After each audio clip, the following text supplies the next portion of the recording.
Nice meeting you.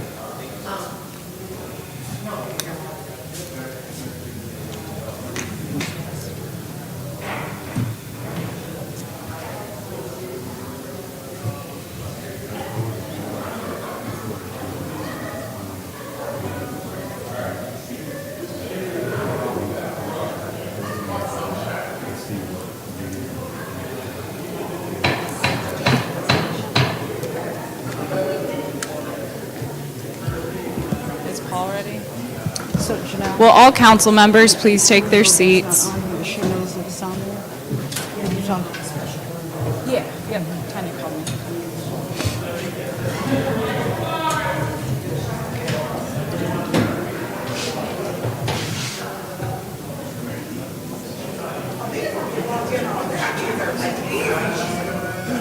Yeah, that's usually wise. Will all council members please take their seats?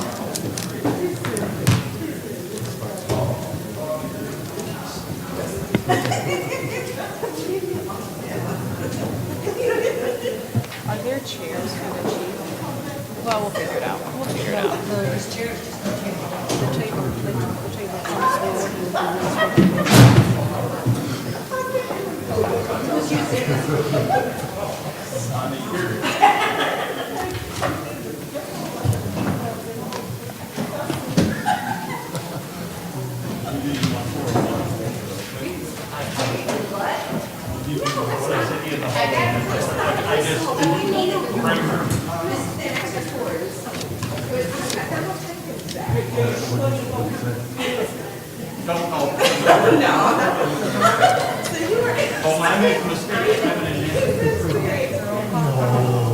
Right. Unless you want us to pull that brown table out there.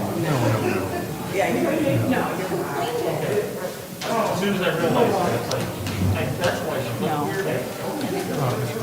It'll be okay for one day, so. It is 4:36 on Monday, May 9th. The meeting of the Special Affairs Committee is hereby called to order. Will all members of the audience please take their seat?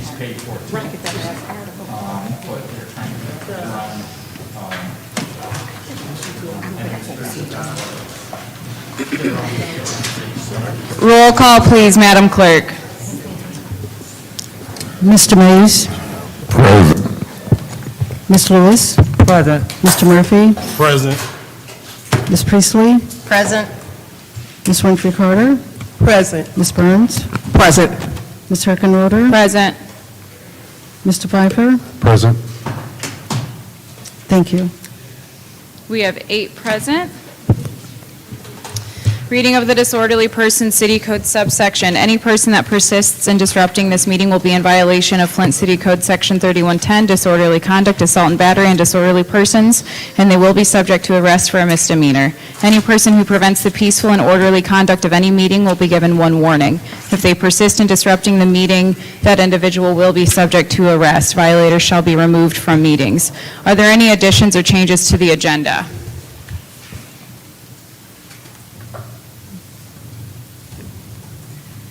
I have an addition. There's been a request for a special order with Police Chief Green and any other members of the Flint Police Department who the chief feels would be appropriate to discuss crime as we approach the summer months, which I'll have, ordered without objection. I got an objection. What's your objection? What is the purpose of the special order? To that, if I may deflect to Councilwoman Burns, who requested the order. Thank you. Through you, Madam Chair, to Councilman Mays. The purpose of the order is so that after that violent weekend we had approximately 2 weeks ago, so the chief can update us on status with some of the questions that he's had pertaining to hiring practices and what other preventions that he's putting in place to cover crime for the city of Flint. I thought that was requested in committee meetings monthly or quarterly. It is, you're correct. It is supposed to be a quarterly update with section, I believe, 3-208. But we did have at our last meeting, I did ask for a special order after we had the shootings and the issues, so that Chief Green we could ask questions and he could update us on what's going on. Yeah, if I may, Madam Chair. You know, I'm not opposed to a special order in special affairs to get an update, but public safety is a priority.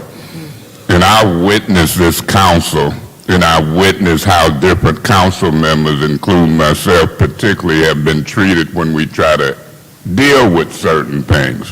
So I'm not going to vote no against the special order, but I know that, in fact, that this was supposed to be done at committee meetings. I know for a fact that it was supposed to be done monthly or quarterly. We just visited that. The special affairs meeting is really a meeting to get in and out of here and touch up stuff that need to be touched up in an hour before we get to council meeting.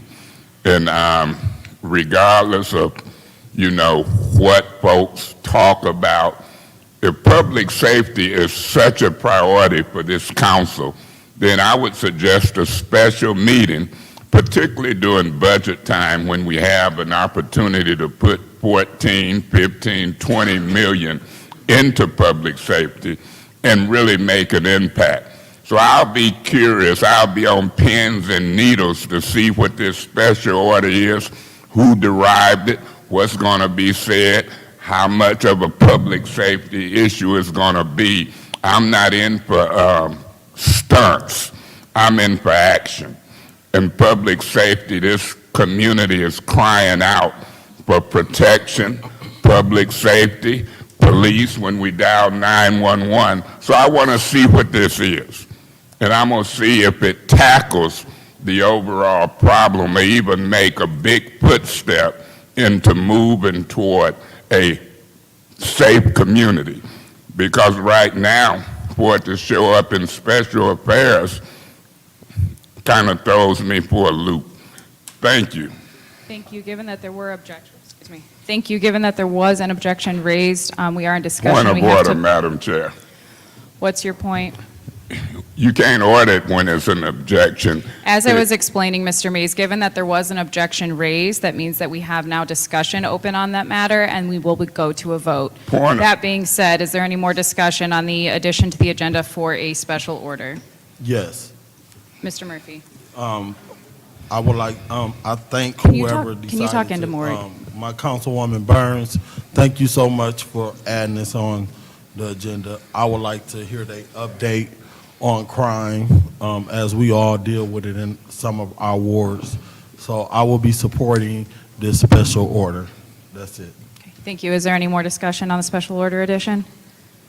Madam Chair, Ms. Burns? I would like to say,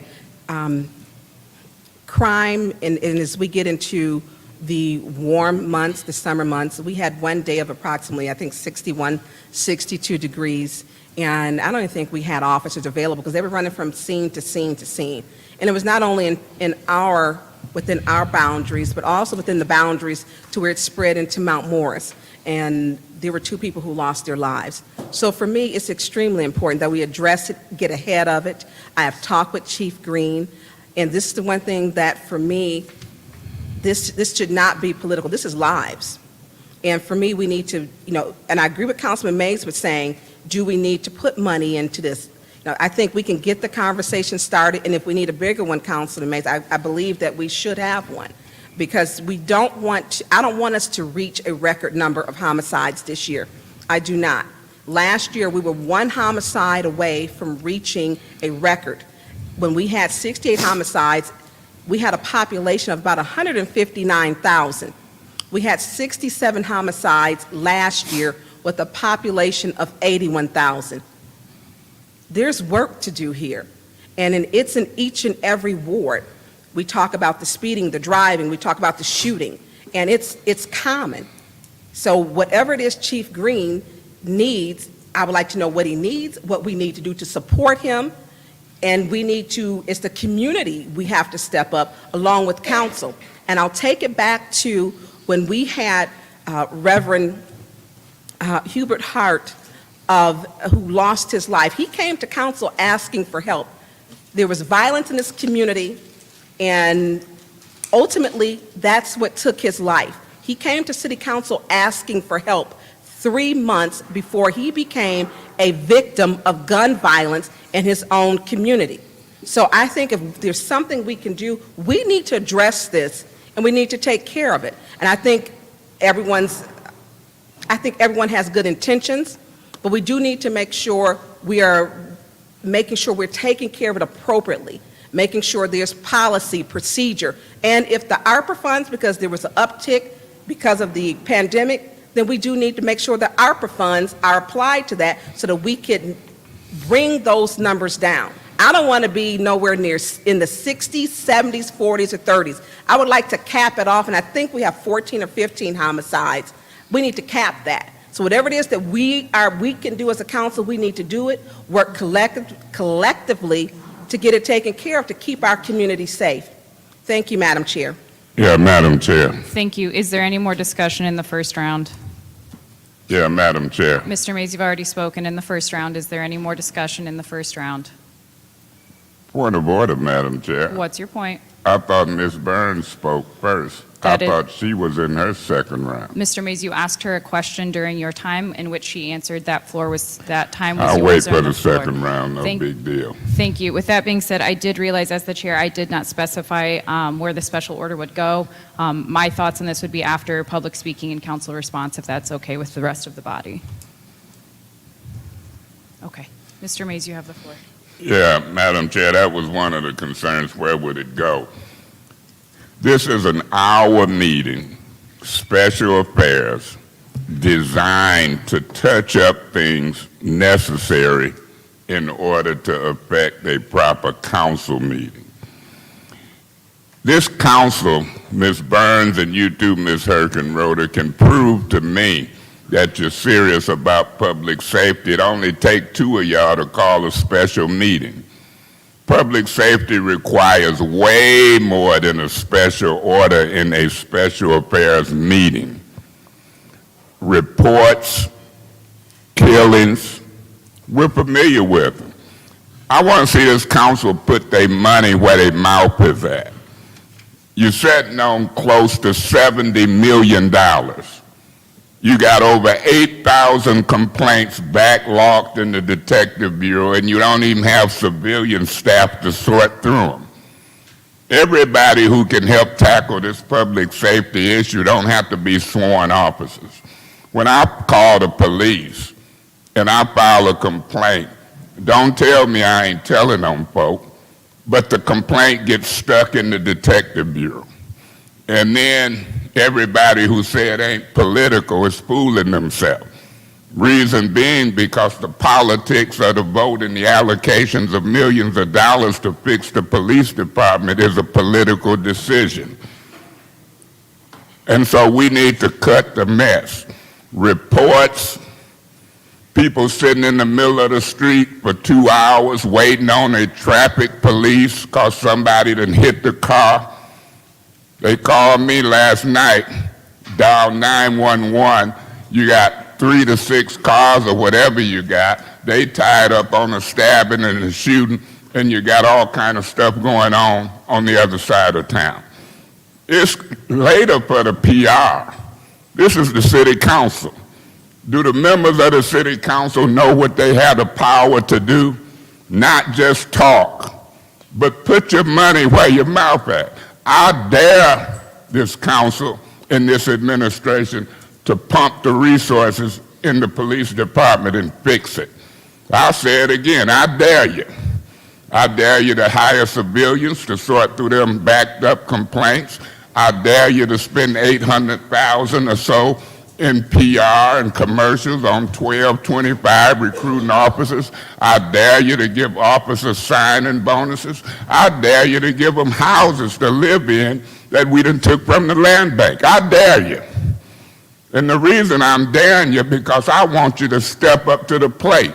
Do something. Quit talking and doing special orders. Call a working business meeting, show up, do your job, allocate the resources, and let's try to save some lives. Thank you. Thank you. Is there any other member of council who wishes to speak in the second round? Ms. Burns? Madam Chair, those are specifically things that I have spoken with Chief Green about. and talking about not only prevention, intervention, talking about the hiring practices. So he has the individual who, from his department who does the hiring, so we can begin this conversation to get some results. Cameras is another one. He has Sergeant Detective Booth, and I hope I didn't mess his title up. If so, Sergeant Booth, it was not intentional. He has them here with him to answer those questions. We were concerned about cameras in our community. You know, do we need more? How do the cameras work? So a lot of those things are items that we can talk about, and we do need to have a broader, longer, in-depth conversation, because this is not a problem that's going to be solved here today, not even probably for this year. So it is something that we will continuously have to work on. So Chief Green did bring staff members with him to answer those questions so that he could be transparent with us at council. Thank you, Madam Chair.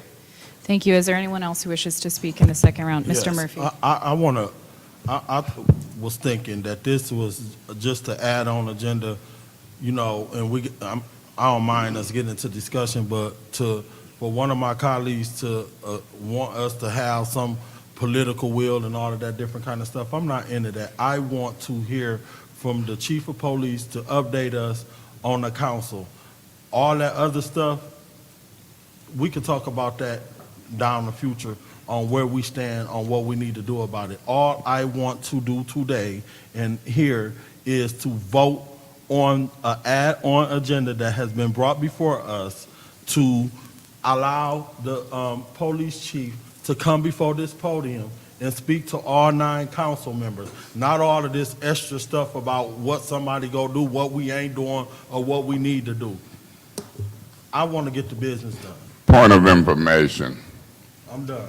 What's your point? Through you to the speaker, am I hearing you say you just want us to listen and do nothing? That point of information is denied. Is there anyone else in the second round who wishes to speak? Seeing none, that brings us to the vote on the addition to the agenda of the special order with Chief Green to go after council response. Roll call, please, Madam Clerk. Mr. Mays? Yes. Ms. Lewis? Yes. Mr. Murphy? Yes. Ms. Priestley? Yes. Ms. Winfrey Carter? Yes. Ms. Burns? Yes. Ms. Herkenroder? Yes. Mr. Pfeiffer? Yes. The vote is 8 yes, 0 no. The vote is 8 yes, 0 no. The special order has been added. Are there any other additions or changes to the agenda? Okay. Hearing none, that moves us on to public speaking. First public speaker. Are there any public speakers? Madam Chair. Hello. My name is Ariel Mitchell.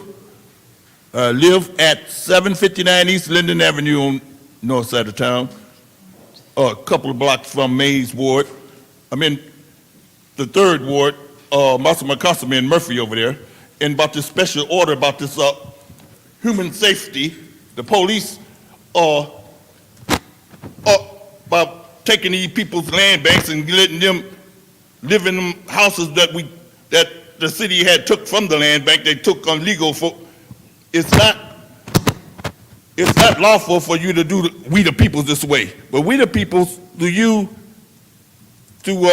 Madam Chair, to Tim, prosecutor, is it lawful for Miss Fuller to don't know when to retire from Hurley Hospital to get money in Peter Bay over there at Hurley Hospital, pocketing the money and don't know when to retire because they don't know how to put somebody in their place? City Attorney, is it law? If you can't do the crime, don't do the time. They say people be the people of the public. We ain't no police state. You see what happened to Jamaica? Let the gangs take over and the police had to pay $17 million to let them go. Ain't nothing let the gangs and trying to do that stuff in Flint. We the people is not going to allow that to happen. You hear the people talking, Madam Chair, take that and put it in your coffee and drink it. Thank you. Next speaker. Good evening, Arthur Woodson. 220183. Why is this back on here again? We talk about you have to be so many people has to be a resident to be on these boards. This individual, at the last time when we was doing virtual meetings, this individual wasn't even a U.S. citizen. And this is back on here. Out of 80,000 people in the city of Flint, and then in the surrounding areas, you couldn't find someone to put on the board. Why is this individual back on to be appointed on Hurley board? We can't even get doctors hired over at Hurley, African American doctors. African Americans was turned away during the COVID, and they say we have to have meetings for racial disparities. What we got to have meetings for? Everybody know that African Americans was turned away, sent home to die. And we got to have a meeting for that? See, what irks me is that we get all this money here in the city of Flint, and we got to have gatekeepers and overseers to dish money out. But North Side and the East Side doesn't see a dime. Just like Children's Museum, they got part of that mini grant, plus they was given the property for a little bit of nothing, but House of Esther can't even get $1. Can't even get $1. And you had a council person say it ain't no hope for them. But you could fight for downtown. They get millions. And then during the election time, they give us a couple of crumbs for us to go out and say how good and excellent these elected officials are. And as fools, we do it. Thank you. Thank you. Next speaker. Please state your name for the record. I'm Amy Wyatt, and I'm here, I'm a resident of Mott Park, and I don't know like where we stand now, like if I should wait, if it's on a different agenda or not, or if I'm allowed to talk now. Anyone can speak Okay. during on any topic. Okay, so I just moved to Mott Park a year ago, and I love the neighborhood, but as you know, there's a lot going on there right now, and I don't understand. I know you're keeping us informed, and I do thank you for that. But I'm just trying to figure out, like, I know we have more presence in the neighborhood now. I came home from work Thursday, and somebody had tried to break into my house, and they didn't get in, I don't think, and I do have a dog, and he would not have allowed that. But I'm concerned over I don't know, it just doesn't, I think it was the transparency issue where when things are occurring in our neighborhood, we should be aware. So like, my children aren't coming or going in and out of our neighborhood at the time, but for some reason, we're not allowed the information, apparently. So I'm just trying to figure out if there's a better way we can communicate for our safety. Like if there was an issue going on at a school, the neighborhood goes on lockdown. When we have an active shooter situation or whatever in our neighborhood, we should be aware of that. And I'm just trying to figure out what I can do as a citizen instead of feeling helpless and scared and like I want to move. Thank you. Thank you. Next speaker. Please state your name for the record. My name is Dewanda Majid. I didn't intend on speaking here, but the request for an amendment to the agenda caused me to speak. I am a founder of a new nonprofit organization that recently received their 501c3 status or whatever. I'm a little nervous. But either way, I am currently in the process of planning an event called Safe Outside, and it's going to be at 5 local Flint parks, where I'm looking for volunteers, residents, people to kind of, police the parks between the hours of 12 and 4 p.m. so kids can come outside and play. Because as a resident of Flint, I live in the 2nd Ward. One thing I noticed from my children is that as residents, we don't feel safe with our children going outside to play, whether it's cars speeding up and down the road or the violence. And we all know in order for a community to thrive, they need children growing there. And in order for children to grow within a community, they have to feel safe going outside. And Mr. Mays mentioned a whole bunch of money you guys have. I could really use some assistance in funding this event as well. And I see all these police officers here, so I could also appreciate maybe some plainclothes volunteers as well to help me with this event that I am planning, hopefully set to take place in July, 5 Saturdays in a row at different local parks. Thank you. Next public speaker. Please state your name for the record. Hi, my name is Jamisha Payne, and I'm a homeowner in the Mont Park area.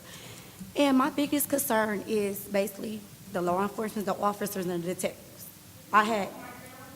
Can you pull the mic down toward you? Can you hear me now? There you go. Yep, I done thank had you. incidents happen in my home twice over the last 2 months. I done spoke with detectives, they blew me off. I done called law enforcement, they didn't get my 911 call. My biggest concern is I done gave out so much evidence, that no one never have got arrested yet. That's why people don't like coming to law enforcement, because nothing ever get done. And I just graduated April the 28th with my bachelor's degree in criminal justice. Like I told my detective, it ain't nothing that you don't know that I don't know. So it's like at the same time, it's like we pay our city taxes, we do this and that, but it's like, where's they at to help us? Y'all need to hire some people then. If y'all can't be on the scene when something else happens, hire. Because at the end of the day, they go home and sleep good at night. We got to be the one that deal with all the backbone, everything that's going on. I just don't like it. It's like something needs to be done. Because that's why people don't like coming to the law, because why? They don't do nothing. It's like it's nothing ever happening. We get police all day riding around doing this and that, but what's going on? What is they doing to help the city? It's nothing happening. And I just don't understand it. Like, how y'all got all this money, y'all doing all this, why ain't nothing taking place? Why nothing happening? Why it's not basically to protect us? Because they go home and sleep good at night. They don't got to worry about nobody doing nothing to them, because they're going to be, you know what I'm saying? I just don't understand it. I just don't understand it. It's just ridiculous to me. That's what it is. It's really ridiculous. Definitely when you're reaching out for help and you don't feel like you're getting the help you need, when you done gave them all the information they need to arrest someone and nothing still ain't get done, that's unacceptable. And I don't like it at all. And I don't like the fact that I done reached out to the mayor, I done reached out to Chief Green, I done reached out to my detective, I done got a state trooper detective because I had 2 incidents, and it's like ain't nobody communicating with me, ain't nobody working with me. I'm keep calling, I leave voicemails, I done call Swanson's office, and it's like everybody want to not communicate back, and I don't understand it. And it's like I want answers. That's why I'm here today. I want answers to know what's going on. I want answers because I'm highly educated in the field with my bachelor's degree at 29 years old. I want answers. And that's all I want. Thank you. Next speaker, please. Please state your name for the record.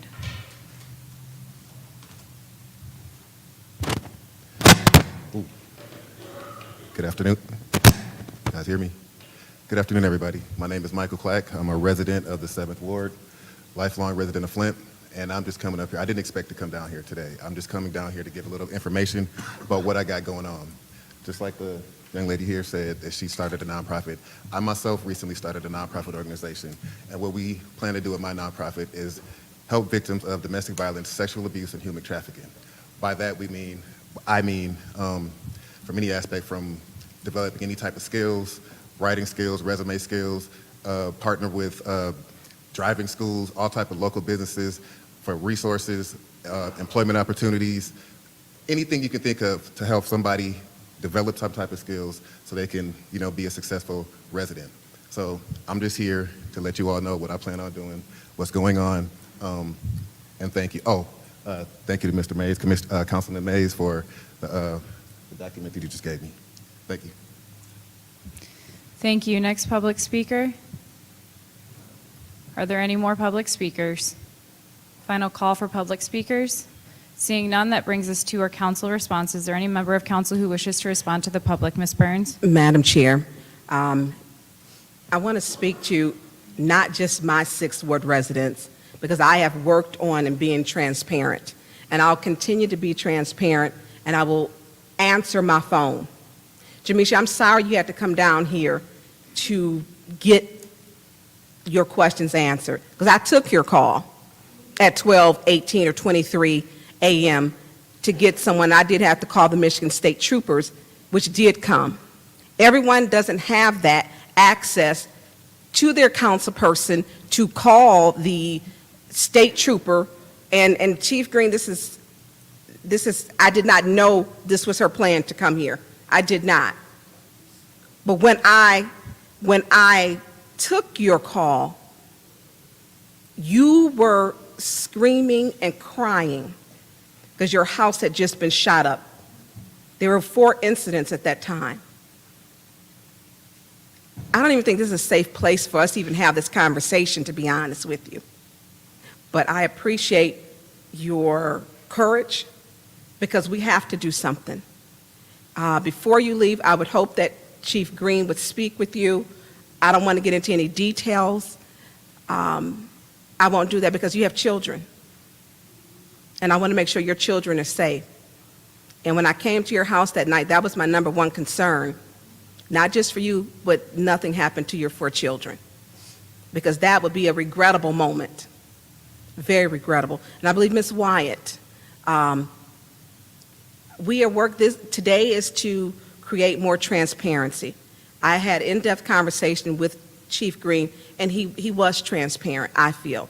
So today we should be able to get some answers, and hopefully we can fix what's wrong and begin the dialogue to move forward so that you can have the questions or the answers to the questions, because we should all be involved. So we only get 2 minutes. You have my number. I will go in depth with you. Thank you. Thank you. Ms. Winfrey Carter? Thank you, Madam Chair.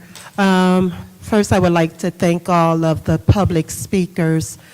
I would like to commend the young lady sitting here in the front for starting your nonprofit organization, and I look forward to your event, Safe Outside. I would like to get more information on that.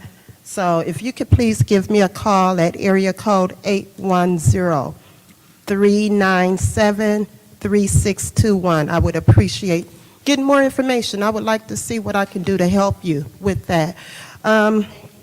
Jamisha, I am so sorry about what happened at your home. You are absolutely correct. Something needs to be done. I'm looking forward to the special order and any other special council members that we have that deals with public safety and the enhancement of the police department. I've been sitting on this council now for almost 5 years, and one of the things that I've tried to do along with Councilman Mays, we've tried to put money into the police department to get the things that we feel that the police department needs, as far as cameras, shot spotters, anything that will enhance the police department, as well as get more police officers on the street. So I certainly hear you, and I'll be working closely with Chief Green to see what we can do. I look forward to the discussion. Thank you, Madam Chair. Thank you. Is there any other member of council who wishes to respond to the public? Mr. Murphy? Yes. Let me respond to the House of Esther situation and them coming requesting funding or us not giving them any kind of funding. When House of Esther was up in the St. Agnes building, there were also a school, I think Michael Doan was facilitating a school.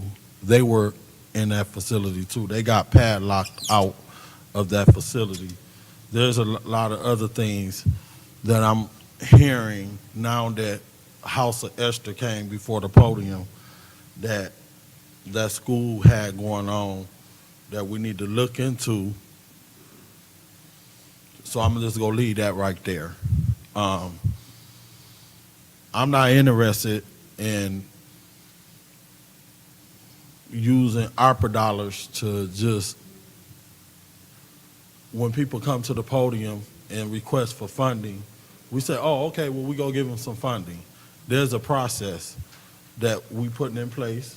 The compliancy firm is putting a request for proposals, an application. We listen to the community. For those who came to the podium, that's requesting dollars. We've been getting emails about people requesting funding. Some people have came to the podium. Some people have came to the 4 meetings. Some people have came to the mayor's meetings. But at the end of the day, we're going to put an application process in and do a request for proposals for you guys to apply for dollars. I've been in the shoes of you guys coming to that podium asking for money when I was on council. So I hear you guys, but there's a process that we're going to do to request for proposals. So I'm wrapping up. Reach out to us first to see what that looked like, because I think that'll be real appropriate. Thank you. Is there any other member of council who wishes to respond to the public? Is there any other member who wishes to respond to the public? Hearing none, I will also now respond to the public. I want to say, Madam Chair, hopefully you'll hear one. Is that all right? Mr. Mays, I did call for public speaking or for response twice. Madam Chair, are you granting my opportunity to speak, or are you denying it? It's a simple question. As I was saying, I called for the opportunity to speak twice, and I heard none. Madam Chair, that's why you get into trouble, and that's why this council get into trouble. You Mr. can either be Mays. nice or you can be nasty. Mr. Mays, you do not have the floor. You did not respond. Point in of order, time. Madam Chair. What is your response? Normally you ask 3 times. Now you're going to make a point that you asked twice, and then I try to speak and you're trying to deny my voice? Is that what's going on here? Mr. Mays, I have already ruled. I will begin. I appeal the continuing. ruling of the chair. There is an appeal on the ruling of the chair. Is there a second? Is there a second? Is there a second? Hearing none, my ruling stands as I Point was- of information, Madam Chair. What's your point? My point of information is now you and the council people here to set the tone. Is that what you really want to do at the beginning of this meeting? You Mr. don't have to Miss- answer, but you've Mr. already Mays, done it. It's a Mr. point of Mays. information, Madam Chair, and I have the Mr. right to Mays, use a privileged Mr. motion to ask a question. Beg your pardon? Mr. Mays, that point of order is denied. It as was a an point of improper- Excuse information. me, that point of information Point is of denied. order. It was not a proper point of information. Point of order. What is your point? It was a point of information. As I said, Mr. Mays, your point of information is denied. Back to what I was saying, I want to thank all of the members of the public for coming out this evening. I do tremendously appreciate the passion and the concern for safety, for our parks, for our children, and for those survivors of domestic violence and sexual abuse. I'm so incredibly excited to hear that we have 2 brand-new nonprofits in the city of Flint, and I'm very excited to see where those go as we keep going forward. Very similar to my colleague in the 5th Ward, I would also love to participate or help with any kind of coordination. If you have a flyer or anything like that, I'm sure many of my colleagues would also love to have a flyer of that emailed to them. I will also give you my phone number, 810-766-7418, and my extension is 3163. With that being said, council response is now over, and we are on to the special order with Police Chief Green and any other officers who the chief feels as though would be appropriate to discuss this. Chief?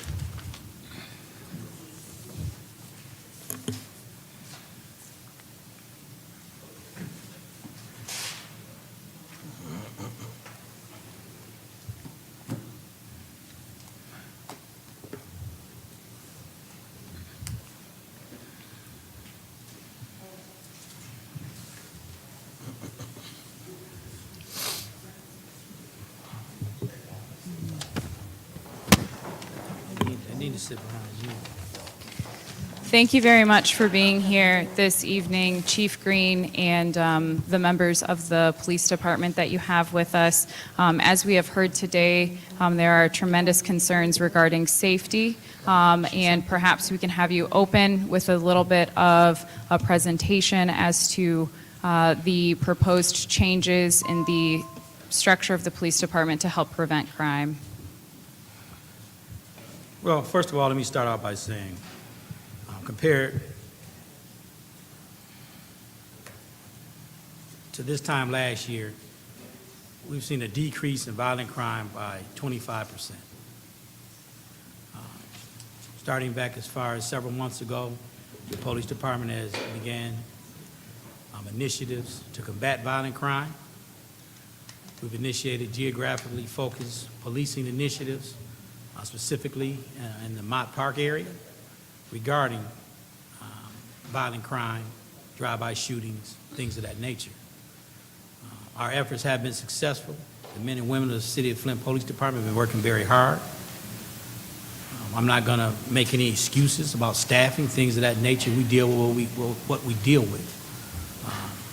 But it's been very successful. I'm not going to respond to any active, open investigations.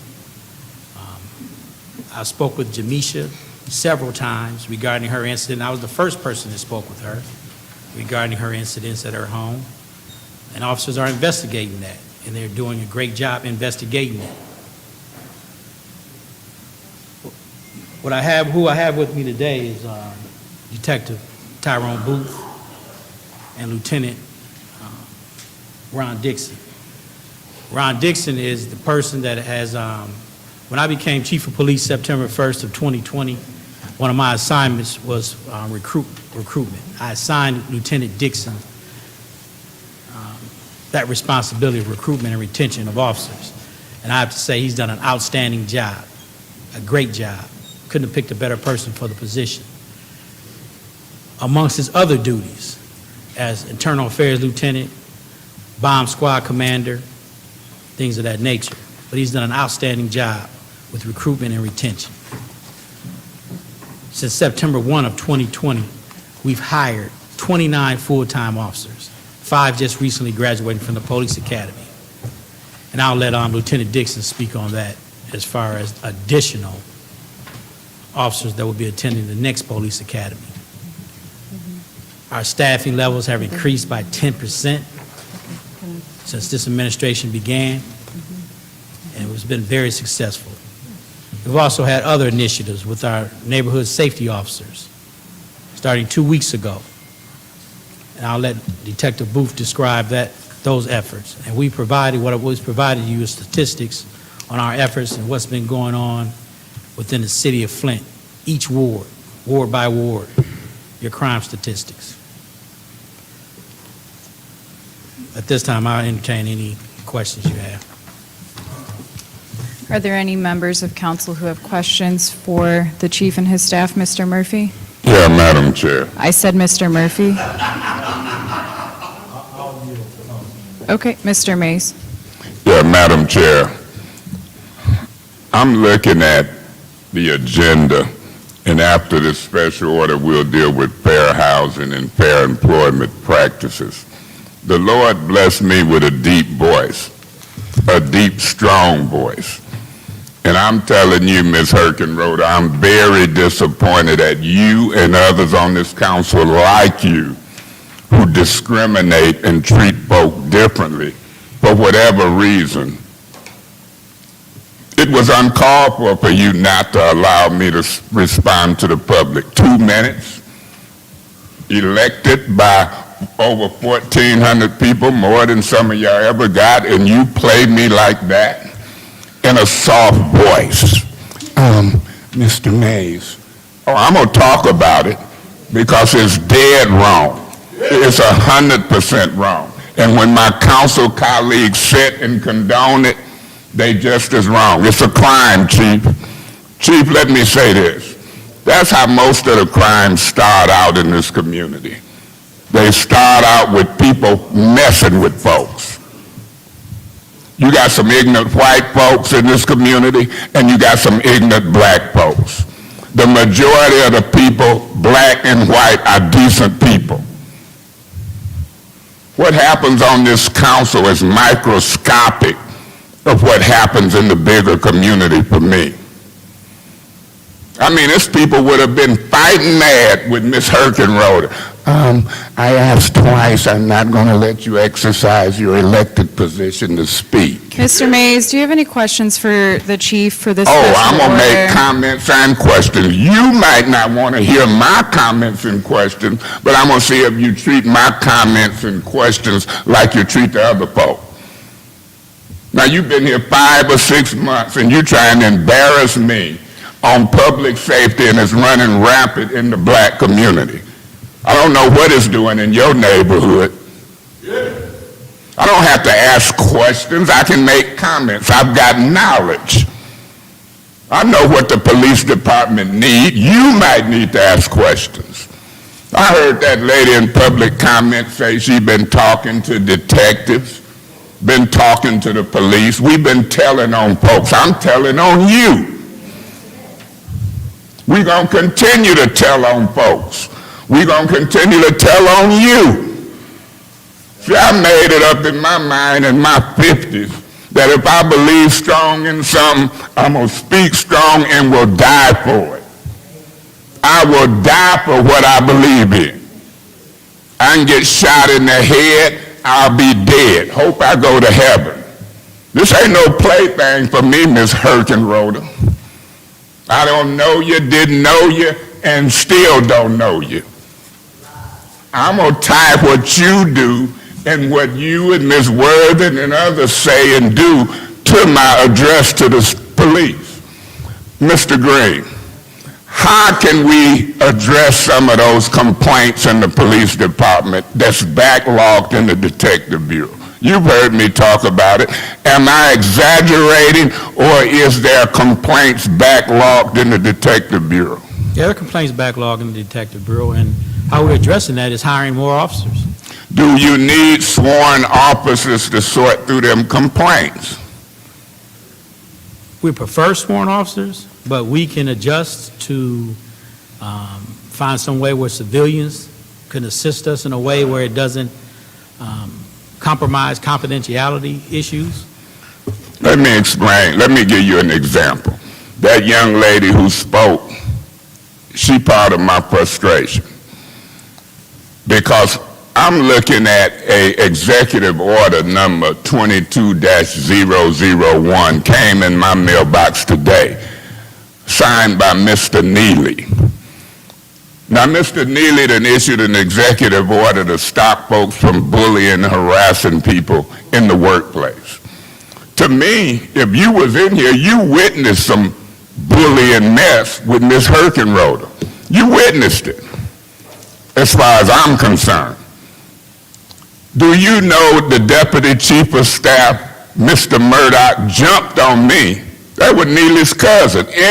He worked in City Hall. State police said arrest him. I went to Hurley. I think it's very hypocritical for Neely and sometimes the police department that he appoints you as chief not to respond to us.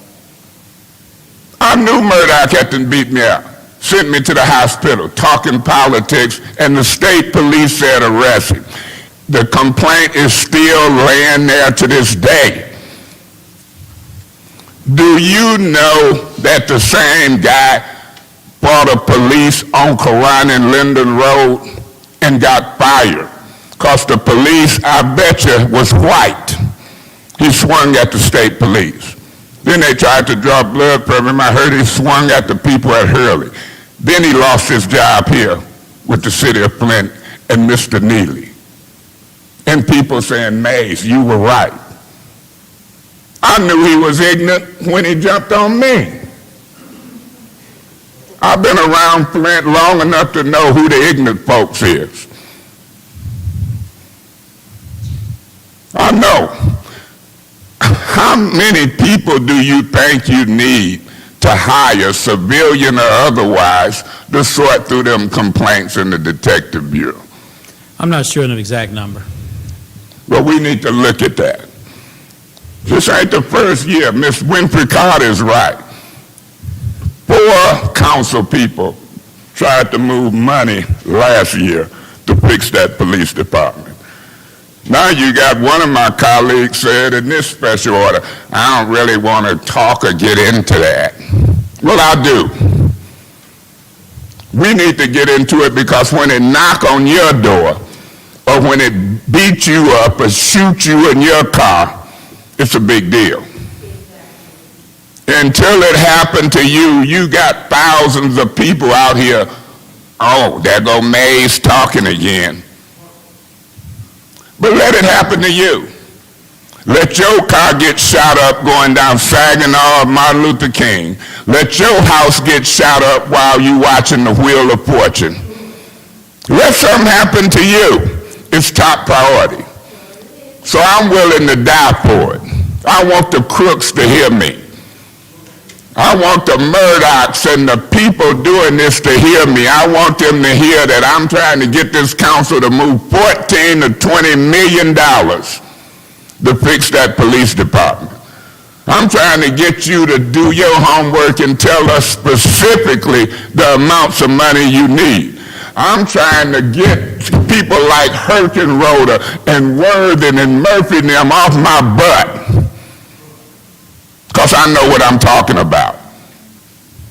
I'm trying to expose the hypocritism from Mr. Neely and anybody else who condones violence in this community.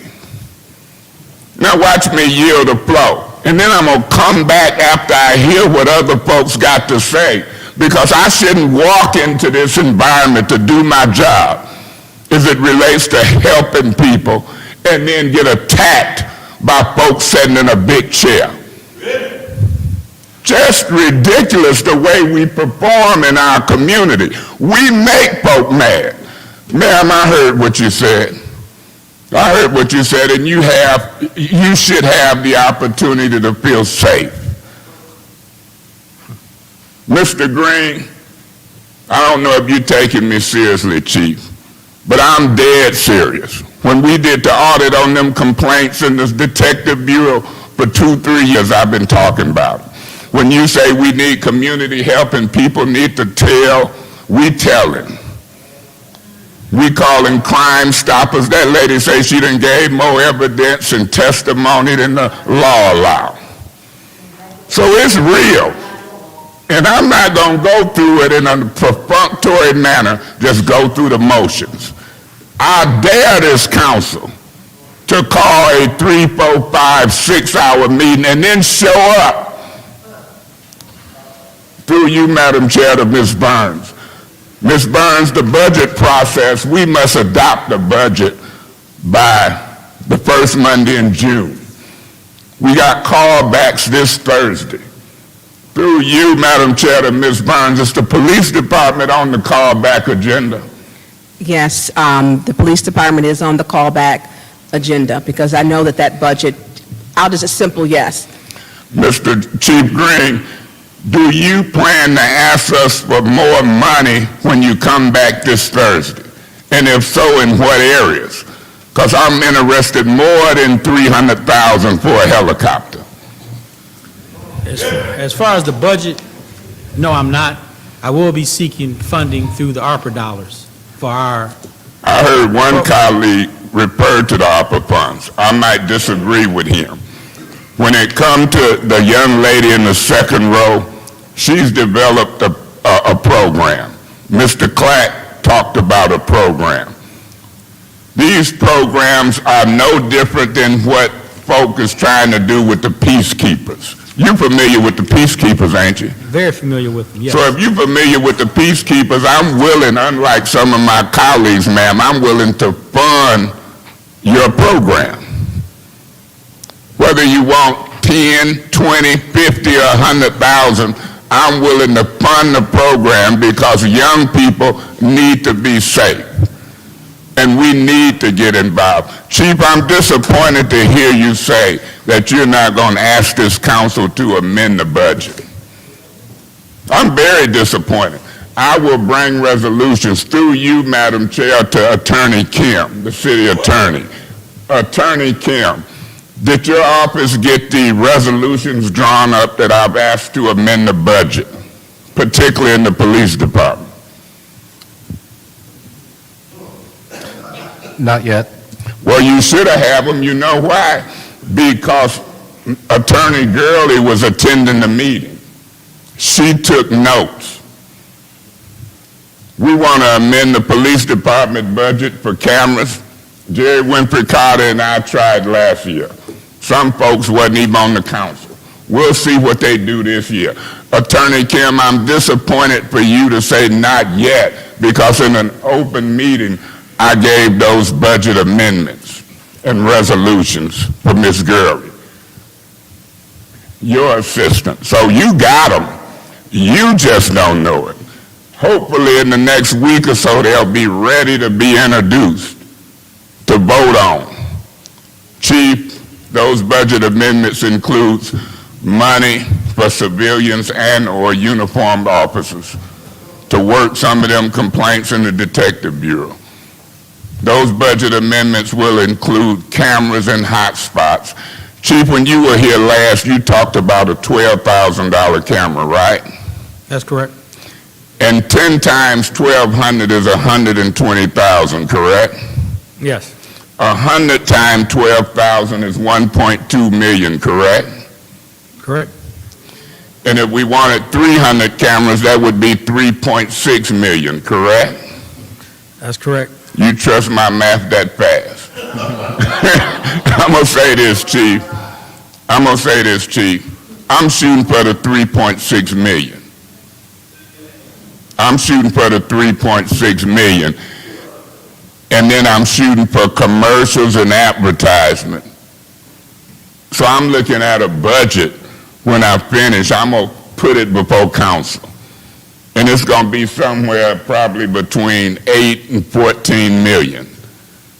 And then I want the whole community to see what this council do. I want to see what Ms. Herkenroder do. I want to see what Mr. Murphy and Ms. Worden and Mr. Pfeiffer, I want to see what they do. Because it's easy to talk public safety, but to do something about it is a whole different ballgame. We sitting on 70-some million. Public safety is the top priority, and here folks want to keep you from responding to people who done took their time to come down here and complain just because she thinks she can. Who do you think you are? I'll be back. I ain't going nowhere. But I'm going to talk, I'm going to expose it. I got calls all this weekend from national media. Why did the one lady say what she said to the other lady? National news. But when I say it's a different treatment, a cultural difference between white folks and black folks, oh, Mays, you can't say that, the decorum. You need to just, the decorum.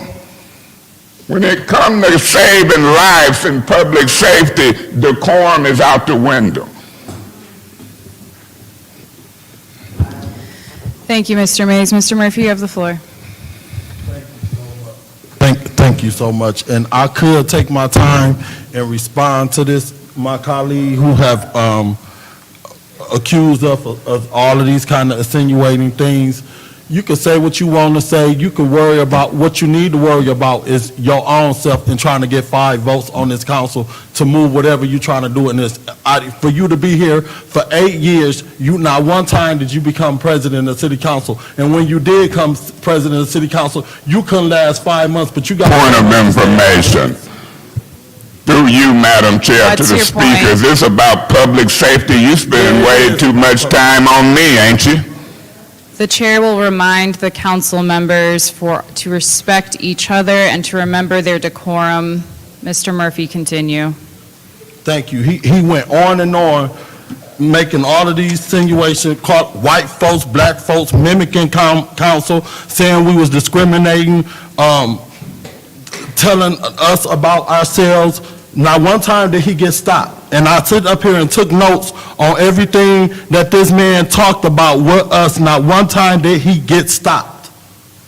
So I was just thinking, should I respond to him? But every time you turn around, since I've been on the city council, I've been going back and forth responding to somebody who think you going to bully this councilman in Third Ward. But guess what? It's a new council in Third Ward. And Point of information. Through you, Madam What's your Chair, point? to the speaker, do he know I'm as gentle as a lamb? I don't know what bullying is. I'm just challenging you to do your Mr. job. Mays, Could that is that be not a fair proper. statement? That is not a proper point of information. It was Mr. for Murphy, me. continue. Point of order, Madam Chair. What's your point? According to the rules, you cannot utilize the privileged motions to take the floor for comments like that. Thank you. That is correct. Well taken. Continue, Mr. Murphy. Thank you so much. But I'm going to get to the questions that I need to ask for you, because dealing with this right here, we're being here all night. Anyways, need to worry about staying in your seat. What is the data and the statistics as far as the 911 calls? When people call 911, what is the average response time in your department when it comes down to responding to the 911 calls? It depends what type of call it is. There's a priority one call, less than 30 minutes. Some have been up to 2 hours. It depends on the type of call. Okay. In progress calls are within minutes, and it depends on what type of in progress call. Okay. Man with a gun, a shooting, things of that nature. My other question is, do you have officers in each ward where assigned to the different wards, where if we need to reach out and call the officer or something, what is the proper procedure and how we should, do we got someone first shift, second shift, and third shift? We used to have community police officers.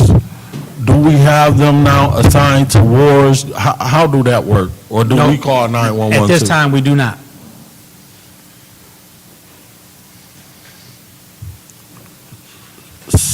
So what's the proper way for us to get in contact with an officer if we need to call an officer about a situation in our ward where we need to, would you consider us, well, for instance, I got a call yesterday about someone standing on the corner of Horton and Carpenter Road with a sign asking for money. So I went to the individual. They wanted me to call 911, but I was like, nah, let me just go and try to see if I could deal with it. I gave them some money and some bottles and told them just go on and move on.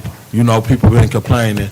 And that may not be the best approach, but before I have to call the police, if I don't want to try to be going in and getting in the middle of things. Those kind of situations right there, do you suggest we call the police for somebody who clearly is asking for some money because whatever situation, I don't know if they, do we got something in place to, can they do that or can't they do that? Yeah, I don't believe the city of Flint has a panhandling ordinance. And maybe Attorney Kim can answer that question. Through the chair to the attorney, could you answer that question? Panhandling, or asking people for money or things like that, is actually protected under the U.S. Constitution. The city can't arrest somebody for just the simple ask of asking people for something. Okay. So I didn't want to call the police, and I went to talk to them. But I just, the drag racing, I guess I got a text today about something happening somebody died on Selby and Pearson Road. Yes. Through high speed, somebody was driving fast. What is your plan to deal with, and I kind of think people got their minds set, they gonna do what they want to, and I don't care how many police officers or how many less police officers we have in the community. If people decide they want to commit a crime, I don't think they're going to say, oh, we just hired 20 more police officers, we not gonna do it. I think people just got their mind made up. They gonna do what they do regardless, and I'm not sure that we got the answers to deal with the mindsets of people in our community. That's why these organizations that's out here trying to ask for money to help will help probably decrease that situation, but I don't think more policemen is the answer. I think funding organizations that want to do things in the community to prevent crime will help more crime prevention activities. So that's my approach and how I think we should deal with crime. An idle mind is a devil's workshop, but if you give them something to do, then at least you can have their time occupied doing some things, whether it's working or having programming. So I'm not sure if we have more police officers, that's going to make people's mindset be like, okay, I'm not going to commit no crime because y'all just hired 2 or 3 more police officers. I'm not saying I would do it, but if I wanted to commit a crime, I don't think I'm going to be, thinking about, okay, y'all just hired 5 more police officers. I'm not, it's just the nature of the beast, and I don't think we want to do a deep dive and think about that. So you guys have to do a lot of responding. My concern is the technology. You guys having the adequate technology, the shot spotters, but if you get the shot spotters, who gonna respond to them if you hear it? Do you have the capacity to respond once you put them out in the air? The other thing is the cameras. The last time you came here, you said that even if y'all catch somebody on the camera speeding or something, you still can't turn around and zoom in on the license plate and give them a ticket, or how could you explain that right there? We can't issue citations. We can get a physical description of the vehicle and the license plate, depends on the angle. But as far as issuing citations from that image on the surveillance camera, that's a state law. We're not allowed to do that. So if I see Dr. Lewis speeding down the street in her car, and you zoom in on her car, all we really can do is be like, hey, there go Dr. Lewis zooming down Selby Street. Hi, Dr. Lewis. Is that it? Or is there? At this time, no, we're not able to issue citations or any type of penalty. So we can put a whole bunch of cameras out here, and we can look at the cars, or look. What about crime? If someone committing crime, can you use the camera if they are committing a crime? Yeah.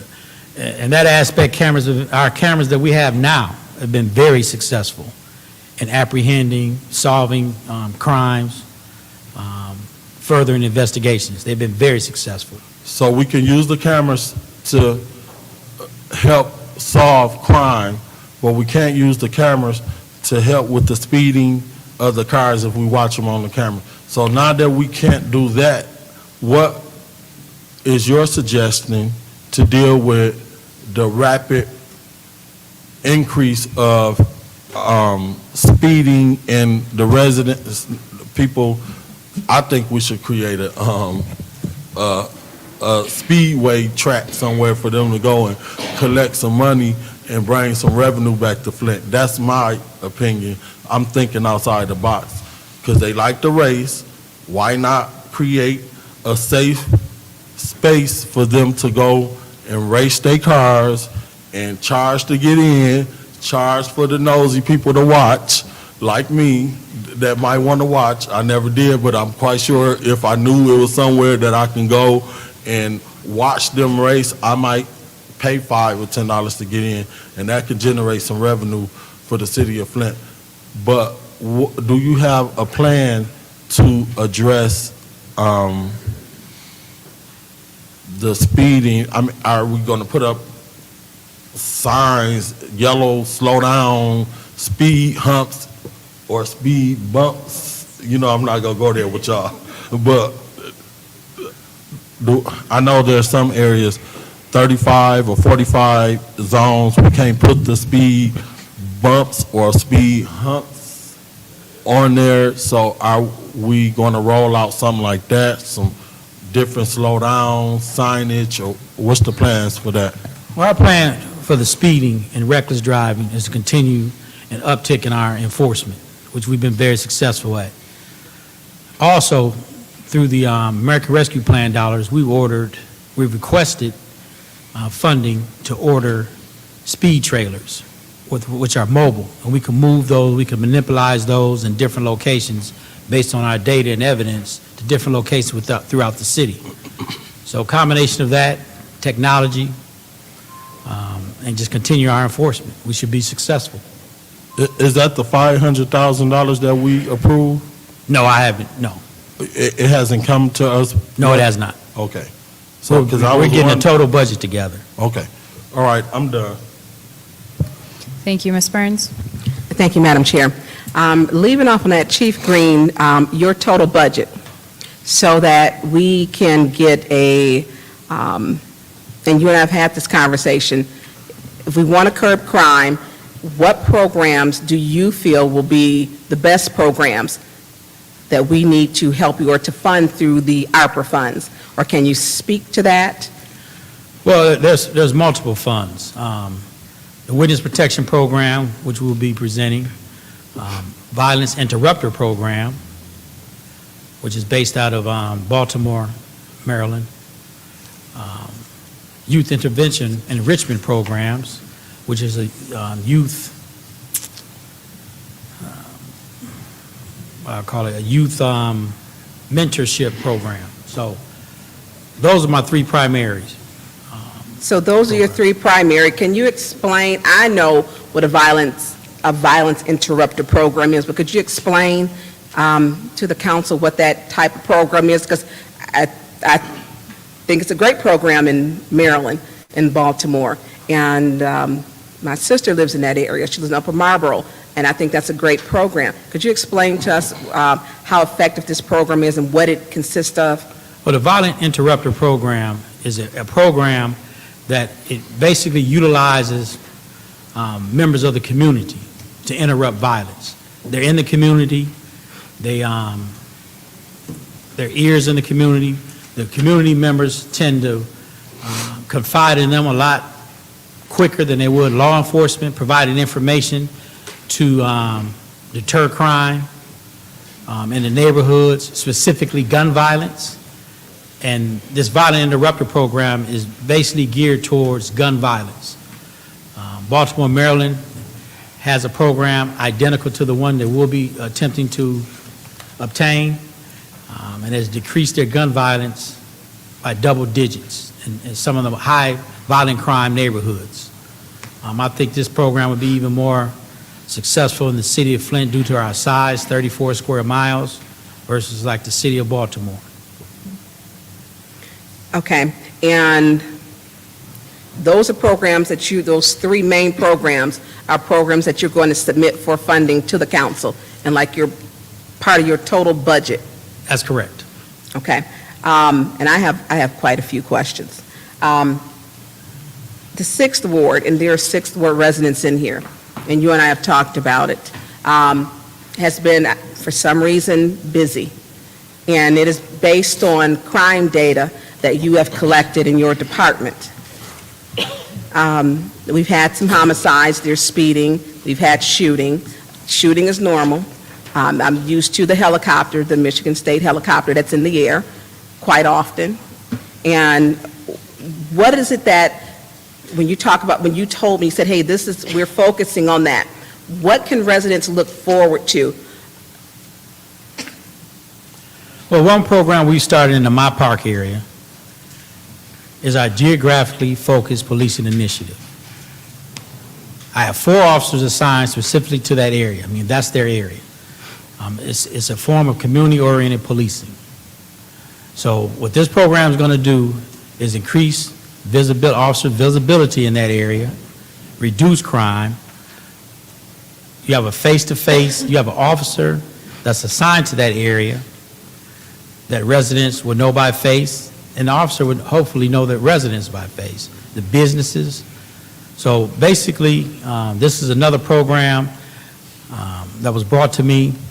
It has scientific evidence that it is successful, and it should reduce crime in that area.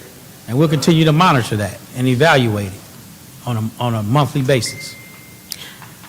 Chief Green, I would like to meet the 4 officers. Since I am the council person, I would appreciate that because a lot of the crime comes through me. So if I could meet and know who the 4 officers who are assigned to that area, I would greatly appreciate that. When we talk about the speeding, residents had a question about Sunset was supposed to get a speed hump, but it's not. But I think as Rod McGaha stated, that it can't be over 25 miles per hour. And I think it's 30 miles per hour. And residents want to know if they can ask for the speed to be reduced, which I don't know how we go through that process. I'd probably have to go through legal to find out, but that was one of the questions. The priority with speed bumps, how long will we have that initiative to keep our neighborhoods safe, to slow down, because kids are going to be in the streets riding bicycles. Which initiative? What are the speed bump, or whatever it is? Well, my understanding is they had to order additional speed humps, and they'll be strategically placed throughout the city of Flint. Do you have a list of where they will go? We have a list, yes. We have several different locations in the city of Flint. Okay, so I did get some emails, like I said, today. Is there something, since a speed hump, Rod McGaha stated it cannot be placed on Sunset, and he told us that during the budget hearings. So is there something else that we can do? They asked if we could have, my response to them was we do not have money or officers to just strategically place at West Combe and Sunset or along that area. Is there anything else that they want speed traps daily, which we don't have that. I feel a lot of our issues are enforcement, which I'll get into the hiring practice that you are working on, because a lot of the issues are we don't have enforcement. The ordinances are there, we just don't have, under the laws, there's no one to enforce them. We're conducting enforcement throughout the city of Flint. And I think Detective Booth provided you those statistics of our enforcement. He did, and I appreciate him giving them to him as we've been going through them right before this meeting. I appreciate you giving us the handouts. It gives us something to go on. When we talk about shootings, how many non-fatal shootings have we had this year? Because we only see on the crime statistics the stats of homicides. How many non-fatal shootings have we had? I'm not sure the exact number of non-fatal shootings, but what I can tell you is a lot less than they were last year at this time. Is it possible to get a number? We can get you a number. Okay, how many? I've just been told it's 46. 46 non-fatal shootings? And that is considerably less, because I believe we're getting, one a day before last year is what it was totaling. So that means it is driving it down then, if those numbers are correct. Sergeant Booth, that would... They are correct. Okay. Okay, so we're right, so we're on target. So some of the programs that you're putting to effect are working, and that's good. When we talk about 911, what are we doing about 911 calls? Because if 911, you're put on hold, or what can we do? When you call, and I've called, I've been put on hold. And I don't think when you call 911 and you're calling for someone, they ask you to please hold, or you will lose your place in line, and you're calling for an emergency, that is a problem. Also, 911 getting calls to you or to the police department, which you are the chief. What are we doing to fix? Because we are constantly, for the past couple of years, hearing problems with 911, and that is a serious problem that has to be addressed. I mean, 911 is there for a purpose. You need help. And if you can't get it from there, what are we doing? Well, we've sent supervisors out to 911 to try to alleviate an issue, discover what actually is going on, so we've done that. We've seen some type of improvement, but since I've been chief of police here, We've been getting complaints about 911, and prior to me becoming the chief. So there's been the thought out there that 911 returns to the city. We return to our own 911 center. Other than that, I've had several meetings with the 911 director, and it's a work in progress. Do you think having 911 back here and upgrading that system would be beneficial and increase the response time? Or reduce it? I'm sorry, we don't want to increase it, reduce it. Well, it will put the city of Flint back in control of its own 911 center, and we can hold, our own employees and dispatchers accountable. So would it be your recommendation that you would prefer to have it, if possible? Well, we've had meetings, we're researching that now. I would rather Wait on that? wait on that. Okay, and I respect that. The Witness Protection Program, you said that's going to be in your packet. Can you tell us why you feel there's a need for that? Well, I'll give you a prime example. Currently, probably about a year and a half ago, we partnered with the Genesee County Prosecuting Attorney's Office and convened a grand jury in the city of Flint here for violent crime cases.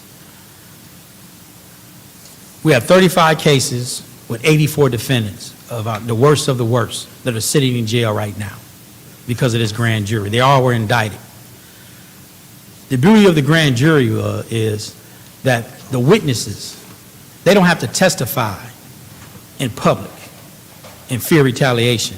It's a secret process where they can testify behind closed doors without the public being involved, and that information they provided during that grand jury testimony cannot be leaked and cannot be discussed in a public forum. And this brought more witnesses forward, very successful. But it's going to come to a time where this information will be made public, and we still have to provide safety to these witnesses in the form of we might have to relocate them, provide them, shelter, things of that nature. That's what this Witness Protection Program would do. If witnesses understand that we're going to do anything in our power to protect their safety and their family, I truly believe, and it's been proven, that more witnesses will come forward and provide crucial information so these cases, whatever it is, a drive-by shooting, a homicide, sexual assault, will be solved. So I want to move on. So before, I'm going to wrap up with the Witness Protection Program on that portion. So the Witness Protection Program, you feel is vital. There's a great use for it. Yes. Okay. So, and then you'll get us, that'll be the dollar amount that you will be requesting. You will put that in your total budget. That's correct. Okay. My other question may be for Detective Sergeant Booth regarding cameras. Unless you want to do the technical part yourself. I'll let him do it.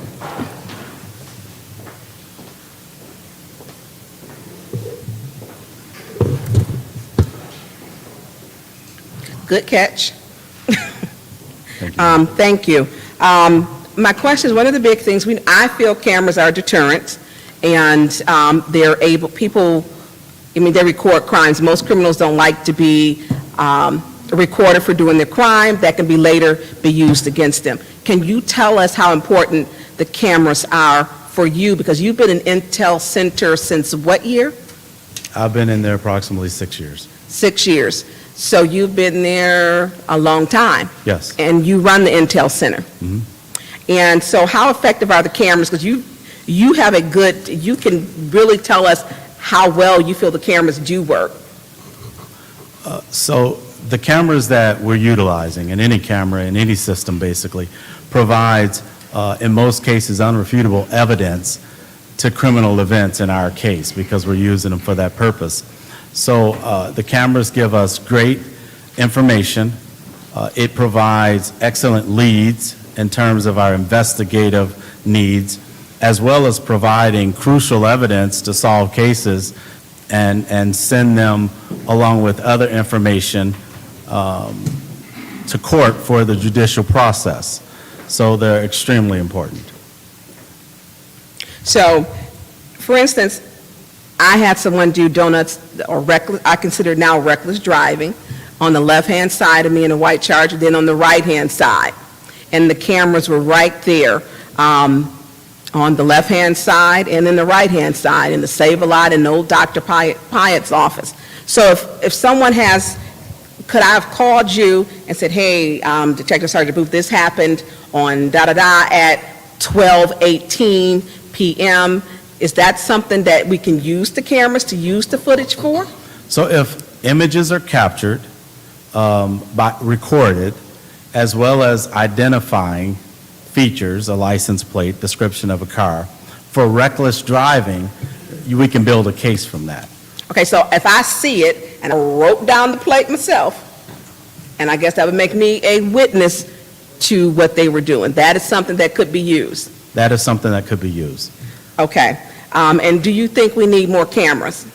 Well, I would never say that I don't want more equipment to serve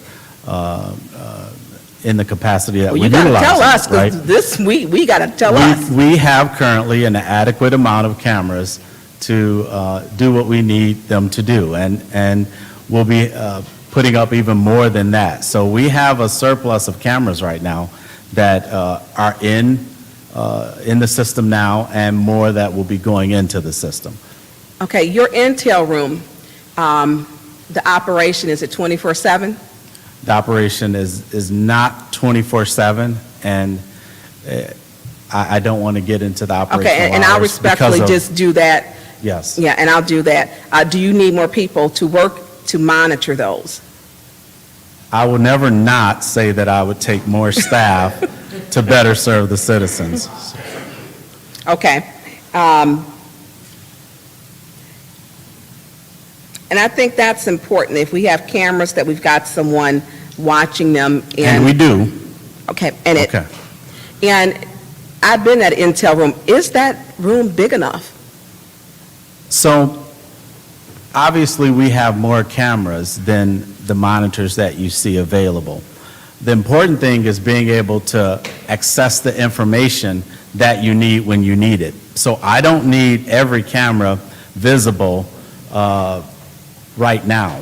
I just need the ability to pull up cameras that are important to me. So in that room, staff members are listening to the radio for 911 calls, the police emergency system, and a variety of other things, social media, anything where we can pull information, and we do. So we're able to go to certain cameras in a certain location and pull up that information if we need it. So you ask, is the room big enough? Yes, it's big enough. We're able to pull up information as we need it on a variety of cameras that you may not see when you walk in the door, which I encourage all council to come and visit us again. And I think if council members have not, I think it is good to go see what you do there, and I agree.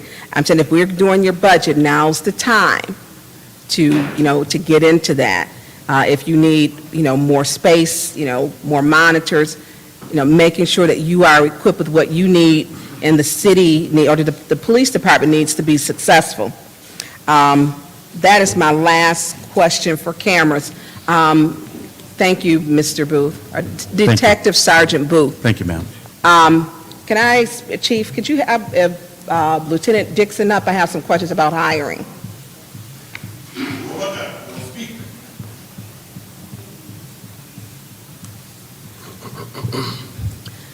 Thank you for being here, Lieutenant Dixon.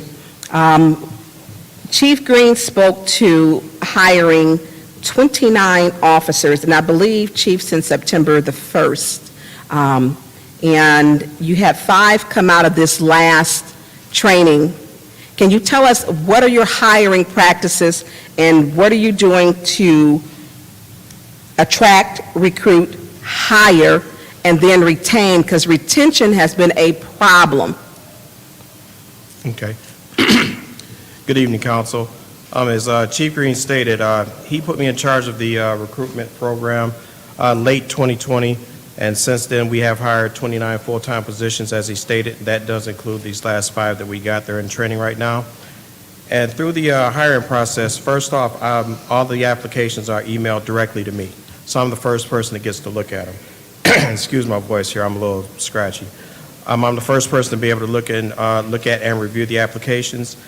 And in reviewing them, I check for any type of criminal background, any type of eliminating factors, and ensuring that these applicants do complete their MCO's pre-employment requirements, because you don't just put in an application and have an interview and get hired as a police officer. There is a process that's months long that goes into it. And I'm the person that interacts with the applicants first to make sure that they have all of these requirements together before we even do an interview, because it really makes no sense for us to conduct interviews if they can't pass an MCO's written or physical test. So I'm the person that kind of makes sure all of that's in order prior to the application process. And once they're selected and they have an interview, I normally participate in the interviews and I'll facilitate them. And once they have that, if they pass that, then they move on to the background phase. And then after the background phase, if everything checks out in the background, then they get an interview with the chief of police. And if Chief Green selects them for an employment, then they go through their normal required interviews, like a psych evaluation, a physical, drug testing, and everything like that. And that's why it takes months to kind of get it all together. And once all that is in order and they are selected, then they would be selected for the academy, and then they would attend an orientation at the Lerda Academy in Fenton, where the academy is conducted. And once they complete the academy, then they become police officers, or they are certified to be police officers with us. And in speaking reference to the academy, in the last 2 academies, the city of Flint has not had to pay the tuition for the recruits. And the academy tuition for each recruit is $5,500, and we've got the last 11 people we didn't even pay for, which is savings for the city of $60,500 in just tuition alone. And this was. I'm sorry, could you repeat that again? And maybe the mic needs to be lowered. You stated that you didn't have to pay how much? The city was not responsible for paying? $60,500 for the last 11, total of the last 11 applicants that came through the police academy.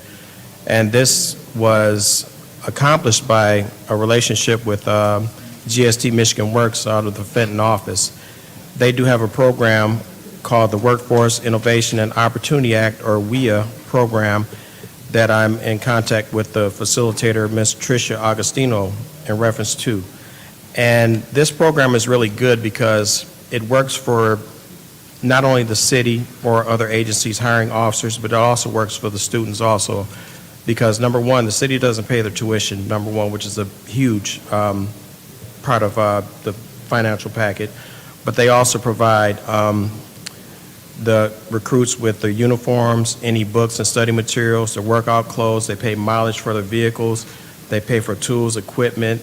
They assist in auto repairs and auto insurance while the students are in the academy. Because in the academy, they're only making $12 an hour in the academy. So it gets kind of, hard, but that does assist, like, the employees while they are going through. And it would be really nice, since we're not picking up the tuition anymore, that we could probably increase the hourly wage while they are in the academy. I don't know if that's something, I don't know the process for that. It maybe have to go through Chief Green and the budget or something like that, but that would be nice. How many weeks is the academy? I'm sorry? How many weeks is the academy? The academy is approximately 4 months long. And while in the academy, again, they are City of Flint employees. They make them $12 an hour, but that's it. So that program does help them very, very much. And, it kind of hits home because a young man came to my office about 2 weeks ago, and he was inquiring about the academy and, applying to be a police officer. And I think he probably would have been a really good police officer. And he says, yeah, but I can't really survive on $12 an hour for that amount of months. So it will be nice sometime in the future if we could see, an increase in, the wages while the recruits are in the academy. Now, when they graduate from the academy, council did pass $500,000 to assist in receiving the bonus. Is that when they get the bonus, once they graduate the academy? I can't answer that question because I don't know how the funds are going to be distributed. I don't have the answer to that. That's probably something that the chief could probably answer that question. Chief Green? He's shaking his head, yes. So once they graduate from the academy, so the officers get how much? The new officers get $5,000 bonus, and the lateral transfer officers get $7,500. So if 5,000, if it's a new officer coming out of the academy, if it's a lateral officer coming out, they get 7,500, but they're already certified, correct? That's correct. So they don't have to go through the academy, so the city is saving money not having to send them through the academy because they already have their certification. That is correct. Okay, and so Michigan Works, you stated picks up the tab for books, uniforms, and they pay for the academy. That's correct. So that is saving the city money. How long will this program last with Michigan Works? Do we know? Well, it's been renewed for the last 2 years, and I talked to Ms. DiAgostino earlier today, and she said that she didn't think it would be going away anytime soon because it's so successful. And also, you know, there are increases, you know, in the funding. Like the first time, from the very first time we participated in the program, there was an increase in the next go-around, I think about $500 or something like that for the students. So in this, with you doing the hiring, is it difficult to attract new people who want to be officers? Is it difficult? Well, that moves on to some more of my notes here, because when I got this notice, I started writing notes. Yes, as far as like the recruitment efforts, it does prove difficult nowadays, because I mean, it's just difficult all over. I mean, to like recruit and hire, you know, good quality officers. And part of my recruitment efforts is I visit the academy, the LERTA Academy, on several occasions. Number one, to check in on, you know, our recruits to see how they're doing and progressing, and also to see, to do presentations for like the pre-service people. And what pre-service means are people that may be putting themselves through an academy, but they don't have a job yet. And that did prove successful in the last academy, because I went and did a presentation, and the next day we had 2 of the pre-service people applied, and they are currently Flint police officers right now. So I also visited Oakland Community College, their police academy, did a presentation there. And when I do the presentations, I actually do a PowerPoint that was put together by Detective Booth's office, and it's a really good PowerPoint that shows, like, you know, what our duties are, opportunities are, the different divisions you can work in, I mean, what the benefits are, and things like that. So I also participate in like job fairs and career expos, and like some high school events circulating around, like career days and things like that. And when I participate in those, I actually have a really nice display table with like literature. And I did bring some literature for the council. I'll just pass it out to you guys when I'm done here, if that's okay. And you know, I do presentations at the job fairs and career expos, which is actually how my next point came into play, where I have, I'm right now through networking at the career expos, I'm finalizing a police apprenticeship program. And the final stages now, I just have to submit a job description, and the program should be up and running. The start date for that program would be May 12th. Yeah, May 12th is when the kickoff for the event is, and I'll be going there as a guest speaker for that event kickoff. And in this police apprenticeship program, it's for adults between the ages of 18 and 24. And prior to coming to the police department to work in the apprenticeship program, they have to complete a 2-week program with Michigan Works. And within that 2 weeks, the participants will receive a certification in CPR and first aid through the American Red Cross, Serve Safe certified for food handling. They have financial literacy classes that'll teach them how to like manage banking accounts and debit cards and things like that. And they will also complete a cover letter and resume, and at the completion, they'll receive a $100 bonus and a free Chromebook computer. So after the completion of this program, the participants will come to the police department, work for 90 days and rotate through different divisions of the police department. And in those 90 days, they will actually be getting paid a base officer's wage through Michigan Works of $19.43 an hour. Now, is So- this a new program? Yes, it is. This is something Okay. that's just, this will be the So they won't start get the for it. $12, they'll get 19. They'll get a base officer's wage, which is $19.43 once you graduate the academy. That's the base officer's wage. So Michigan Works is going to pay that for 90 days for those participants. And during that program, they'll do things like, they'll do ride-alongs, like with the officers, and also shadow like a detective, you know, for our rotation, and then to shadow somebody in our IB division, which is a civilian division also. And I think it's a great program because I think it would show interest, spark interest in some of our young people in our community to likely take on a career in law enforcement or as a law enforcement support service, which will be good for us too. And also the participants will sign and adhere to our intern ride-along policy, and they will be while patrolling with the officers in a cruiser, and will be provided with protective body armor. And right now, I mean, they asked for a number of people, and I said, well, probably right now at the most 5, because I have to take in consideration that we do have 5 new police officers, certified police officers that we have to train, and I don't want to deplete our ranks to, you know, to where we just don't have enough people to train. So I may have more information on that after May the 12th, and if prior to any questions, I'd like to just pass you guys out the flyer that we had generated. Thank you, Lieutenant Dixon. And Chief, real quick, what percentage of your staff is eligible for retirement? Before July 1, 9 sworn personnel can retire. This July, 9. I'm sorry, could you repeat that? I apologize. 9. 9? 9 officers can retire So, before as of July are 1st? eligible. Not saying they are, but they are eligible. That they are eligible for retirement? Yes. Okay. Which you need every single officer that you have. That's And I really like the recruitment program because it looks like you're doing some innovative things, reaching out, working with other partnerships with Michigan Works, trying some things that we haven't used before. And I like that. I think, like, bravo, job well done. I like to continue seeing that. Also, that it's not, you know, the city doesn't have to pay for this. If we're looking at they're paying for a portion of it, that's even better.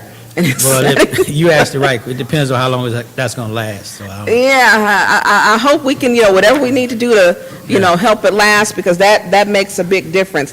And if we're not having to pay for their training, I like the fact that the city's getting that savings, getting them here to stay. I think the retention has been the real big issue, and that's been one of my more serious concerns, because I hate to see when they come here, they get all the great training because all the things that happens in the city of Flint, and then they're well prepared to go work any and everywhere else. I'll conclude that with my questions. Thank you, Madam Chair. Thank you, Mr. Pfeiffer.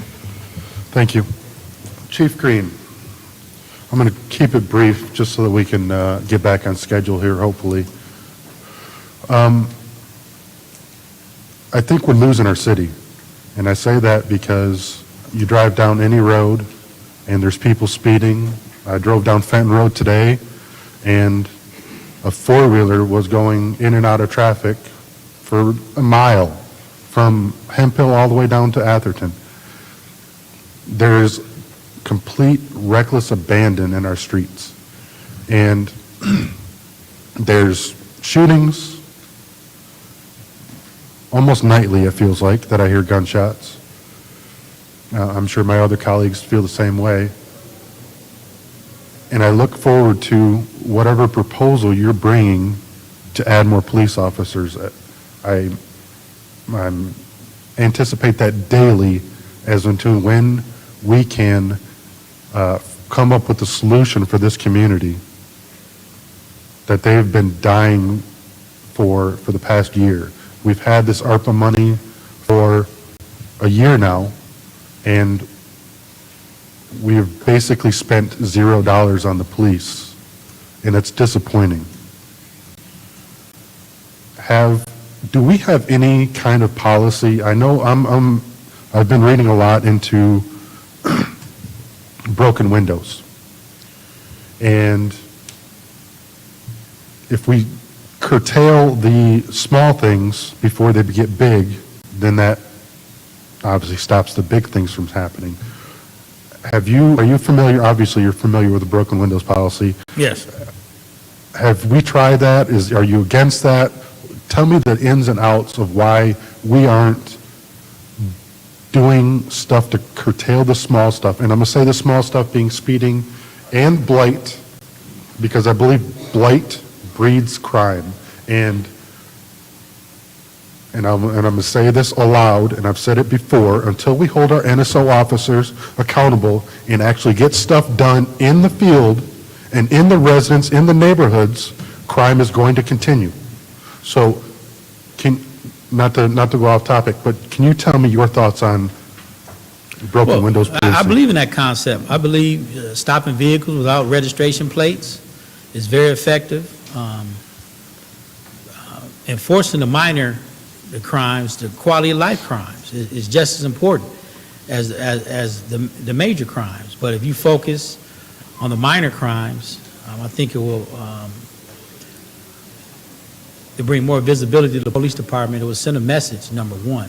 But I think it's very effective, and officers out there doing that during their unobligated time. The issue is we got to increase our staffing levels to increase officers' unobligated time, meaning they have time to patrol around and get involved in that broken window theory and do those type of crimes, invest in those type of crimes. So, in your proposal, if we go down that route, how do we set goals and have because every day I see people without license plates. I mean, that's you drive down the street. So, how do we? I see people without license plates. I see people on four-wheelers. I see in my neighborhood, I see people with dirt bikes. I don't see any police though. So when are you going to come forth with a proposal? You are the professional. When are you going to come forth with a proposal that this body can chew on to help you out? Because we've been waiting, I've been waiting, the community has been waiting ever since this ARPA dollars. We have ARPA dollars collecting no interest because interest rates are horrible. Let's spend that. And I don't care about, trying to scale that money or leverage it or whatever else. People are dying in the community. We need boots on the ground. When is that proposal coming? Well, currently I've been meeting with Ernst & Young specifically regarding public safety programs. They're preparing our budget, ensuring that our programs are compliant with the ARPA dollars. I've been told they are. None of the programs have been rejected. So they're putting the figures together as we speak. We met last week. So by the next 30 days, we're going to have a proposal? Hopefully before then. That's good to hear, and I hope that comes to truth, because I don't know how long this community can survive. We're literally dying, we're dying by a million cuts of torture. It's a small cut every day. We're just digging in and digging in and digging in. We got to fix it. And we're up here talking about it. We got to put action to it. I think we're all done talking about it. Yeah, I agree. Thank you, Madam Chair. Thank you. Is there anyone else who wishes to speak during the special order? Madam Chair, could you speak up? I can hardly hear what you're saying. Mr. Mays, I asked if there was anybody else who wished to speak during this. Beg your pardon? As I was saying, I asked to see if there was anybody else who wishes to speak during the special order. Yeah, it gets bad when you have to strain to hit a chair. If nobody else is wanting to speak, I would rather speak, but I'll wait to see. But you got to speak up for me to understand what you're saying. Point of information. What's your point? So, Mr. Mays, did you know that you can obtain some earbuds because we have a dead spot in the room that'll help out with the volume? Is that point of information to me? If it is, Miss Liddell Lewis, I wouldn't care about an ear snug, an ear bug, or an ear tug. I got regular ears. Did you know I want her to speak up a little more? Okay, well, I'm going to speak during the special order because I have a couple of questions as well. Chief, can you hear me? Yes. Thank you. So I understand that there is a number of police departments who, when they pay their way for police officers to go through LERTA, that they sign a 5-year contingency for their contract, where that officer would designate 5 years of their service following police academy to the department that paid their way. Does the Flint Police Department do that? Yes, we do. Is it 5 years or is it a different number? I'm not sure. I think it's 3 years. Five. It's 5 years? Yes. Is that a legally binding document, or can there be lateral transfers in that point? Pardon me? Is that a legally binding document, or can there be lateral transfers at that point? It's a legally binding document. Okay. My next question is, what is the number one crime in the city as a whole for the past year? We have the April stats, but I'd be interested to know what that is for 2021. Assaults. So what kind of preventative measures are we doing to help make sure that assaults do not happen in our community? Come on. They are assaults for 21 as well as 22, but the majority of those are domestic-related assaults. So it's husband, wife, girlfriend, boyfriend, past girlfriend, boyfriend, those types of relationships. So if we had 600 police officers, that majority, which are the majority of those assaults, it wouldn't change that number. What do you mean it wouldn't change it? I just wanted to know what the number one was. Or my question is, what are the preventative measures that Flint Police Department has in place to prevent domestic violence? Well, to prevent domestic violence? You said that it was assaults, predominantly domestic violence. Is that correct? Correct. Majority of the assaults, which is the number one crime, which is what you asked, I'm saying that they're domestic violence related. So they're Right. crimes that are happening inside households. So the number of officers doesn't have a direct impact on that. So what I'm hearing you say is that even if we have more officers on the streets, there probably will not be an impact in the number of domestic violence assaults that happen in our community? Correct. So why are we asking for more police officers? Well, because there are other types of crimes. You asked me for the number one crime. So there are other types of crimes. What are those other types of crimes? What's Well, crime you have- number two you and have- crime you- number three? You have aggravated felonious assaults. You, of course, have shootings. You have speeding. You have blight. You have a million other different types of crimes. So are these new requested officers going to be targeted to those specific categories? For Well, I don't- example, are we going to have a dedicated traffic unit? Well, we do have a dedicated traffic unit at this time, and we have a traffic unit that has been conducting operations, specialized enforcement operations in many of the areas throughout the city of Flint and your ward and other wards as well that have been doing some great work, and we can produce numbers on that also. But we do have a traffic division that responds to traffic crashes, violent crashes, crashes where injury or death is involved, and also that does those specialized traffic enforcement initiatives Can that you I'm speaking of. So are there any officers on duty at any given time who are simply checking for speeders or pulling over people without plates? So all officers have the ability to, of course, stop a Right, I speeding understand car. that. And also, as well as traffic division, who typically handles more traffic-related offenses, as well as answering 911 radio calls. If so, priority one calls are on the board or going out, then that takes away from their unobligated time to just go and do traffic enforcement. And that applies to the traffic division as well. So at any given time, how many officers on a shift are dedicated to just doing traffic enforcement?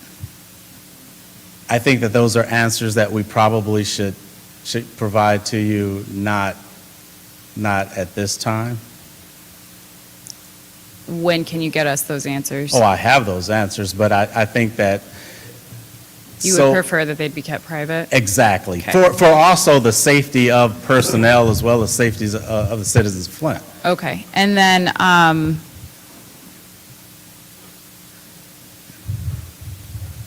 so in regards to the violence interrupters, is there going to be a partnership with the existing peacekeepers in the community about that? Can you explain a little bit more? You mentioned that it was a program out of Maryland and that's what it's based off of, but are we going to work with the people in community who are already doing things like that?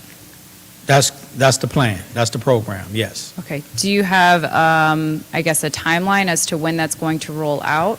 That has to be clear with once we present the resolutions for the ARPA dollar funding, we'll have a better answer for that, but. Are the officers or the squad going to be paid entirely out of ARPA? This program is totally funded by ARPA. That's How correct. are we going to sustain that when ARPA funding is done and gone? What's the sustainability plan for that? Well, currently, the sustainability this is a program that lasts 2 years. So we're starting with the 2-year program, and we'll evaluate it, and based on its success, then we'll determine the sustainability of it. We're going to continue it. We want to evaluate it to see if it has deterred gun violence specifically, and we'll be looking at that 2 years down the road. So we're going to wait till the program, just so I'm clear, so we're going to wait until that program is done to evaluate it, to see if we want to keep it going? No, we wait until a program is done. We'll be evaluating the program as it is occurring. This is a brand-new program, and the funding will hopefully last 2 years. So again, let's say that we get to the end of that 2 years, and we turned out that's really great, we want to keep it going, how are we going to sustain that funding? Then we'll be coming seeking additional funding, From, like any other program. I understand that, but we also have to face reality that ARPA's not going to necessarily be there for all of us to fall back on. We're So fully what's- aware. We're fully aware of that. That's why this program was selected based on ARPA dollars.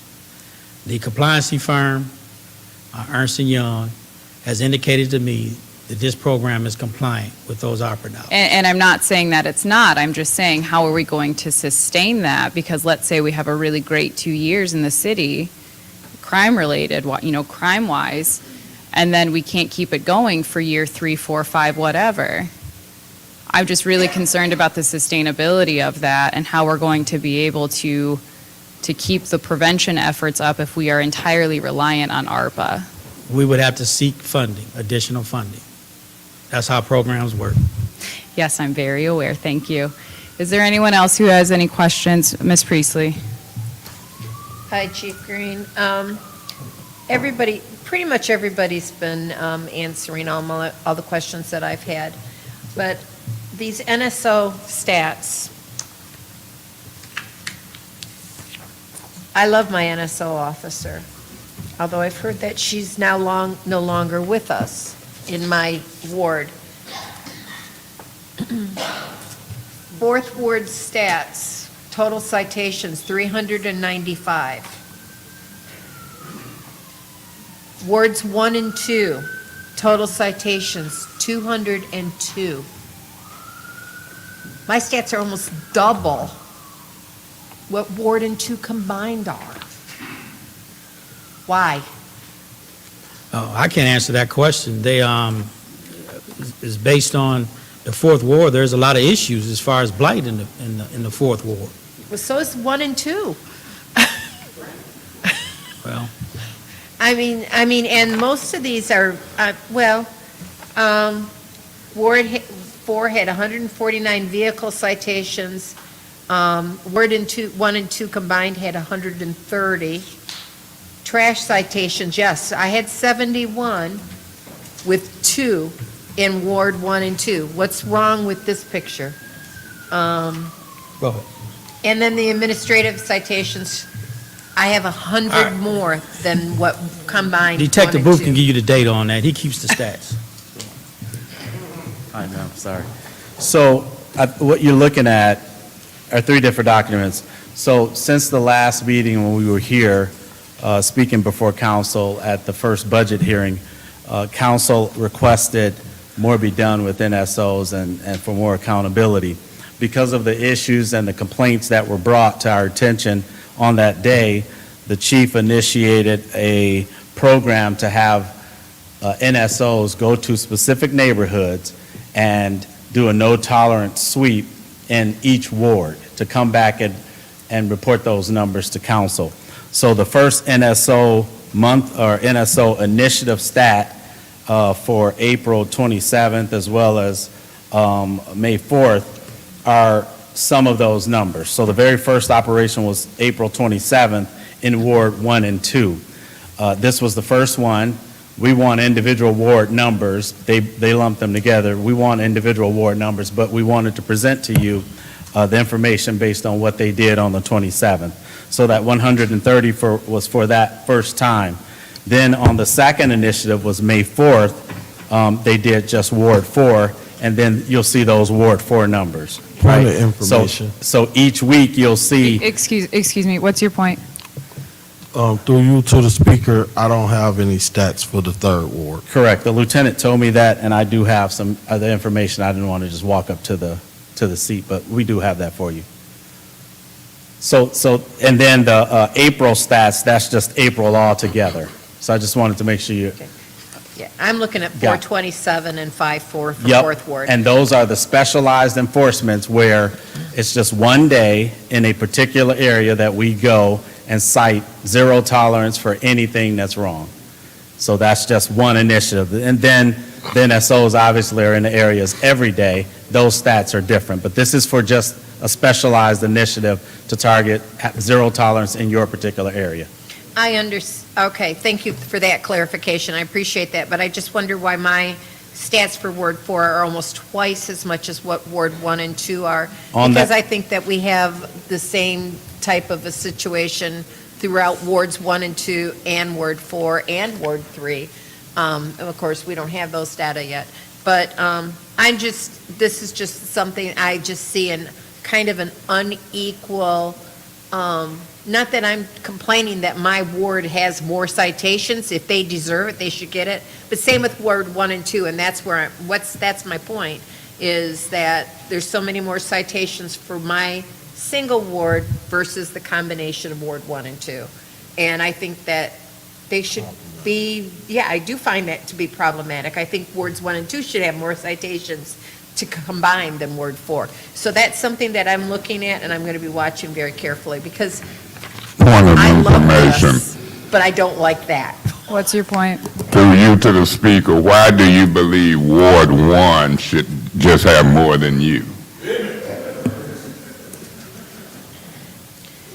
Mr. Mays, I will take the advantage to answer that. It's Wards 1 and 2 combined are almost half of what Ward 4 by itself is. Knowing the situation in your ward and Dr. Lewis's ward and my ward, they should at least be equal in order to be comparative. If not, first and second wards should have more than what the 4th ward by itself should be. Ms. Priestley, are you finished? Thank you. Thank you. Ms. Winfrey Carter? Thank you, Madam Chair. And I guess I need to direct my question to Officer Booth. Officer Booth, I did not get a NSO monthly stat for the 5th ward. Do you have one? The special initiative? Special initiative and any other initiative? So we have not conducted a specialized initiative in your ward yet. We just started that on the Okay. 27th, so you're coming up. And Okay. once that's completed, you'll get emailed information on Okay. the outcome of that operation. Because there are, I mean, the Fifth Ward, we have some issues. And we really need, you know what? One of the things that I wish, and I think is problematic, that we cannot directly talk to our NSOs. You know, your NSO, each ward's NSO should be, they should be my right hand, okay? I should be able to call my NSO and say, hey, I got an issue over on such and such street. It's a blight issue over there. Can you go over and check it out? I got cars parked on empty lots in the Fifth Ward. Can you go over and check it out? We should be able to directly communicate with our NSO. And that's a problem. I mean, you know, we need to, one of the big problems in this city is that we're not enforcing our ordinances, especially the blight ordinances. We talk about blight, but it's not being enforced. So that's one thing I would like to see happen, that we are allowed to directly communicate with our NSOs. And I shouldn't drive throughout the Fifth Ward and see NSOs parked in the back, on back roads throughout the city, just sitting there, talking on the phone. I've seen that happen. So, yeah, the NSOs need to be a little more accountable, and they need to get on it. Yeah, since the last meeting, Madam Council, we have made some changes in terms of the NSOs and are doing things to make them more accountable. I think one of the things was to make sure that the information, because information was being passed, but sometimes it makes it easy when administration doesn't know about the information or request that one could say, well, I didn't know, I didn't get it. So to streamline that and make sure the direction was coming from administration straight to them as an order, that was something that was put in place. So we just want to make sure that your requests, and if we get them, then we're held accountable, but we can also make sure that those who are out there doing the work are held accountable as well. So, through you, Madam Chair, to Officer Booth, Sergeant Booth. So who do they send the information to as far as the administration? Who does it go to? Well, typically it goes to our traffic division, which is led by Lieutenant Rob Frost, and then NSO supervisor, which is Sergeant Reed. Okay. So why doesn't it just go straight to Sergeant Reed? Well, the police department is a paramilitary organization. It's Okay. run by command structure, and orders come from the top down, and it's important that the lieutenant of the division is aware of what's going on as well Okay. as the sergeant inside the division. Okay. Okay. And so will we get these reports monthly? Yes, whenever there's a specialized initiative in your ward, you'll receive information about the outcome of that initiative. Okay. Now, but as far as outside of the specialized initiatives and the daily work of the NSOs, is there some type of report that they do? Yes, so the NSOs keeps a great documentation in terms of what their daily responsibilities are, as well as photographs of the things that they're citing for court purposes. So they do keep detailed daily account of their activity. Okay. Okay. And we can push out reports on a monthly basis in terms of total numbers for the entire unit, and then as you see as well, you don't because you haven't done a specialized initiative, but for your ward as well. But your NSO, we have stats on each individual NSO. Okay, I would like a monthly report, if that's possible, but we'll talk about that. All right. Well, I'll look forward to getting that information on the Fifth Ward, because like I said, there's several problems in the Fifth Ward. I'm one that drive my ward. I drive it every day. I drive through the Second Ward every day because I go to work in the Second Ward. I'm over in the Fourth Ward, the Third Ward. I'm almost in every ward. So, I mean, we really need to crack down on making sure that the blight ordinances and every other ordinance in this city, the ordinances are enforced. Yes, ma'am. Thank you. Madam Chair, may I pass this to council? Yeah. Thank you. Thank you, Madam Chair. Yeah, Madam Chair. Mr. Mays. Well, Madam Chair, let me say this. I know this special order, I figured it could go long. You know, General Motors used to be in Flint. We had over 80,000 workers. When I come out of high school, I was working at Swartz Creek Golf Course, walked from Swartz Creek Golf Course. Within 2 days, I was working at General Motors. Worked for over 30 years, bringing home $1,400, $1,800, $2,100. I stayed in there 1 week just to see how much I could bring home. And it was about 4,000 and some after taxes, had grossed 6,000. My point in saying that is that an idle mind is the devil's workshop. Now, you can believe it if you want, but crime is directly related to a lack of jobs, poverty, and opportunity. When I listen to my colleagues who control millions of dollars, I say, maybe they'll catch on. Maybe they'll learn. Because when you control millions of dollars in a small community this size, whether you put them into economic development opportunities, crime, or blight, you got control. But you ain't got control as an individual. You got control when you get 5 people to get on the same page, 5 or 6, and vote and allocate money. It kind of gets under my skin when I hear the leadership of this city, and that's council, keep asking, what do we need to do? What do you want us to do? And then I hear the police chief respond, we're meeting with Ernst & Young. We're going to bring you a proposal. That money been sitting there since May of last year. I know how the city works. I know the politics of the city. The mayor appoints the chief,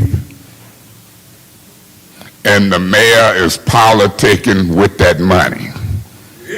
See, it's an election year, and people want to bring proposals in May, June, and July to try to get reelected. It ain't nowhere Madam around. Chair, point of order. What's your point?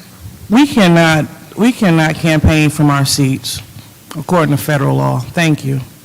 Well taken. Continue. I'm going to continue, if I may. You can sure tell facts from your seat. So you got some new council folks, they think they know. Now, I just purposely sits in the audience. I purposely take myself off the scene, and I listen to them talk. And I want you to notice how many interrupts each other. But when I talk facts and truth, you got all kind of Einsteins and geniuses chiming in, trying to make me look like an idiot when the Lord done blessed me with a great brain. And I'm proud of it.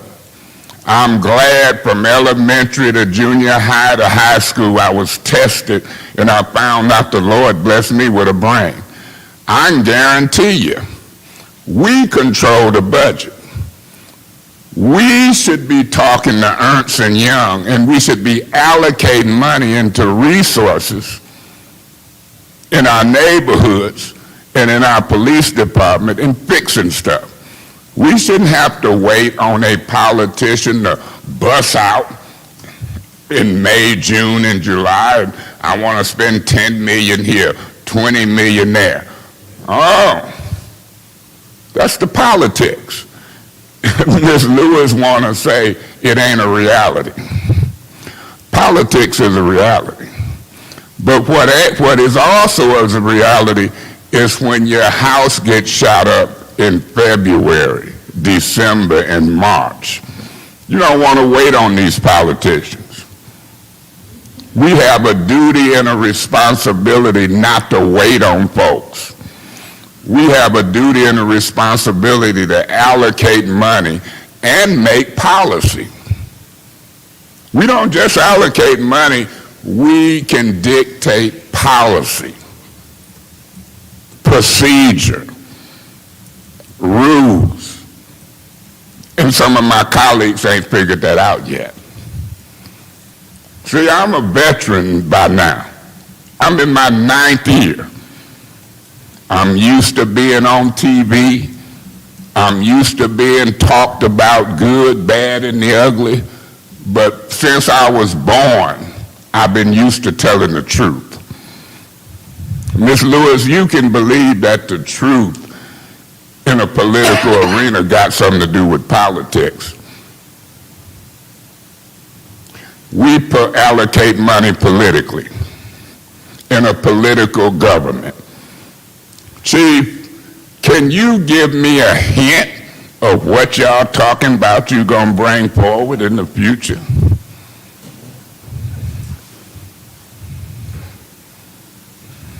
Well, we'll be bringing youth enrichment program. The what? Youth enrichment program. Youth enrichment. What does that mean? It's a program where the youth are mentored by returning citizens. Youth mentors. Youth are mentored. Returning citizens, folks who've been That's to part the, of it. That's part of it, yeah. part of it is folks who've been to the penitentiary gonna mentor some youth. Yes. Okay, how much is that gonna cost? Ernst & Young is preparing our budget. Ernst & Young need to be at the next meeting. Ernst & Young need to be here on the 12th. Through you, Madam Chair, to the Finance Chair, Ms. Burns. Can you ask Ernst & Young to be here on May 12th when we call the police back? Through you, Madam Chair, to Councilman Mays, absolutely, and I agree Ernst & Young should be here because we need to all be aware of what's going on and what can and cannot be, that they will accept to make sure we're in compliance. I will have that added to the agenda. Thank you. Yeah, I think they should be here because, see, I'm in politics, and I know that if we have until the first Monday in June to amend budgets and allocate money to deal with public safety for one and save lives and make an impact on our community, we shouldn't wait to May, June, and July. We should do it now. In other words, if Ernst & Young and y'all are talking, Chief, and we running an honest, transparent government, let's talk about it in an open meeting.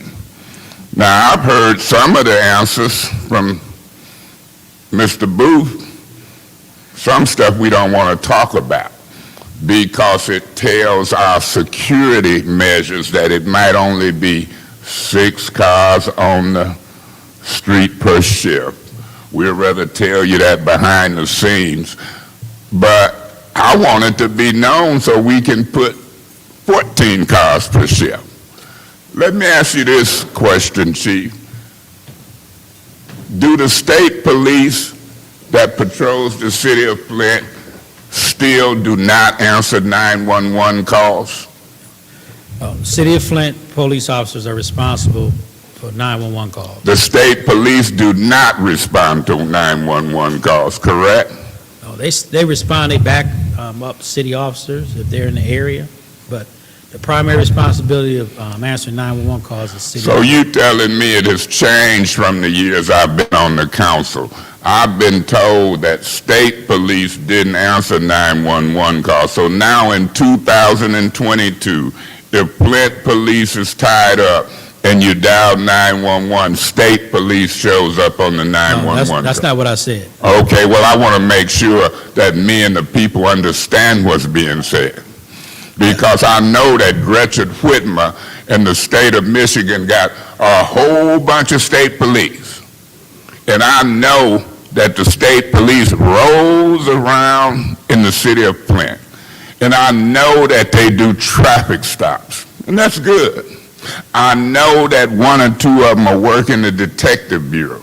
So that ain't what you said.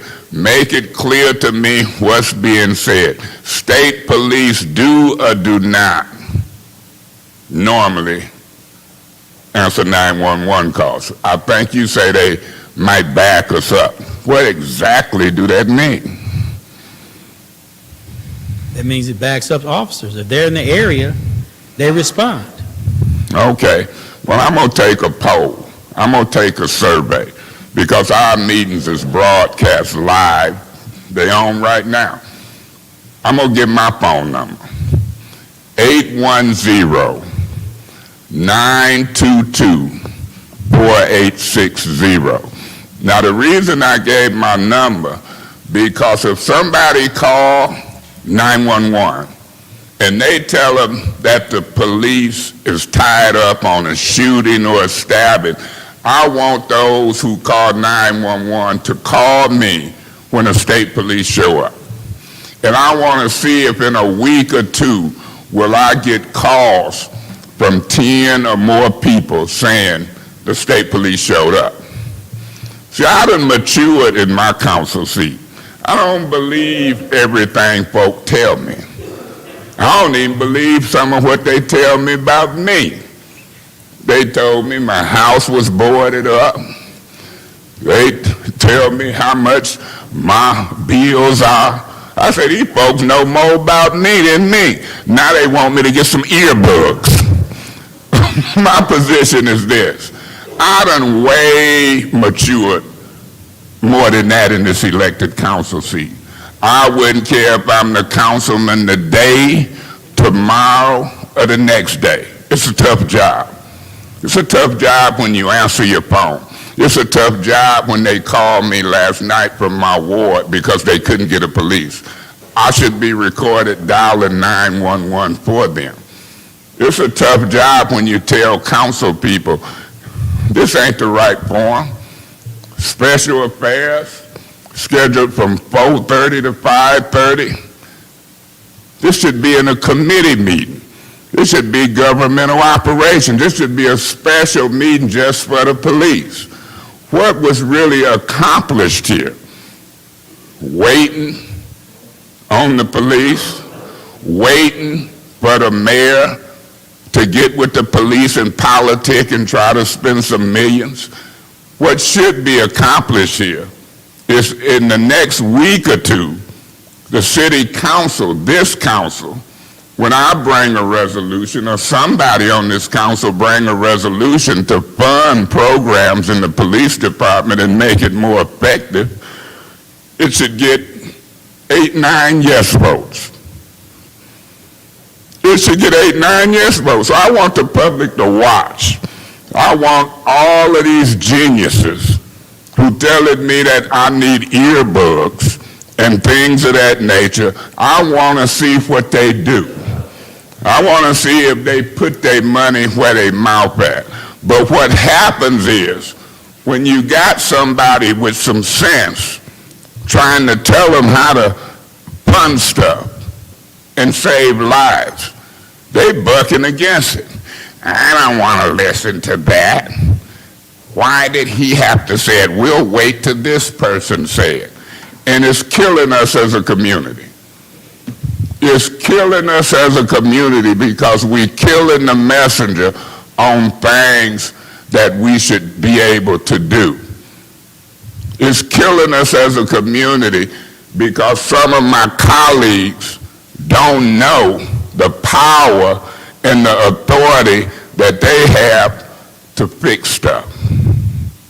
Chief, is this conversation with Ernst & Young going to fund civilians or personnel to to get that backlog of 8,000 complaints down, which now includes hers? Have there been conversation about that? No, we haven't, but I believe Lieutenant Dixon mentioned the apprenticeship program. That apprenticeship program, Chief, picture this. If I got over 8,000 complaints backlogged in my department where citizens is telling on folks, I told on Murdoch. She telling on somebody because she says she got plenty of information. Now, I don't know her case, but I do know my case. I do know my case. I've been arrested in front of you out of my council seat on foolishness here. See, we pick and choose who we want to put the cuffs on. I found that to be true. Chief, how good is the prosecutor's office working with the police department? We have a close relationship with the Genesee County Prosecuting Attorney. I wonder if this council would call the prosecutor over, because that's where I seen the problem. I seen the state police do an investigation, told the prosecutor to issue a warrant, requested it, and it laid there for 1 month. It laid there for 2 months, 3 months, 4 months, 5 months, 6 months, and it's still there. And then I seen a similar case with the school board, and the prosecutor didn't sign, but then this officer, this lawyer signed, because our law office is the prosecutor for misdemeanors. And when the Genesee County prosecutor don't sign the warrant request and issue it, we can turn to the city attorney who can sign for misdemeanors. And I see a different treatment from black cases with black on black crime versus when it's white and black. You want me to say it again? I see a different treatment when the case is a white and a black versus when it's black on black. I see a different treatment. I see it in my case. I've seen it in the school board case. I see a different treatment. The school board case, that's not true. And let me clarify this. Your case with Murdoch was a City of Flint employee. There's a conflict of interest. The city attorney was wise to have the Genesee County Prosecuting Attorney investigate that complaint. The school board incident, there was no conflict. Neither one of them were the city employee. The reason why the city attorney handled that case, because it did not reach the threshold of an aggravated assault. It was a simple assault. But to be transparent, I did have the Genesee County Prosecuting Attorney review it to make sure it didn't reach the threshold of an aggravated assault, which would have been a felony. He concurred with me. It was a simple assault. That's why the city attorney handled that case. Had nothing to do with race. It had to do with process. Let me say, I'm glad you spoke up, because there might be some differences. But now you talked about it, let's talk about the similarities. The similarities is this. Both of them went to the prosecutor across the street. One came back for the misdemeanor, and the other one is still laying out there. It's not true. It is true. He reviewed the misdemeanor case. He said it was a misdemeanor, returned it to the city attorney. The city attorney filed the simple assault and disorderly conduct. That's on the school board case. That's correct. On the Mays case, you ain't even got a misdemeanor prosecution. Oh, it's a fact that the state police investigated, and it's a fact that the state police detective asked Mr. Layton to issue a warrant. The difference that I'm highlighting is this city attorney or this city didn't even pick up the misdemeanor.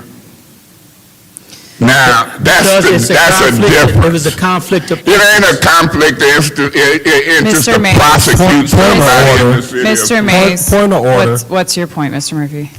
The order was to do a special order to talk Right. about crime. Now we are getting into his personal situation with him in the club with Right. another Well- employee well that take- has well taken, nothing to Mr. do Murphy. with Well- why we did a special order. We need to get back to the Well business taken, of the city Mr. of Murphy. Flint. As I was going to say, right as you called the point of order, this special order is in regards to the city of Flint as a whole, not specific cases.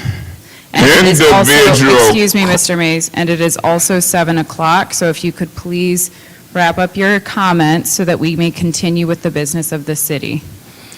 Individual crimes, whether they high-profile folk like myself, or whether it's Pookie and Ray Ray, who don't nobody know Pookie and Ray Ray.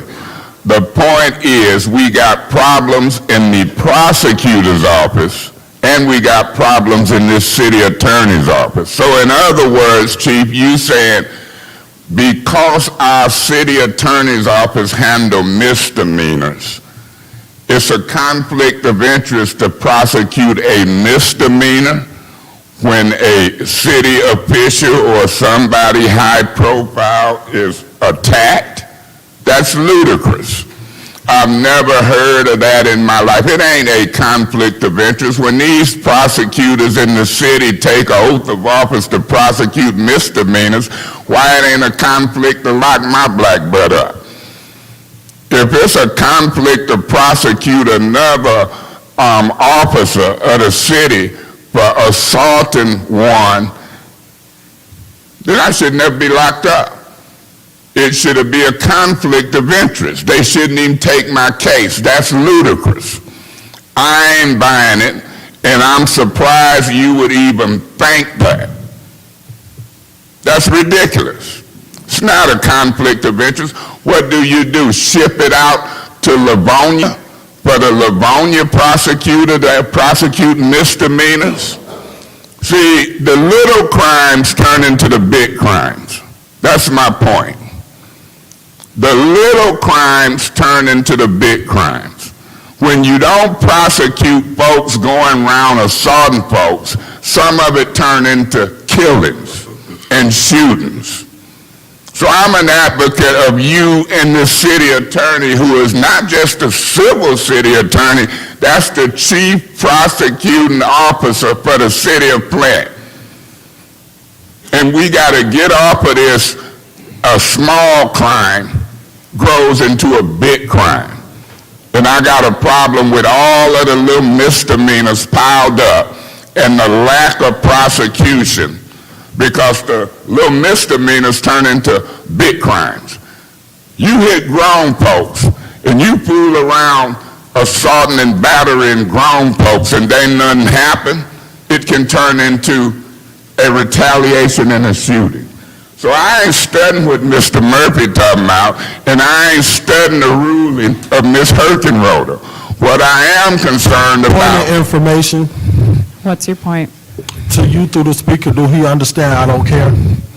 That's an improper point of information. What Mr. Mays. I am concerned about is I get ready to quit talking, because I've gauged my talking based upon me watching the clock of other people talk. Remember, I've been accused of being the one to make the council meetings go long. Well, they need to go long if you're trying to take care of some business. But I also try to prove to folks, these folks up here talk just as long as I do. Different concerns and different points. So I ain't gonna bite my tongue, Chief. This is a tougher job when I look at it and compare it to other places that you might have worked. This is the real deal. Detroit, Chicago, Flint. This is the real deal. And people don't want to get their head cracked, turn in a complaint, and then it's a conflict of interest for us to prosecute that. Some politician like Neely or somebody else that got involved in complaints is laying there because it was his brother-in-law. It gets real, Chief. It gets real, the politics of what folk do and don't do. It gets real when folks look at white and black. It gets real when folk call me this weekend and say, why are y'all concerned about what the white council person said about calling somebody ghetto? Because the crime is in your area. I represent the largest predominantly black ward population-wise in the city of Flint. I'm going to speak up for black folks. I ain't got a patty cake like some of my colleagues. They wore it half black, half white. I can talk loud and proud for public safety for black folks. Watch this, Chief. How much do the speed bumps cost that y'all talking about y'all done ordered them, and where that money coming from? I'm not sure how much they cost. I didn't, You know why? Because it's politics.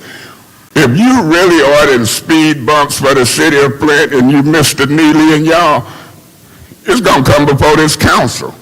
If speed bumps cost $1.8 million for 2,000 of them, we should know it. We shouldn't be getting the answer. We control the purse strings. We should know how many, how much they cost, and what money coming out of account. I don't play the politic game where you put a couple on El Dorado Drive and then you get a reputation. Oh, they doing speed bumps. That's a lie. Ain't no budget came past me. Ain't no amounts came past me. I'm not going to let folks Point of politics information. their way. What's your point? Through you, Madam Chair, to Councilman Mays, he had a question. During the budget hearings, the street interim director, Rod Magaha, did state the price, and he also stated that he's only purchasing 50 at a time. And I heard him say sample 50. program. I heard him say 50. You can put 50 in half of the first ward. And you still won't been in hit Pulaski, Marengo, Home Street, Barbara Drive, Sally Court. That's why I know it's politics. You can't announce a speed bump program and say we ordered 50. That means you fooling people. My phone ringing. Mays, when you gonna get us some speed bumps? They lying, they ain't got but 50. I know politics. That's why, Mr. Murphy, be careful when you play games with me. I'm dead serious about my politics. I'm dead serious about Mr. Mays, please remember your decorum and I'm just saying. decorum. Remember your decorum. When you show out in front of all these black folks and white and tell me I can't exercise 2 What's your minutes point? to respond, Mr. remember, Mays. look at your decorum. What's your point, Mr. Murphy? His opinion of me has nothing to do with this special order that we is here talking about. And here we is, 4:30, is special affairs. We ain't even started special affairs. We ain't started the city council meeting. And here we is letting him go on and on talking about what he think about Councilman Murphy. Well taken, When this special order is Mr. about Murphy. the police chief coming here. Mr. Murphy, well taken. Mr. Mays, I have asked you to wrap up so we can end this special Let order. me say this to you and Mr. Murphy. Mr. Murphy and Ms. Herkenroder. When the brothers speak, treat him different, treat him the same as you treat Ms. Burns and other folks. We listened, we looked at the clock, didn't nobody say nothing. Mr. Murphy, when I was talking about a particular crime, and the chief said a conflict of interest, you tried to act like that crime was unimportant, and you said something. So I'm a pretty sharp guy. I watch stuff. I watch how other folk talk and how other folk listen. I look at what I say and how people talk in response. Ms. Herkenroder, you're the one that rubbed me the wrong way when you treated me differently when I tried to respond to the public speakers. Jaleel, I'm watching as it relates to peacekeepers, programs they doing with the nation, and so forth and so on. I'm going to urge folks to be careful out there. These are real guns, real bad folks, and some of them need to be taken off the street with real resources being put into our public safety department. Public safety is number one. A bunch of this stuff, as you see up here, is politics and foolishness and cheap. I hope by the 12th is Thursday, I hope that you bring at least 2 resolutions for amendment. I hope that this council, when I draw up 4, that they pass at least 2, and we're going to see. But anybody sitting up here who tell you they ain't in politics, and anybody downstairs who tell you they ain't in politics, and if you stand there as a chief and you tell me that your political appointment don't mean something, I'm going to say folks is living in a fantasy world. This is a political arena. It's a multi-million-dollar municipality. We have a duty and a responsibility to try to make a better quality of life. Public safety is number one. It might not make sense at first, but you just keep listening and watching me. I'm going to advocate from this seat, in spite of all the nonsense, what I think should happen budgetary-wise as it relates to fixing that police department. And I'm praying silently, ma'am, that they pay attention to your case and others just like they do or didn't do or should do with mine. God bless us as a city. We'll keep the faith. We'll continue to pray. We won't lean to our own understanding, but I tell you what, I will die, be talked about, locked up, before I let people just tell me how to talk, how to advocate, and how to act. It won't happen. Chief, is there anything you want to say to me or this public? You welcome. Y'all leave me alone. Stay off my back. Keep your knee off my neck. Thank you. Thank you. This special order is now closed. That Madam moves us Chair? down. Yes. I would like, Councilman Mays did speak Madam twice. Chair. I would like to say a last few things while Chief, Point of order. What's your point? I never spoke. Dr. Lewis, would you like to speak? Point of Yeah. information, Madam Chair. Can I be excused? Yes, that's not a proper point of information, but yes, you may be excused. We'll go to Dr. Lewis, and then we'll go to Councilwoman Burns. Thank you, Madam Chair. And then after Councilwoman Burns, we will be done with this special order so we can proceed with the business of the city. Dr. Lewis? Thank you so much. Through you, Madam Chair, I believe it's going to be to Sergeant Booth. I want to make sure that's correct. Sergeant Booth? Thank you. So I've been reaching out to get an NSO to, or just one of the superiors to respond to our neighborhood meeting that we have. I've been waiting for, I'll say like over 3 weeks, haven't heard a response or anything. So it kind of gives me the insinuating that they're untouchable. So please, are you all against allowing them or the leadership to respond and attend public meetings? Absolutely not. In fact, that's exactly what the chief wants them to do. If you would please send me the information, I'll make sure that it gets to the lieutenant in that division, and we'll get someone there. Okay, thank you so much. And so I heard that you were doing ward sweeps. So how do we obtain a list of things that you're looking for during the ward sweeps? I can get you that. I'll send it to you by email tomorrow morning. Okay, great. And then my other question is, I see on this sheet how it says MDOP. What does that stand for? Malicious destruction of property. Property crimes. Okay. And what about UDDA? Unlawfully driving away an automobile. Stolen cars. Stolen car? Yes, ma'am. Okay. All right, thank you so much. Thank you, Madam Chair. Yes, ma'am. Thank you, Ms. Burns. Thank you, Madam Chair.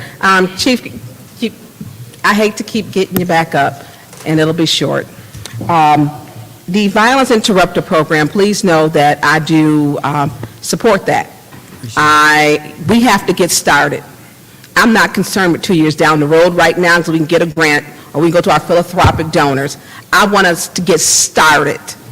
And we have to get started doing something. And I've seen that program Funding is important, but if we can fund it for 2 years, even if we had it for 6 months, during the hot months, where your peak is generally spring to summer, where it's the highest peak on a Friday, Saturday, and Sunday. We have to do something. I get it, and I understand with Councilman Mays, when he talks about getting the prosecutor. We have a problem, and we do need, I don't know how, I'll speak with our city attorney in regards to violent offenders who are released on tether, and they're cutting the tethers off. And they are released back into the system or back into the streets, just like the gentleman, the guy who ended up paralyzing an 11-year-old girl. Those people do not need to be on tethers. Some people have no business on a tether, period. Now there's an 11-year-old girl who is paralyzed. She can't walk. She didn't begin life, and her life was basically taken. So when we talk about the things that need to be done, right now, we don't have a solution from beginning to end. We just don't. But we need to get started at the beginning. We know that violent crimes and crime affect minorities, black people. It just affects us more. It's just a reality that in our neighborhoods, we have more gunshots, homicides, shootings, domestic violence. We have that. So we need to get started. And so I look forward to you coming back with a full plan to address it, to make sure that we can do something that's going to cause a big change in our community. And we have got to get this problem solved. Because I don't like getting calls, and I know you don't always like hearing from me, but that you do take my calls majority of the time, and I appreciate that. But I want to make sure, I don't want to call you. I want to be able to have crime down so that I don't have to make that call, because I don't like calling. I don't like calling 911 being put on hold. That is, I think it takes you feel hopeless when you call 911 and you don't get a response. Hopeless in a city where crime is high. Hopeless where there are no jobs. Hopeless when we need is a council to come together to understand how important that this is. I have talked to you at length, but we have to do something, because the people who are being killed, shot, stabbed, or whatever, a lot of it affects people of color. And it's not okay. These crimes simply do not happen in more affluent communities. They just don't. So we need to do something, and I've already sent my email. Councilman Mays is around here, maybe someplace, to make sure that his request to have Ernst & Young, so that we can do it, to work with you to make sure your programs are getting funded. Because the police department, you have all the good and well intentions that there is. Without money and 5 votes, which every ward in here has had a shooting, it should be 9. There should be 9 votes to help you with this, because every ward has issues, shootings, speeding, they all do, and it's enforcement. I'm not asking for, and I get, we have people say to defund the police. We don't have enough police to enforce the basics if there was a crime being committed to have people arrested. We need to get the basics up before we try to figure out how not to give the police department what they need. We are several officers off from getting what we need just to handle the basic. A traffic ticket. Matter of fact, I'm going to take back a traffic report. Your department is understaffed. It just simply is. Now, you often say, well, call me, because if I need to get a traffic, I should not have to call the chief for a traffic report because you're understaffed. I should not. So when we talk about the basic things, you don't have enough people to do the basics. And every person, wards 1 through 9, should be supporting the police department and their efforts. I can't see anything else more important than life. And this, to me, depends on life. Thank you, Chief Green. Yep. Madam Chair. Thank you. This special order is now closed. Thank you, Chief. Yep. Thank you. I can't remember your title, Mr. Dixon, Officer Dixon. Thank you, Sergeant Detective Booth. That moves us along to resolutions. The chair will entertain a motion to send resolution 220181 to council. Madam President, Turn on your mic, Mr. Murphy. is it on? I couldn't hear. I heard you, but I didn't hear it through the speaker. I would like to move Resolution 220181, 220182, 220183 to council with any separation. I do believe, Mr. Murphy, that motion is not in order because we have to do the resolutions, then the appointments. Oh, okay. All right. Well, let me move Resolution 220181 to council. Okay. There's a motion to send Resolution 220181 to council. Is there support? Madam Chair, Ms. Winfrey Carter. I'll support that motion. It's been moved and properly supported. Is there any discussion? Is there any discussion? Is there any discussion? Hearing none, that takes us to the vote on the motion to send Resolution 220181 to council. Roll call, please, Madam Clerk. Ms. Lewis? Yes. Mr. Murphy? Yes. Ms. Priestley? Yes. Ms. Winfrey Carter? Yes. Ms. Burns? Yes. Ms. Hurkenroder? Yes. Mr. Pfeiffer? Yes. See, Mr. Mays is not here. He's not here for the vote. The vote is 7 yes, 0 no to move to council. The vote is 7 yes, 0 no to send to council. That is approved. That brings us down to appointments. The chair will entertain a motion to send appointment 220182 and 220183 to council. Madam President? Madam Chair, yes, Mr. Murphy. Yeah, excuse me. I would like to move Resolution 220182 and 220183 to council. It's been moved. Is there any support? Madam Chair, Dr. Lewis? I support. It's been moved and properly supported. Is there any discussion? Madam Chair? Yes. Hearing multiple, I believe I heard Mr. Pfeiffer and then Mr. Murphy. Okay. Yeah, I won't be supporting this unless we separate 183 because I believe personally, I still have the same concerns as why I voted this person not to get that position last time when it was brought up in November. So I will not be supporting it unless we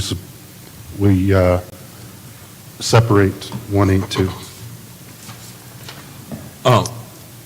Mr. Murphy? Yes, I move both of these to council. We can, once we get them to council, we also can move one of them back to committee on council, but I was just moving both of these to council in order to get the meeting moving forward. We can get into detail in council on these different appointments. I still have some questions. I'm not saying I'm going to support this once it gets to council. Whether I support it or don't support it, I want to move it to council so we can move forward with this meeting. We still in special affairs, and we have not started city council meeting, and it's going on. It's 7:30 right now. Thank you. Is there any more discussion? Madam Chair, Ms. Burns? I will not be supporting 220183. One of my major concerns with the last council is it kind of stayed there that I don't believe that this person is even a U.S. resident. So for me, I have serious concerns about that. And does it even qualify to be appointed to the Hurley Board? So I will not be supporting 220183. Thank you. Thank you. Is there any more discussion? Madam Chair, Ms. Lewis, Dr. Lewis? thank you. So through you to Attorney Kim, does U.S. citizenship, is that required for this board?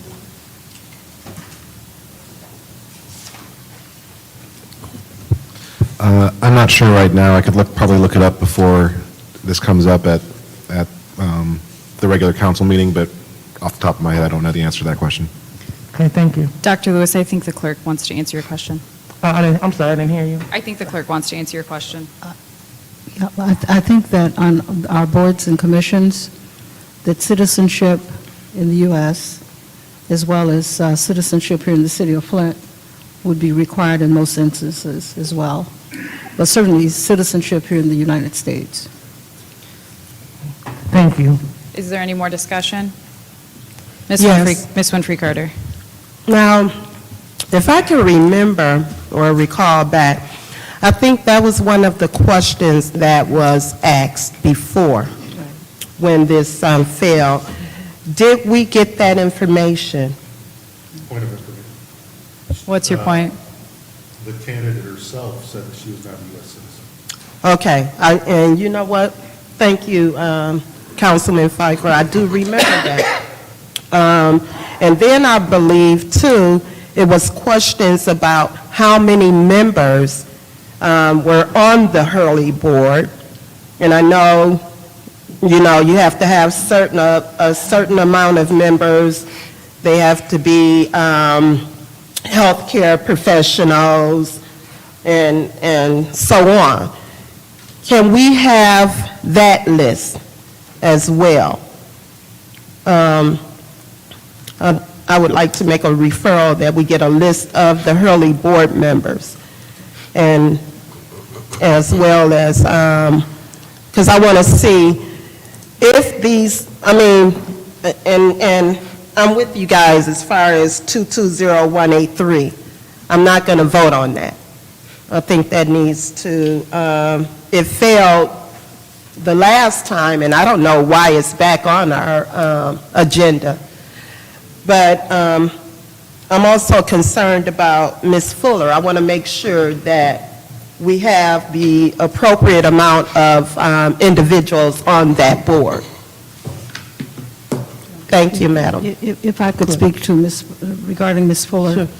She's the wife of Pastor Fuller, who is the pastor of Mount Calvary Baptist Church, and she's been on the board since 2008. Okay, so she's being She's being reappointed. And that's fine. Yes. That's fine, but can we still have a list of the board members so that we'll know? Would have to be tomorrow, if that's all right. Okay, because I'm sure that they're going to probably want to bring another appointment to us, so we need that list to make sure that we're in compliance. Thank you. Thank you. Is there any other discussion? Is there any other discussion? Madam Chair. Do you want your second round? I was gonna make a substitute motion. Okay, but let's finish the first round. Okay. And is there anyone else who wishes to speak? Okay, Dr. Lewis? Okay, so. I'm sorry, you've already spoken during the first round. Oh, so we going on round two right now? We are still in the first round. I have not yet spoken, and I do wish to speak. I just want to make sure, again, that everything is aligned with the I don't know if it's a charter or the bylaws for Hurley as well. I guess I am concerned, though, because does it outline specifically that the member must be a U.S. citizen, or does it outline specifically that they must be a U.S. legal resident, because the two are not the same? And hearing the conversation from my colleagues, I would also like to point everyone's attention to Rule 8.3, which means that we can divide the question, which is similar to a separation. So hearing that, we'll divide that question for the vote, if that's what your substitute motion was also going to be. So dividing the question means that we'll vote separately on 182, and we'll vote separately on 183. Okay? Okay? All right, is there any more discussion in the second round? Madam Chair? Dr. Lewis? All right, so just wanted for clarity. So when the candidate expressed that they were not a U.S. citizen, when was that? So I guess through you to Councilman Pfeiffer. When did she express that she wasn't a citizen? I believe she called in to when she was on the agenda last time, and that question was asked to her, and she said she was not a U.S. citizen. Okay, so did she express that she was seeking citizenship? Because I guess my thing is, I just want to make sure that that between now and then, that she didn't obtain citizenship, so we'll be fighting a null battle. Sorry about that. So I just want to make sure that at this moment, she's currently not a citizen before we proceed as if she's not a citizen. So I just want to double check and make sure that status is still current. That's it. Thank you. Okay, thank you. Is there any more discussion in the second round? Mr. Yes. Murphy? Also, in addition to, I support separating them. I think it was some people appointed on the Hurley Hospital Board for compelling reasons. So I want to see the list. I don't know how soon we can have that list. Is there some way we can go on a website and just look at, or can you identify, because I know in the charter, we have so many people in the city of Flint that can serve on the board, so many people that live outside of the city of Flint, and also so many medical professors on the Hurley Hospital Board. I think we have an individual, Frances Gilchrist, I think she's on there for compelling reasons. So I want to make sure that is she still on the board for compelling reasons, or are she a member of the out-county appointed person, or is she someone that live in the city of Flint, or is she in a medical reason, or because she's the president of the NAACP? Is that the reason why she on the Hurley Hospital Board? And there could be a conflict of interest with her being on the Hurley Hospital Board, because we just had a situation with a young man going into the emergency room and being allegedly being assaulted at the Hurley Hospital. So if it's some discrimination going on and we got to go to the NAACP with some Hurley Hospital, is that a conflict of interest? So I got some questions as a council on that individual being on the Hurley Hospital Board. Thank you. Ms. Brown would like to respond to that. If I could respond to you real quickly, there have been a number of people who have resigned from the board, including the person that this particular individual is to replace. So we're in the process of updating it, and we're going to try to update it so that we can get a list to you all by tomorrow, so that you would be able to see all the people who are on that particular board. In addition to that, Reverend Miller, Herbert Miller, who was at Metropolitan Church, also resigned, and he's been replaced. So all of that we've got to update, because that was only updated by you all, I think, about a month or so ago in terms of a replacement for him. Thank you. Is there any more discussion in the second round? Is there any more discussion? Hearing none, and given that it's a divided question, we'll vote on 220182 first, and then we will vote on 220183. Roll call, please, Madam Clerk, for the motion to send appointment 220182 to council. Okay, Mr. Murphy? Yes. Ms. Priestley? Yes. Ms. Winfrey Carter? Yes. Ms. Burns? Yes. Ms. Hickenroder? Yes. Mr. Pfeiffer? Yes. Mr. Mays is not here. Ms. Lewis? Yes. The vote is 7 yes, 0 no on 220182. Vote is 7 yes and 0 no. That moves to council. For the vote on 220183, roll call, please, Madam Clerk. Ms. Priestley? No. Ms. Winfrey Carter? No. Ms. Burns? No. Ms. Hickenroder? No. Mr. Pfeiffer? No. Mr. Mays is not here. Ms. Lewis? No. Mr. Murphy? No. The vote is 0 yes, 7 no. The vote is 0 yes, 7 no. That motion fails. That brings us down to ordinance discussion items. We have none. The chair will entertain a motion for adjournment. So moved. So moved. Is there support? Support. It's been moved and properly supported. It was supported by the 4th Ward Councilwoman. Is there a roll call, please? Just 1 second. Ms. Winfrey Carter? Yes. Ms. Burns? Yes. Ms. Hickenroder? Yes. Mr. Pfeiffer? Yes. Ms. Lewis? Yes. Mr. Murphy? Yes. Ms. Priestley? Yes. The vote is 7 yes, 0 no. Vote is 7 yes, 0 no. We are adjourned at 7:37. Let's go ahead and take a 15-minute break or so. Let's meet back up here at, Did you say 15? we'll round it. We'll just meet back here at 8 o'clock. Does that work for everyone? Oh, 8 o'clock, that's a long. For lunch, for dinner? Yeah, 8 o'clock. We'll meet back here at 8 o'clock.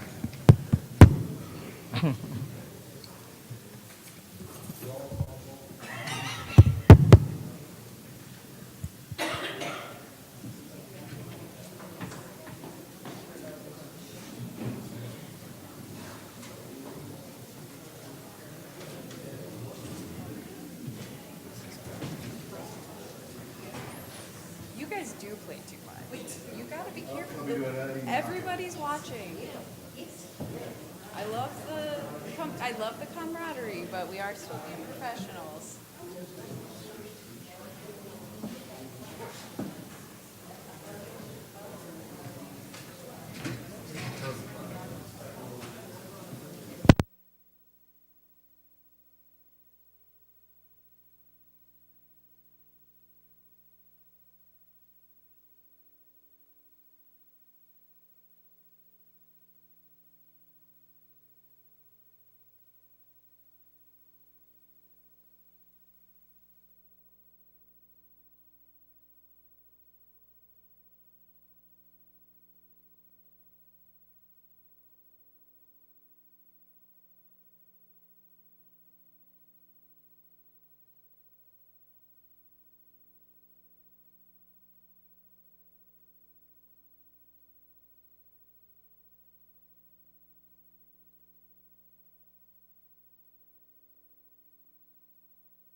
all council members please take their seats?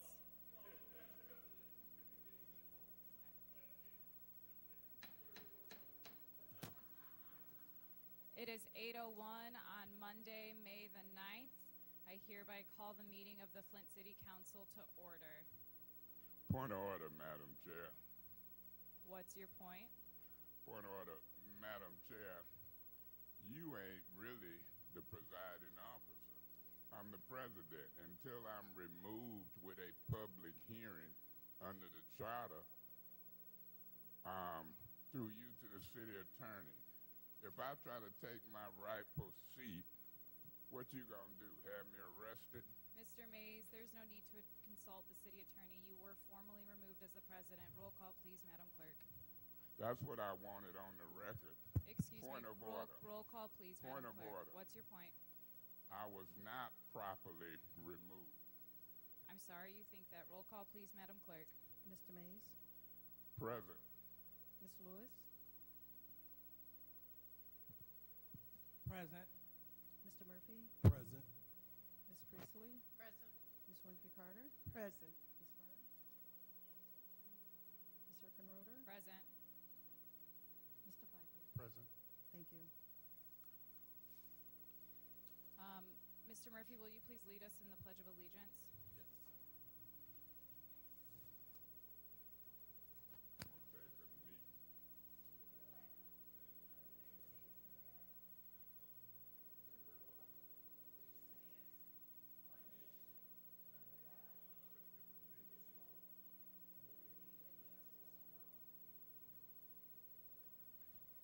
Thank you. Dr. Lewis, could you please lead us in a prayer or blessing? Dear Almighty Creator, we thank you for allowing us to gather on this day to conduct the city business. We ask that you watch over every single resident, every elected official, and everyone that cares about the city of Flint. We ask that you be with us as we make decisions, positive decisions, to move the city forward. In your name we pray. Amen. Thank you. Reading of the disorderly person city code subsection. Any person that persists in disrupting this meeting will be in violation of Flint City Code Section 3110, disorderly conduct, assault and battery, and disorderly persons, and will be subject to arrest for a misdemeanor. Any person who prevents the peaceful and orderly conduct of any meeting will be given one warning. If they persist in disrupting the meeting, that individual will be subject to arrest. Violators shall be removed from the meetings.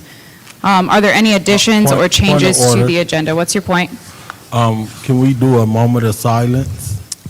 Yep, let's do the request for changes and additions to the agenda, and we'll do the moment of silence in that. Okay. Do you have a moment of silence? Yeah, I think it'll be appropriate to do it first before we do the agenda change. Okay, Yeah. I would like to do a moment in silence for the young lady who died in a car accident on Pearson Road. Her last name was McGee.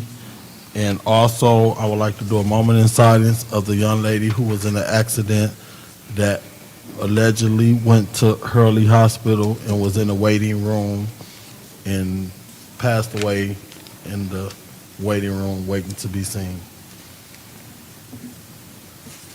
Thank you. Is there anyone else who would like to honor somebody with a moment of silence? Hang on, RL. Would you like to honor someone? Yes, ma'am. Go ahead. My landlord, Charles Frazier. I just found out at the last council meeting from Catherine that he had passed away. Charles Frazier. Okay. 3512 Milton Street. That's the house I was last in before I moved on Linden's. Okay. Where they put Thank Charlie you. Frazier. I got it. Thank you. And sisters Poochie and Johnny, I didn't know about it because they live in Sayran. Poochie, that's why I didn't. Okay. They just let me know about it. Thank you, RL. All right. Thank you. Are there any other people who request a moment of silence? Madam Chair, Dr. Lewis. I would like to request a moment of silence for Mr. Brian Blanding. That's Brian Blanding. Thank you. Thank you. Is there any other member of council who has someone they'd wish to honor? Okay, let's go. Madam Chair, Ms. Winfrey Carter. Can I request a moment of silence for the family of Mother Norma Dean Stanley Thompson?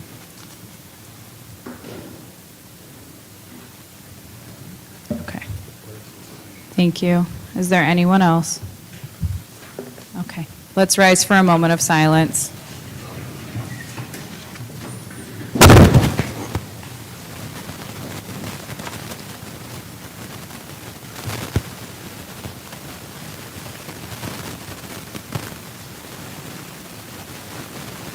Thank you.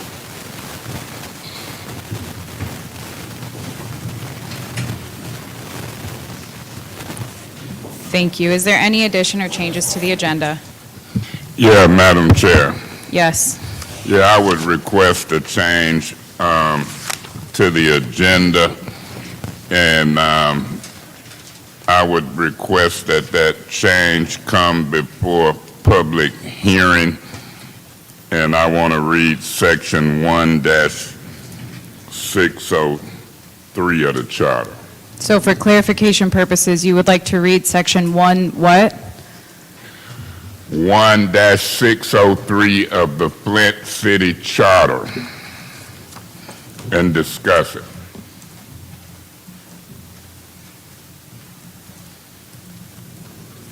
Okay. Are there any other additions or changes to the agenda? Okay. Hearing none, we'll vote on the proposed addition to the Point agenda. of order, Madam Chair. What is your We don't go point straight of to a order? vote. We go discussion on the proposed agenda change Oh, first. I'm sorry. I didn't realize I had said vote. I meant to say discussion. Yeah, I've got some discussion. Okay, what's your discussion? You know, whether it's passed or not, you know, I've been around long enough to know how to do discussion before a vote. Section 1-603, forfeiture of office and removal for cause. Subsection A, except for the ombudsman who serves at the will of the Ethics and Accountability Board and the city attorney, the city council shall declare forfeiture of the office of any elected officer or appointee and may remove for cause any person appointed to an office for a fixed term, such as a one-year term for president. In every case, there shall be a public hearing before the city council with public notice published in the manner set forth in this charter. A city council member charged with conduct constituting grounds for forfeiture may not participate in the resolution on the charge. Subsection C, the position of City of Flint elective officer or appointee may be forfeited if he or she violates any provision of this charter as determined in court. Any resident of the City of Flint and the ombudsman shall have standing to file suit in circuit court for a finding of a violation of the charter on the part of the elected official or appointed officer. The court shall determine if a violation of this charter has occurred and any corrective action. My job is to try to get an agenda change to enlighten the council prior to a court proceeding, because I can guarantee you 100% the paperwork is about done, and it will be in court. And today, here I sit as president-elected. There's been no public hearing under 1-603, no publication and notice of a public hearing procedurally, and here I got to sit in my first ward seat while you unlawfully chairs a meeting. Now that warrants a agenda change. It warrants a point of order, and it really sends a bad taste across this city that folks can't read a charter. It sends a bad taste that the city attorney give y'all advice that's wrong, There's only one removal for cause for elected and appointed people in the charter, and it's 1-603. That's the ruling section. That's the removal for cause section, and it mandates that in every case, there shall be a public hearing. It's easy to read if you're in junior high or high school, and so whatever is happening here, whether it's a mutiny, whether it's just unlawful acting, it really hurts me to see you sitting up in the seat that I've been elected to, wrongfully removed. And what's kind of scary, when y'all got up and left y'all seats and y'all listened to Attorney Kim say you could deliberate outside of a meeting, and the video show y'all coming in groups of 3s and 4s, deliberating, and then made a decision. The meeting had been adjourned for lack of a quorum. Y'all moved $16 million, $16 million, in what I say was a unlawful, hadn't been posted meeting. So I do want this agenda change. I'm gonna vote for it. Don't care what y'all continue to do wrongfully, but we will get our redress in a court of law. And I think it's embarrassing and it's a shame that you sitting up there chairing a meeting in my presence when the charter makes me the presiding officer, and the only route to remove an elected or appointed person is to first have a public hearing in every case. Don't say in some, or if it have to do with Mays, you don't have to have a public hearing. They say in every case, there shall be a public hearing noticed and published prior to the procedure that I wouldn't participate in. And so that's 1-603. And we'll see what happens between now and a court proceeding, now and the next meeting. But some of the damage could be irreversible, irreparable, and downright illegal. Thank you. Is there any more discussion? Yes. Mr. Murphy? Thank you. What I want to also go back and read in section 1-6003, forfeiture of office or removal for cause for someone who has served on the charter. Forfeiture of office, as you guys look in the public who see, Councilman Mays is still sitting in his seat. So he is not removed from office. He still is a city council.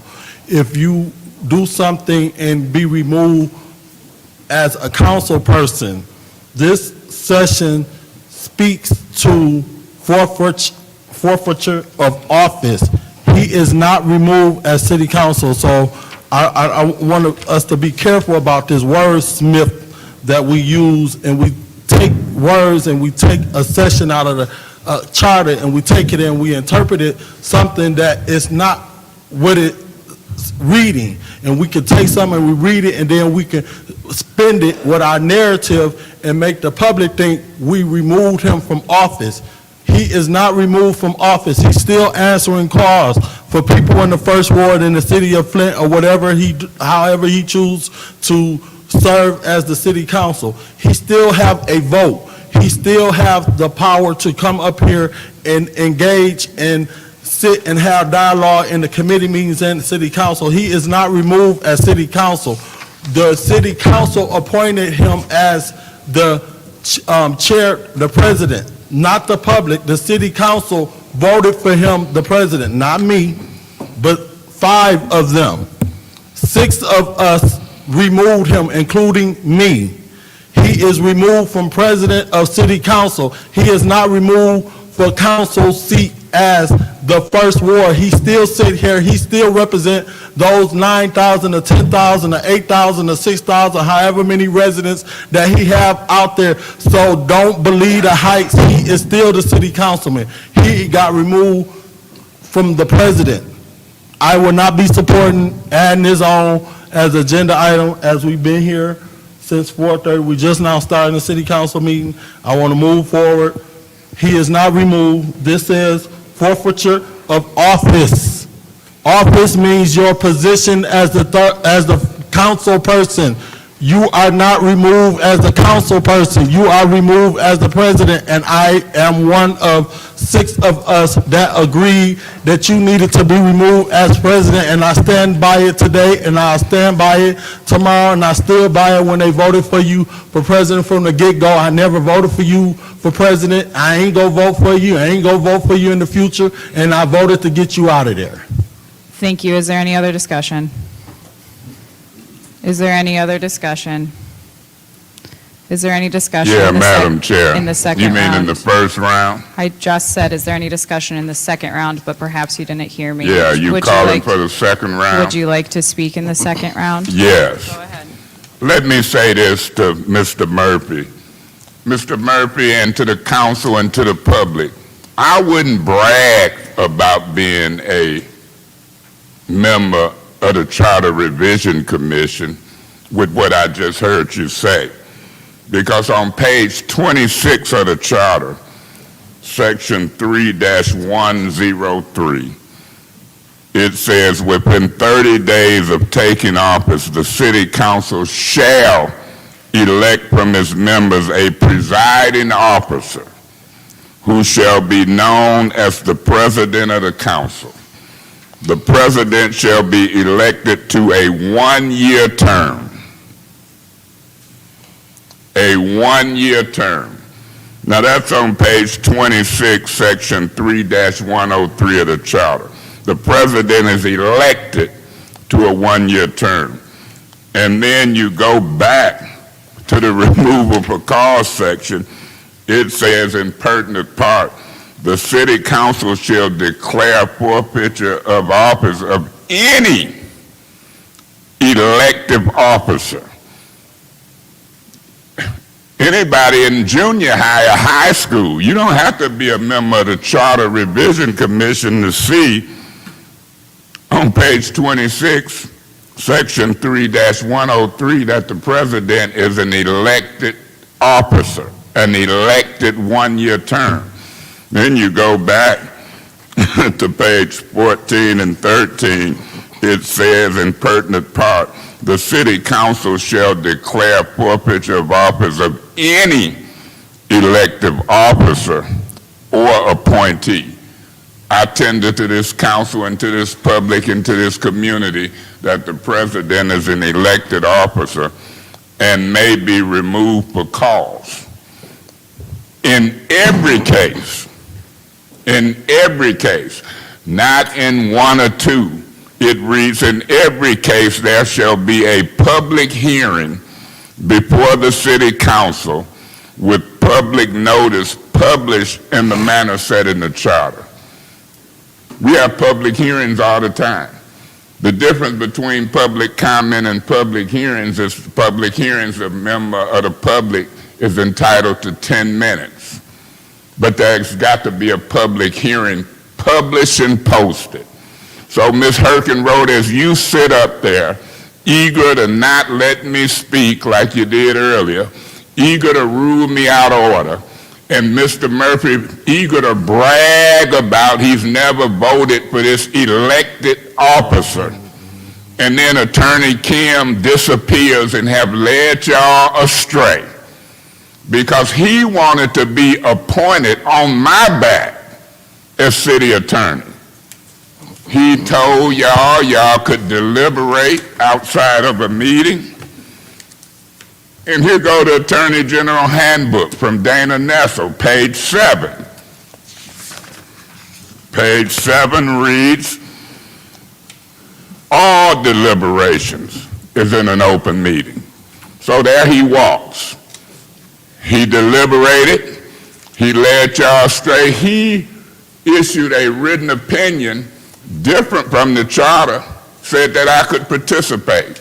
The charter say the person who is being removed for cause can't participate. But I'll end by saying this. The charter makes it clear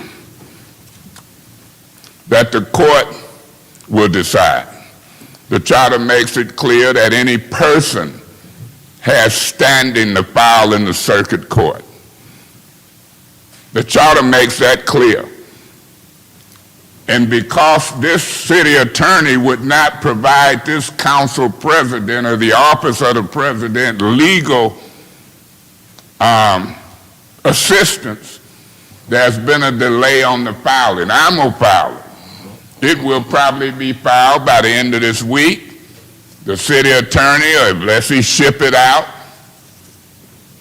y'all done did something wrong, very wrong, procedurally. You didn't have a public hearing published in accordance with the charter, and you just took over wrongfully. And here you sat today proud in the presiding officer's seat, and I'm present, and the damage could be irreparable. I'll be voting to discuss it, but I know this council. I know this charter revision commissioner who done bragged about what he wouldn't do. He was one of the biggest problems from November until April. Constantly. And then you had Worthing, Herkenroder, and then others. So I'm used to it. Let's see how it turns out. I want everybody across the city to see how it turns out, because I got faith that the charter will be upheld and there shall be a public hearing and a due process procedure, which includes a public hearing that's been published with proper notice, whether you vote yes or no on this agenda change. I've made my case, I've made my record, and what's going on here today is unlawful. Thank you. Is there anyone else who wishes to Yes. speak? Mr. Murphy. Thank you. Now, I just listened to my colleague.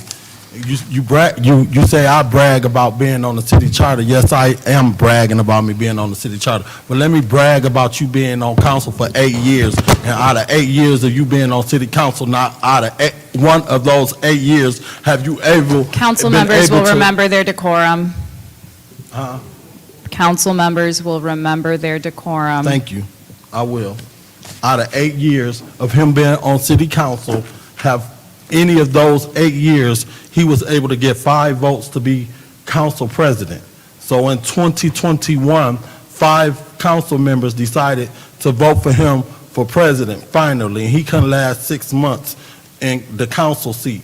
So here you are talking about me being on council in November and being the problem. No, I ain't the problem. The problem is you ain't used to running up on somebody that won't allow you to talk and treat me any kind of way. And I meant what I said from the beginning, and I meant what I said from the end. If you don't respect me as the city council, I will teach you how to respect me and treat me. You will not be talking Point to of me any kind of information. way.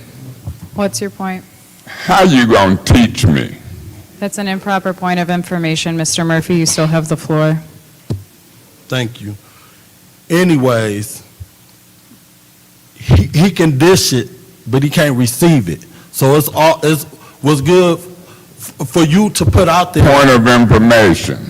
What's your point? Do you believe that I can receive it and dish it? That's an improper point of information, Mr. Murphy. I'm gonna It's leave a this quick alone. inquiry. Point of order, Madam Chair. What's your point? Point of order. Madam Chair, a point of information is a quick clarifying inquiry to the speaker. Now, why you keep ruling these ain't quick inquiries to clarify something blows my mind. The point of information should be regarding something to help understand the process or the potential consequences of an next voting. That's quoted directly from Rule 26.2. It is improper to utilize a request for information or a point of information to obtain the floor. The chair has the power to rule whether or not a point of information is approved or denied. Mr. Murphy, you have the floor. Thank you. I'm finna wrap up. And my what Mr. Mays, always, Councilman Mays, would like to say, until this council have the political will to do this and that, where this council proved that we had the political will to remove you as president, and that's what we did. Thank you very much. Thank you. Ms. Winfrey Carter? Yes, Madam Chair, through you to Councilman Mays. Councilman Mays, for this agenda change, how much time do you need for your discussion, or are you just adding this to the list of discussions that we have? And where on the agenda do you want to place this? And I guess I'm thinking you said you wanted to read what it, I guess I wrote it down. You wanted to read 1-603, Article A, but you've already done that, and you've already had discussion on it. So do we need to move forward with your agenda change? Or is there other things that you need to pull out of this? Madam Chair, if I may respond. Yes. Ms. Winfrey Carter, I've effectively discussed what I want to put on the record. I went into this agenda change believing you're not going to get 5 votes up here to discuss what need to be discussed.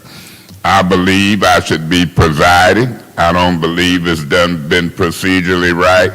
I will vote yes for the agenda change, whether it's in the end council discussion, if somebody want to amend it, but I don't have a fantasy of it passing, not with this crowd. I don't think Ms. Herkenroder going to vote in favor of it. She liked that seat. Mr. Murphy done said what he had to say in a certain way, and I've read it. So I'll be voting for the agenda change, but I don't expect to get 5 votes from this crowd who done broke the law and did wrong. Ms. Winfrey Carter? Thank you, Madam Chair. Thank you. Is there any more discussion? Is there any more discussion? Is there any more discussion? Hearing none. And I do also want to double check before we vote for the rest of the agenda changes that there are no agenda changes. Is that correct? Okay, that's what I thought. So we'll vote on this one request for an agenda change, which is to read Section 1603 of the Charter and discuss. Roll call, please, Madam Clerk. Point of order. What's your point?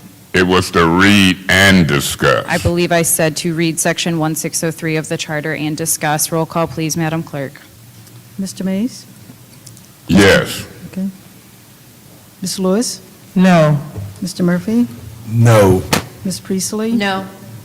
Ms. Winfrey Carter? I abstain. Ms. Burns? No. Ms. Rickenroder? No. Mr. Pfeiffer? No. The vote is 1 yes, 6 no, and 1 abstention. The vote is 1 yes, 6 no, and 1 abstention. That motion passes. Madam Chair. Yes, Mr. Mays. Yeah, I want to see if I can be excused. Last time I asked to be failed. I'm sorry. excused, you Yes, was you may be confused excused. to whether I would come back, so I want to make it clear if I'm excused Thank under you. the You've been rules, I do excused. have the right to come back, correct? Thank you. You've been excused. We are now on Do to I have the right to come back? Yes, Mr. Mays. Thank Yeah, you. just You like are I should have excused. before. Thank because you. We I are don't now wanna on. be Mr. Mays, you may leave. You were excused. You Point may of be order, what? excused. I said, Mr. Mays, you may be excused. Thank you. We are now on the public hearing for Point of ordinance. information. Would you like to re-enter the meeting? Yeah, point of information. On Okay. my way out, What's I was your point just of wondering information? why Miss Liddell Lewis thought it was so funny. That's an improper point of information. Madam Chair, please give him a warning for misusing the privilege motions. You've been excused. That was out of order. That was out of order. I am ruling you out of order. That was improper. I'll appeal the ruling of the chair. There is a motion to appeal the ruling of the chair for ruling Mr. Mays out of order. Is there a second? Is there a second? Is there a second? Hearing none, the appeal fails. Thank you, Mr. Mays, you've been excused. We are now on public hearing. We are now on the opening of the public hearing for ordinance 220144. As a reminder to the public, please state your name for this public hearing. Point of information. Point of What's your order. point? How did this get to a .6? That's a great question that I learned today. Davina, do you want to share, or Ms. Clerk, do you want to share? We'll let Davina go ahead. and Davina, share. do you want, what microphone do you want? Here you go.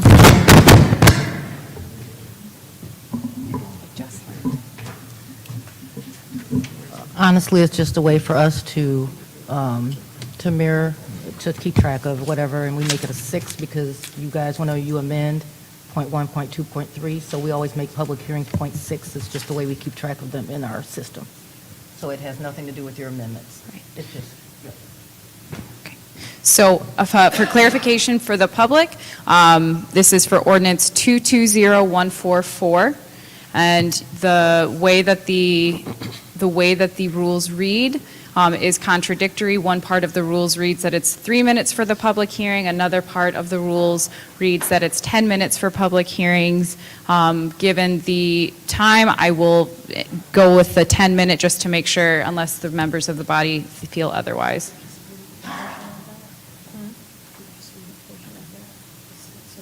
Sure. Sure.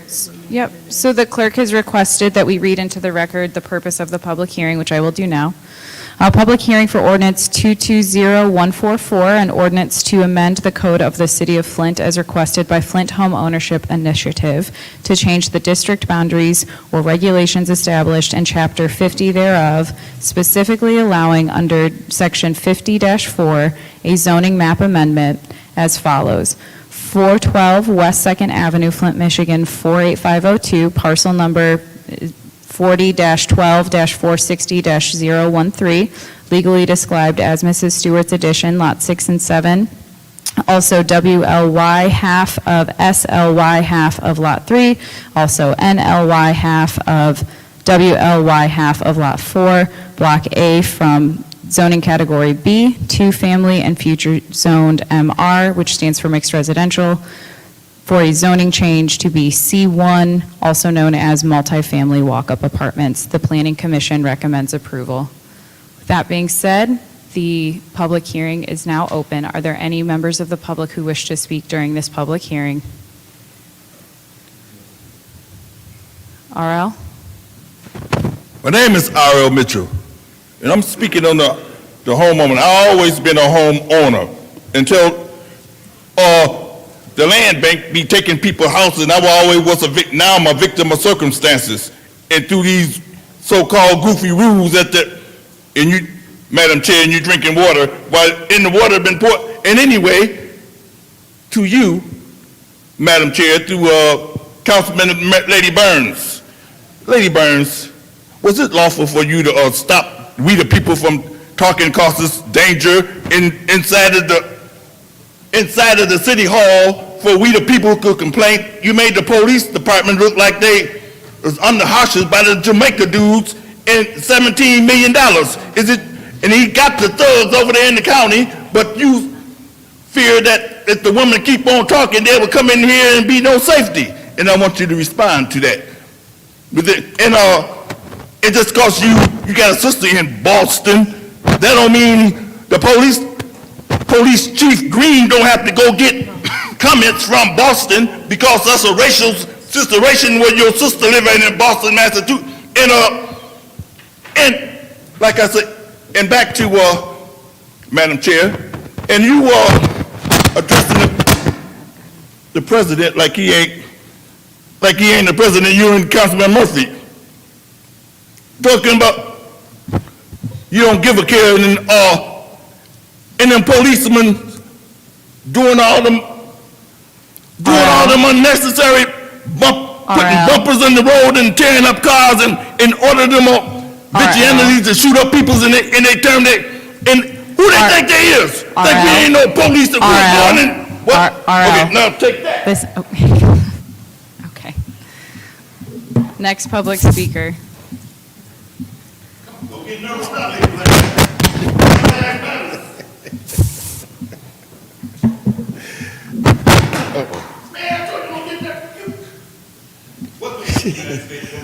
Arthur Woodson. I have a couple of questions here. I know that it was an issue downtown with the dispensary over at Raspberries, and they said that it would be spot zoning if they changed the ordinance for that location. Am I reading this right? I don't know if I'm reading it right or not, that they changing this from B to MR-1 from a two-family to future zone mixed residential to C1. Would that be considered spot zoning? Because I'm seriously asking.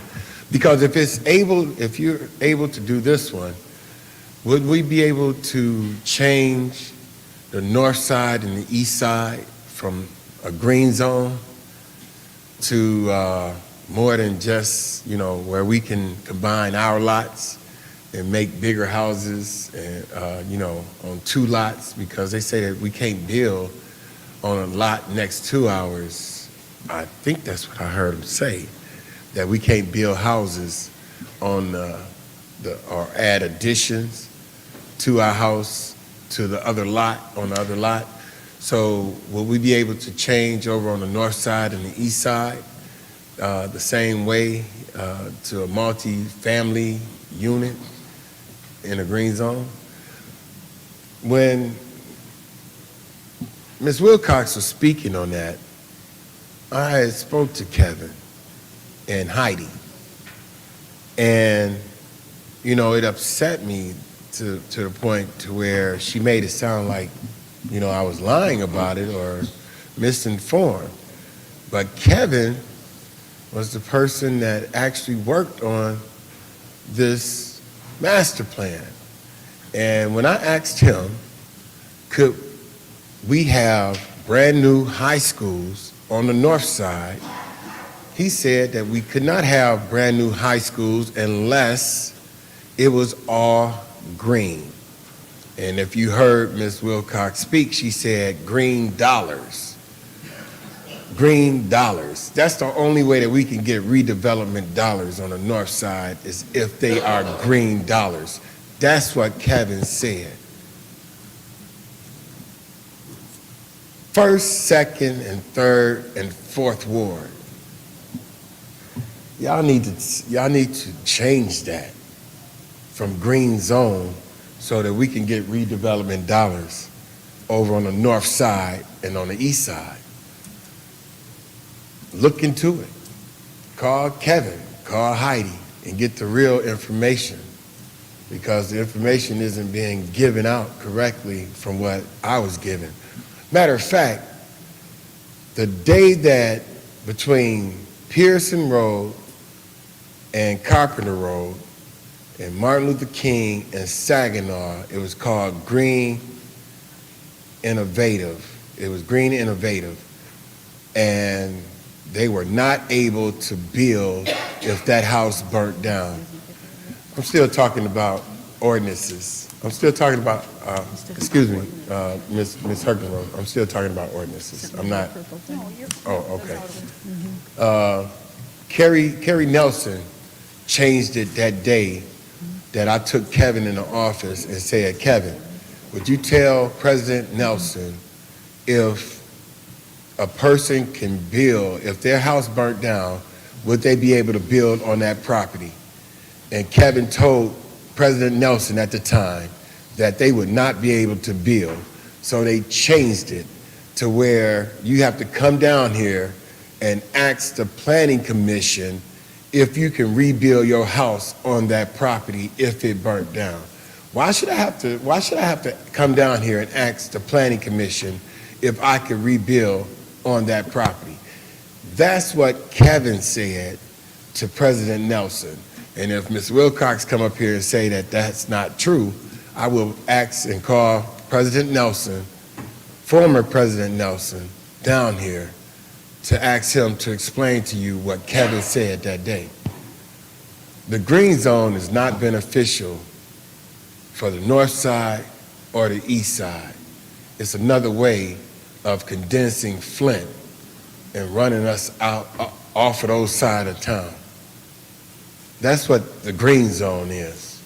We don't get any redevelopment dollars. The only thing they tell us we could do on the north side in the green zone is build a, a canopy, apple orchards, flower beds. I mean, people who gonna be living over there, I guess we're gonna have to work on the apple orchard. I mean, seriously. I mean, it sounds like north side, green zone, plantation. Need to change the green zone.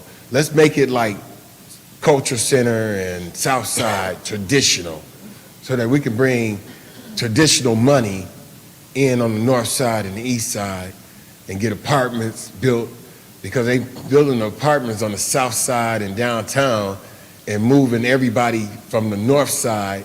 So that's why we losing people, 6,000 people from the first, second, and third ward, because they moved on the south side into apartments, down on Saginaw Street in apartments, over on Ballinger Road in apartments, because north side is majority of renters. So we're not gonna have a first, second, and third ward. So do away with that green zone, and please ask if this is spot zoning, so that I can go tell my uncle to get the same type of zoning so he can extend his house over on the lot next to his, since they able to, put lots together, lot 6 and 7 and all this. I'm not mad at the person doing it, but I think everybody should have the same opportunity of combining their lots to be able to build on their lots also. Thank you. Thank you. Is there anyone else who wishes to speak during the public hearing? Hello, my name is Moses Timlin. I'm a development coordinator at Uptown Reinvestment Corporation. I'm actually speaking on behalf of the project. So URC is a nonprofit partner in Flint Home Ownership Initiative. I want to just show, I printed out 2 copies. We are getting a rezoning so that the development could look like this. This parcel is actually abnormally large because it used to house 30-plus apartments that were torn down in 2011. So having it rezoned is actually just allowing us to bring the density to what's more compatible with the surrounding houses already on that block. And it allows us to have 2 duplexes instead of 1, and just 1 shared driveway, so that we can help maintain walkability as you walk on 2nd Avenue. And that way also keeps the costs down, because now the homeowners only have to share the cost for 1 shared driveway. I just want to address something really briefly that the last speaker spoke, which I appreciate his question. So one, this was approved by the Planning Commission, and when I presented to the Planning Commission, we were asked simply, is this spot zoning? So a little clarification, this is actually currently already zoned B under the old zoning code, but if the new zoning code were approved, it would automatically be an MR1. So we're asking it to actually, under the old zoning code, go from a B to a C1, which allows the lowest density for multifamily, which is these 2 duplexes as an example. But if it was under the new zoning code in MR1, it would still be compatible and by right. So in the terms of, is it spot zoning, the answer, quite frankly, from our point of view is no, because if it was under the new zoning code, it would already be zoned for what exactly we're trying to build, and it would be done by right. So I printed 2 copies. I also have a letter attached from the Carriagetown Neighborhood Association that wrote in support for the rezoning of this parcel. And if it's okay with you, I'll just pass them along to the sides when I'm done here. There will be a second reading at the end of your agenda. As you can see, we're really hoping that you would support the second reading so that we can move further along this development process. Understandably, we've been waiting a few months just for these processes to take place, and we're totally respectful of that, and we just hope we can build these houses in this upcoming year. So thank you for your time. Thank you. Do you want to? Yep. Yep. Is there anyone else who wishes to speak during this public hearing? Good evening, Council. My name is Paul Herring. I reside at 525 Mason Street, and I am for this project. Ms. Winfrey Carter, this is what we were looking for on University and Grand Traverse, not the monstrosity that we're going to allow to be built there, which will darken WFOV 92.1 LPFM Flint, because I won't have line of sight to my tower. This is the project that we were looking for on University and Grand Traverse. Some more homes in our neighborhood, some more homeowners in our neighborhood, not additional apartments. We have those. I stand before you for this project. It's fabulous. I remember the apartment complex that was there, and it was a drug-infested hellhole. Anything is better than that. I myself adopted that field. That field that they're going to build those houses on, I took care of for 12 years. Now, when I went to go buy it, it wasn't available. But that's a different story. So for 12 years, I took care of that parcel. And I am glad to see the development on it. I'm glad to see that we're going to be adding 4 new homeowners to Carriagetown. I'm also glad that I will be able to use those houses as a model for what I do at my house. Remember, 10 years ago when I tried to put siding on my house, they said I couldn't because I was in a historic district. 10 years ago when I wanted to put windows in my house, they said they couldn't be vinyl or plastic. They had to be wood, which tripled the cost. So I didn't. So I'm curious. I'm curious to see the materials they use to build these houses, as well as the university project, Ms. Winfrey. Because rest assured, I will be using those same materials to upgrade and modify my house, because they've been approved by you guys. Be clear, I am 100% for this project. Maybe not for the reasons that Brother Moses is, but by my own reasons yet and still. Please allow this project to go forward, because in all things purely social, Ms. Winfrey Carter, we can be as separate as the fingers, but we got to be one like the hand in all things beneficial to our mutual progress. Thank you. Are there any other public speakers? Are there any other members of the public who wish to speak during this hearing? Final call. For the public hearing, we have a public speaking comment after this. Okay. And final call for public speakers during the public hearing. Okay, hearing none, this public hearing is now closed. We will discuss whether we voted up or voted down at the end of the meeting. With that being said, public speaking is now open. Are there any members of the public who wish to address council for any topic? Well, I have the slips. I have she would have to look into the email, since she didn't fill out the slip. You want me to do it that way? I asked her for her name. Please state your name for the record. Tamika Dixon. Tamika Dixon. I reside at 148 Philadelphia. I brought a claim to the council because the roads had damaged my car on one side of my vehicle. I took the steps. I brought in the pictures. I did my report. I got all the estimates that they needed, and they still denied me. I'm trying to get you guys to look at this and overturn it, and then if that doesn't work, I guess I'll go to the mayor. I mean, my car is not a new car, but now I have air bubbles in my tires. I didn't even put the claim for my rim of my tire that is damaged, which shows in the pictures that I submitted. All I asked was them to replace my 2 tires on my passenger side that was damaged. And I also let them know that the road, the potholes were so bad, they was gonna get more claims. Now, I went back through there, they hurried up and fixed the giant pothole, which was on Dort and Atherton Road. But this was before they even sent me papers denying my claim.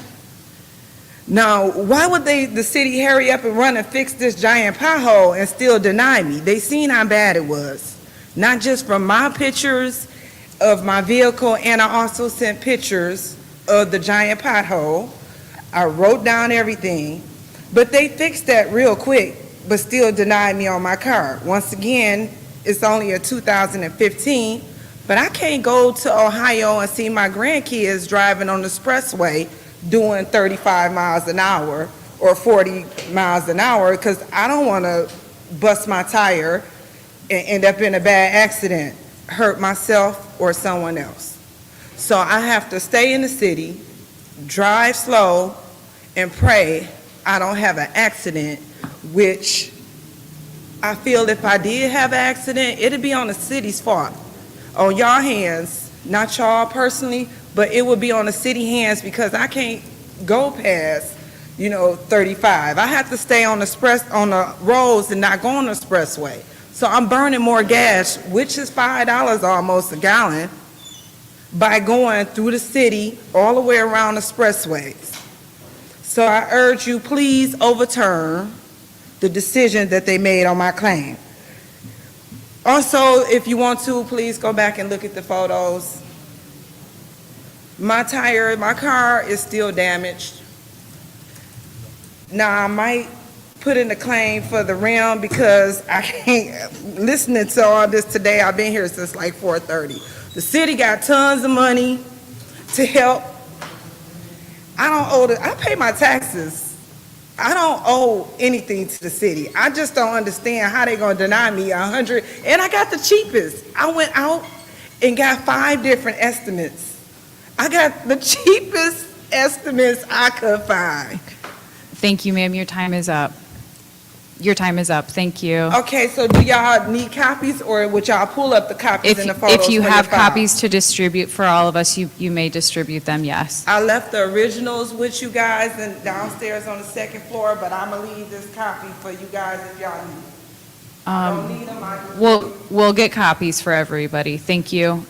Next public speaker. The next public speaker is Mr. R.L. Mitchell. Mr. Mitchell?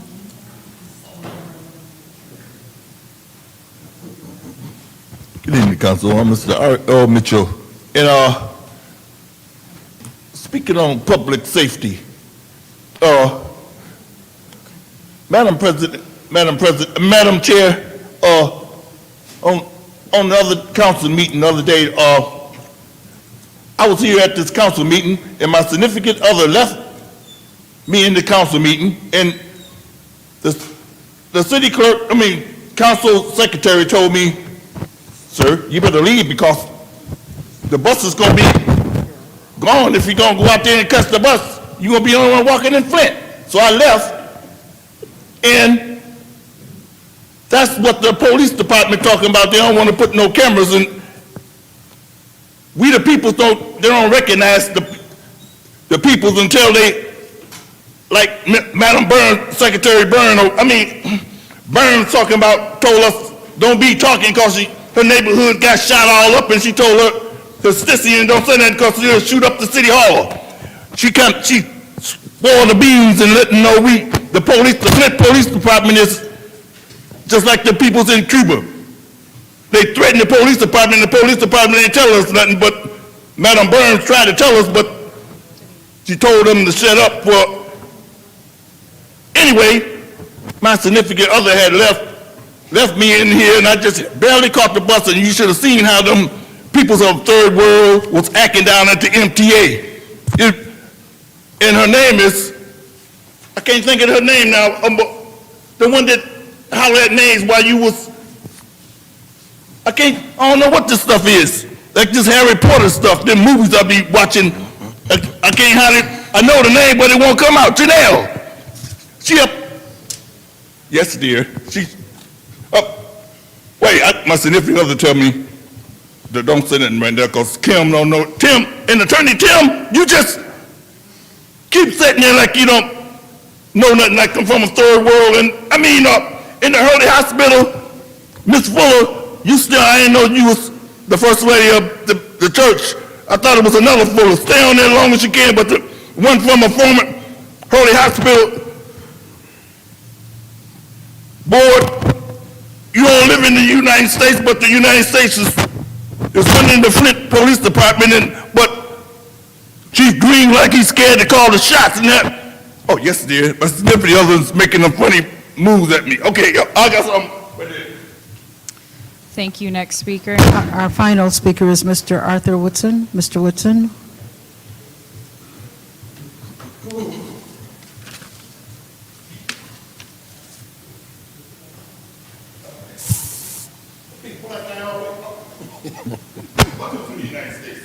All right, let me address something here. All weekend, I've been seeing articles about Ms. Worthing, and what upset me was the Fox News article where Mr. Woodson, is your mic on or up? it's on. There you go. What upset me was the comments in the Fox News article. They really they really said some bad stuff. But what really upset me was the fact that Ms. Worthing made a statement and said, my white privilege has been mentioned solely to degrade my opinions. Her white privilege. Her white privilege. I mean, that right there really took me for a spin. People don't understand that here in Flint, we have had overseers. The big organizations get the millions of dollars, and the people who really actually do the groundwork, the footwork, are those little small organizations that get $5 and $10. Yes, Mayor Neely is using ARPA funds for political ploy, election year. He just did it. Matter of fact, Chief Green just told y'all that he was using it for youth enrichment. He done spent the ARPA funds before they even get here. So let's start with Flynn's store. They came up here for $600,000. They didn't do the application. So, Ms. Burns, I think you should do a motion and say, hey, you know what? We're going to give House of Esther $150,000 from the ARPA funds. Because they did it with Flynn's store for light fixtures. Let's stop using ARPA funds for dedicated for parks and statues and help people who's living right now. We talk about crime. You have pregnant females, pregnant young women who they are assisting, and you can't help them. They are helping 21 pregnant young women, keeping them off the streets, and you can't assist them. I can understand if it wasn't for a good cause, but they are assisting pregnant young women. My God, that is an emergency. But you can give money to everybody else. Pilot programs for this apartment, pilot program for downtown, pilot program for this house over here, this thing over here. But you can't give it to young women, House of Esther. I was going to give it to light fixtures over on Flyer Road. My God, $600,000 for a popcorn popper. My God. And y'all fought for that. Thank you. Is that the end of public speaking? Okay. That is the end of public speaking. Are there any members of council who wish to respond? Madam Chair. Ms. Burns. Thank you. I do want to speak to, you are correct, we should have and do a resolution for the House of Esther. There could be no more worthy calls. This has nothing to do, House of Esther, with color, Republican or Democrat, because I even reached out to Right to Life. And Right to Life did tell me once if they gain possession of the property, that they could assist them. Also, there's several other, even developers who have reached out. So when people keep saying there is no hope, I want them to fight hard, fight as hard as they're trying to reject it, get rid of it, to have it exist. We need to start doing some things that are right. That is right. 21 mothers, 21 babies, a 2-year program, 42 lives change, and it changes the trajectory for those people for generations. There could be no better investment. One of those young babies could be the next mayor, could be the next council president. next president of the United States. We simply don't know. Give them the opportunity. When I spoke to Right to Life, which I like to talk to all, let's get everyone we're concerned about. Right to Life stated to me that they have a mother that was pregnant at that time. She could not place the mother. And what they do, because they age out of the foster care system, they separate the mother from the baby, and if she's nursing, that baby doesn't get the nourishment. Because if the baby is not nursing off the mother, then the milk dries up. So we have a problem. So we have the opportunity to do something great, and we should be doing everything instead of finding why we cannot focus on it. And it wasn't the $71,000. There was an issue, and I had a good conversation with Suzanne. I hope it will go further. So there's a lot of misinformation that has been given, and it's, to me, shameful because we should do so much better. Let's help to right the wrongs of these lives. That is something we need to do. And I'm going to speak to the retaliation. I'm disappointed Jamisha had to come here to get a result for a shooting. I didn't speak about it because I fear for her life. I left my home to go check on her. I got the Michigan State Police here because the Flint Police Department did not show up. And I'll do it every single time. I was concerned about her safety because she was brave enough to come here. Thank you. Are there any other members of council who wish to respond to the public? Mr. Murphy? Sure. I'm thinking if we want to start cherry picking who we want to give money for, I'm thinking about, I just was sitting here taking notes. I know Linnell Jones and Marion Hall over at the Sylvester Broom Center is doing great things, and they building a sports complex center over there. They are also requesting money. I also know that the St. John over there in the James P. Cole area is also requesting money. They are some historical facts. And when I want to talk about the House of Esther, if you recall, there was a school up in there too. They offered to give House of Esther the $71,000 from what I was told, and they didn't want to partner with them to come up with the money that they was, because they wanted their name on the deed. So there's some more information that needs to be talked about when we talk about the House of Esther. What I am not interested in, and this is where we may disagree, Art Wilson, I am not interested in giving somebody funding. Yes, I did support the resolution that came up here for the Flint Food Market over there on Pearson, but it was improper the way the resolution came. But because the resolution came before me, I had to deal with it at that particular time, not knowing that the resolution didn't come from the mayor. The mayor presents the budget, and the city council make amendments, approve, shoot it up or shoot it down.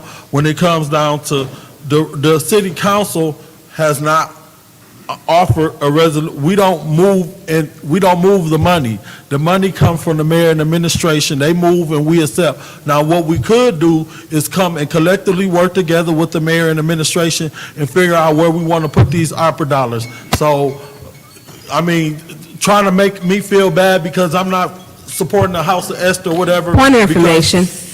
Councilman Murphy, I know the time is up. Do you know that I spoke with Mayor Neely, and I spoke to him about the House of Esther, and I will expand on that. Mr. Murphy, your time has expired, but you may answer the question. Can I wrap up? Yeah, you may answer her question. Quincy ain't thinking about nothing but what I just said. Okay, thank you. Ms. Priestley, you have the floor. Yeah, Madam Chair. There will be order. Please remember order in the council chambers. Ms. Priestley, you have the floor. Thank you. In regards to your tire, I know that you spoke to Attorney Kim, but I didn't realize I had a bent rim. And I drove on that for 2 years. So I do know the pain and the suffering you're going through with that problem. It was $500 for a new rim, and I had to buy one. But I was lucky that I was lucky I had the right kind of insurance that would cover it. Ma'am. All right, you can't respond. Anyways, I just wanted to let you know that It's something that you might want to look about, is for check your insurance too. I don't know if you've done that or not, but check with your insurance. Mr. Woodson, number one, this body did not vote to give the food market the money. We voted against it. They did not receive a dime from us. Number two, the House of Esther. I pulled their 990s. They made $10,000 in 2018. They haven't filed a 990 cents. By now, they should have filed a 2019. Point of information. What's your point? Through you, Madam Chair, through Ms. Priestley, I spoke with the House of Esther. Did you know that the information that you have is incorrect? She was here tonight to give you the correct information, and I'll have her forward that to you. Thank you. I pulled this right from the IRS website. So that is what the website shows on irs.gov. And you can pull all 990s from organizations that are 501c3s. I've prepared many 990s as an accountant. Onward. I specifically asked them last week, how much money have you raised in the last 3 years? Oh, Home Depot gave us money. They haven't raised a dime. Point of information. What's your point? That is through you, Madam Chair. Councilman Priest, do you know they did, and she was here with her husband to tell us what they did have. And some were in kind, there were other donations. So when she was asked on the spot, that was a detailed question. She did not have all the information. Okay, proceed. Anyways, I have also reached out to Flint Right to Life. They have approached them several times with showing them how to do fundraising. They've turned them down. You can Point say of that. information. You can say. Point of information. What's your point? Madam Chair, I spoke to Judy Clymer, I believe Friday. She stated if they obtain the building, that they will assist.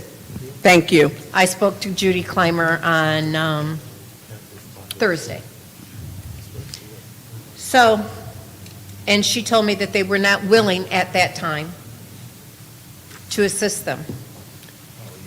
Show me that you can raise some money.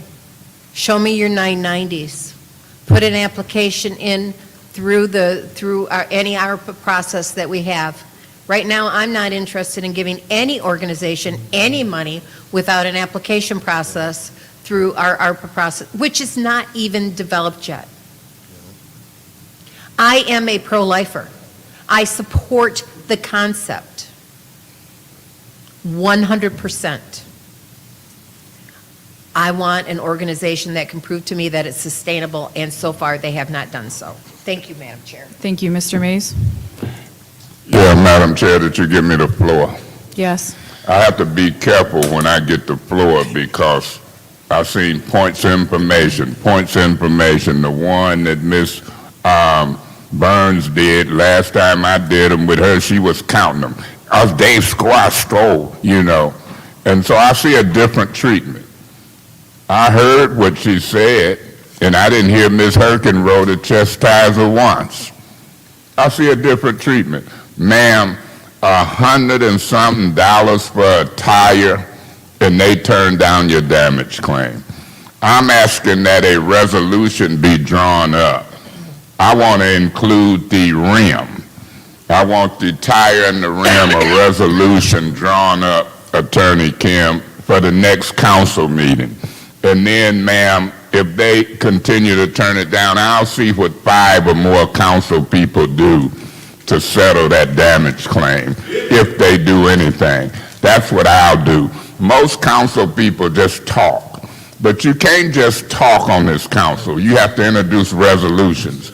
Mr. Murphy believes, Mr. Woodson, that we can't introduce resolutions, vote on them, and then if the mayor veto them, we override them. Our resolutions is law. So this is one of the worst councils I done worked with because they don't get it. They so super smart. What's your point? Sustained. It is an attack on a lack of knowledge. It's not a personal attack, it's a business attack. That lady stay in my ward. I'm going to introduce a resolution through you, Madam Chair, to Attorney Kim. Do you have a problem drawing up that resolution? Yes, I do, actually. Okay, so you violating the charter, you won't draw it up, or will you? I don't care if you have a problem. I'm asking as one council person for a resolution to be drawn up. You refusing to do it? Well, in this case, as I just spoke to Ms. Dixon, the pothole that she encountered was actually on Dort Highway. Dort Highway is a state trunk line highway that's not under the control of the city of Flint.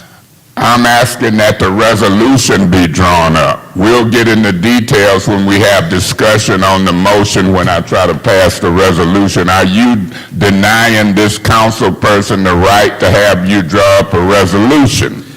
Are you asking me to draw up a resolution that would, what are you asking me to draw up a resolution that would do? I'm asking you under the charter, any council person can request you to draw up a resolution or ordinance. I'm requesting you to draw up one, just like you drew up one for the house where the tree fell on for me on Edward Street.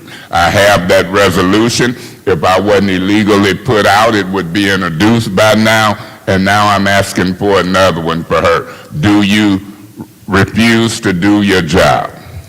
If you wish to submit a request for me to draft a resolution in writing, I will be happy to do so. Davina, through you, Madam Chair, to Davina, you got a blank piece of paper and a pen, I'll do it right now. And she'll see me represent her by handing you a written request to draw up the resolution. People are being flippant. People think they're sarcastic. And it ain't nothing funny about the business of the city to me, Attorney Kim. You lied to this young council when you told them they could deliberate. So you can be flippant, you can be funny, but the charter dictates that when I request a resolution or an ordinance, your job is to draw it up. Any individual council person. Mr. Mays.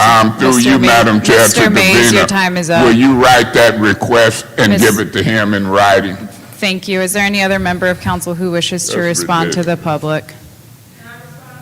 Unfortunately not, ma'am. I apologize. Is there any other member of council who wishes to respond to the public? Is there any other member of council who wishes to respond to the public? Madam, give me the bill and I'll pay for it. So, Davina, give me the bill, I'll give you the money for the thing. Is there any other member of council who wishes to respond to the public? Is there any other member of council who wishes to respond to the public? Is there any other member of council who wishes to respond to the public? Hearing none. Hearing none. Point of information. What's your point? Through you to Mr. Piper, you want to pay for that tree that fell on this lady's house on Edwards too? That brings us down to the communications. The communications are listed on the agenda for council and for the public. We are now at the appointments. The chair will entertain a motion to approve appointment 220177 and appointment 220182. As a reminder, 220183 did not make it out of special affairs. Madam Chair, Ms. Priestley. I'd like to make a motion to approve appointments 220177 and 220182. There's been a motion to approve 177 and 182. Is there support? Support. It's been moved and properly supported. Is there any discussion? Is there any discussion? Is there any discussion? Hearing none, we'll go to the vote on appointment 220177 and 220182. Roll call, please, Madam Clerk. Okay. Ms. Lewis? Yes. Mr. Murphy? Yes. Ms. Priestley? Yes. Ms. Winfrey Carter? Yes. Ms. Burns? Yes. Ms. Rickenroder? Yes. Mr. Pfeiffer? Yes. Mr. Mays? Yes. The vote is 8 yes, 0 no on 220177 And 182. and 182. The vote is 8 yes and 0 no. Those are approved. The chair will entertain a motion to approve the master resolution with any separations. Madam President. Madam President. Chair, Madam Chair. Madam Chair. Mr. Murphy. I would like to move Resolution 220059.1, 220173, 220174, 220175, 220176, 220178, 220181 with any separations. There's a motion to approve the master resolution with any separations. Is there a second? Madam Chair, Ms. Priestley? second that motion. It's been moved and properly supported. Is there any discussion or separations? Yeah, Madam Chair. Yes, Mr. Mays. So, in effect, what we have before us, a master resolution.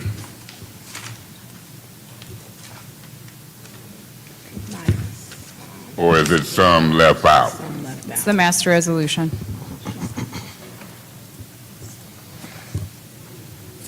Okay, I'm gonna see if I want to separate something.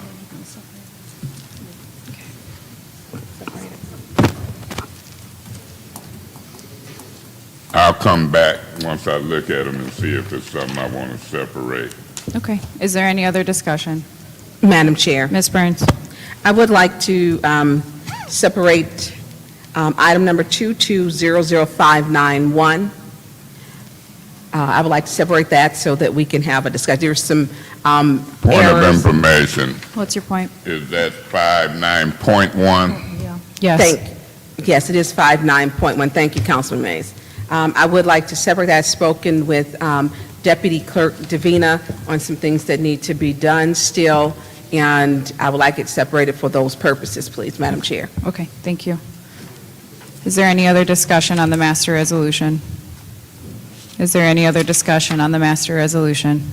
In the second round, is there any discussion on the master resolution? Yeah, Madam Chair. Mr. Mays? Yeah, Madam Chair, these amendments, budget transfer in the third quarter,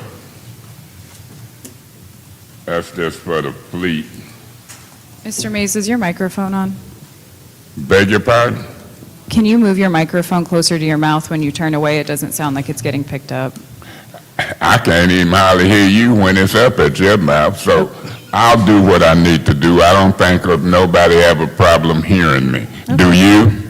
Do you have a problem hearing me? I'm trying to ensure that the public can hear you as well. Beg your pardon, I didn't know what you just said. Mr. Mays, if you could please just move your microphone closer to your mouth. Say what? I really can't hear you. You think you talking soft and nice. I ain't gonna lie to you. If I don't understand you, I'm gonna ask you what you say. What did you say? Mr. Mays, if you could please move your microphone closer to your mouth while you're speaking so that the public may hear you. I ain't really clear what you're saying. If that's the best you can articulate, and if I still can't hear you, then I'm gonna just piece together what you said.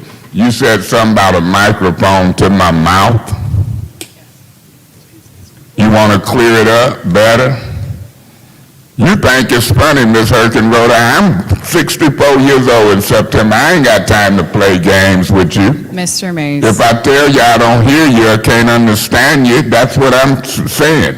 Now, if you want me to ignore you, I can. But if you want to repeat it and think it ain't funny and just repeat it, that would be a courtesy. You ain't got nothing to say now. For the third time, if you could please just make sure that your microphone is down by your mouth so that all members of public can hear you. Thank you. Now I heard what you said. Was that hard? Did that kill you? That didn't kill you, did it? For the third time, it didn't kill you. See, Ms. Herkenroder, as I deal with this master resolution, I don't like you because of the way that you done penalized me at the drop of the hat. 30 seconds. I get up, Ms. Lewis say something. You're out of order. I don't like your style. And I'm going to be frank about it. It's going to be hard for you to get cool with me, and you might not never make it. Ms. Worthing didn't make it. Kate Fields didn't make it. When you notice that I don't even speak to you and others in the hallway, I go on about my business. Been doing it for years. I don't trust you, don't like your style. So if I tell you I can't hear you, you can be smug. Point of order. What's your point? What is this discussion about he doesn't like council members? It's not germane to what we're doing. Please, let's move on. Mr. Mays. Beg your pardon? I didn't hear what you said, Ms. Herkenrode. What did you say in response to her point of order? I said Mr. Mays. Mr. Mays, that's a ruling? Because my position is this. My position is I was talking business. You said 3 times to speak in the microphone. I've said to you certain things about your tone, and it's still the same way. I'm used to Ms. Liddell Lewis always trying to get something started. It's getting a little old, so I can appreciate you saying Mr. Mays. Back to the business, because I'll pay attention to some nonsense. I don't think I have any separations at this time, but I want to look over it. I'm ready to vote on the master resolution, and regardless of what folks say, this is my 8th, 9th year. You, Ms. Lewis, or nobody else is going to change me from doing business. Y'all can smirk, laugh, conspire, and do what you want, and I'm going to highlight it. Thank you. Are there any other members of council who wish to speak? Are there any other members of council who wish to speak? Final call. Are there any other members of council who wish to speak? Hearing none, that takes us to the vote on the master resolution. As a reminder, Resolution 220059.1 has been separated. Roll call, please, Madam Clerk. Mr. Murphy? Yes. Ms. Priestley? Yes. Ms. Winfrey Carter? Yes. Ms. Burns? Yes. Ms. Herkenroder? Yes. Mr. Pfeiffer? Yes. Mr. Mays? Yes. Ms. Lewis? Yes. The vote is 8 yes, 0 no on the master resolution. The vote is 8 yes, 0 no on the master resolution. That brings us to our one separation of 220059.1. Ms. Burns, you requested to separate this resolution. Yes, thank you, Madam Chair. I asked to separate this because there are still some errors in it throughout it where the agreement is to be for 10 years, and I would like to have Deputy Clerk Davina explain this process. I don't want to mess it up. Please, through you, Madam Chair.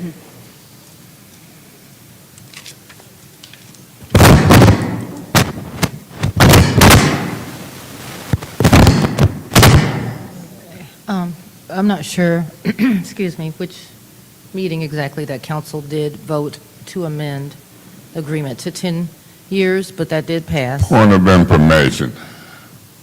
Through you, Madam What's Chair, your to the point? Speaker, I can't hear you. I'm sorry, is this better? I'm trying not to get too close to the microphone. I'm not sure which meeting it was that council did make a motion and passed the amendment to the resolution itself to change the agreement from 50-year to a 10-year agreement. And at that time, there was a discussion to the administration as to whether or not an amended resolution would be provided. And it hadn't been provided yet. So we did take the liberty to do the amendment for the resolution. Unfortunately, the old agreement was attached. So what's on your agenda is a resolution for 10 years. The agreement reads 50. However, if council approves the 10-year resolution, then it would be incumbent upon the administration to amend the agreement, because we don't really retype agreements. So right now, the resolution is correct. There's one small typo, but the amendment that's attached to it needs to be amended to 10 years as well. So, thank you, Madam Deputy Clerk. So we need to vote, so I'm clear, so we need to vote on this, approve it, and then 10 years, once it's approved, it's up to the administration to do the last part of it, because we've already agreed and voted to approve the 10 years.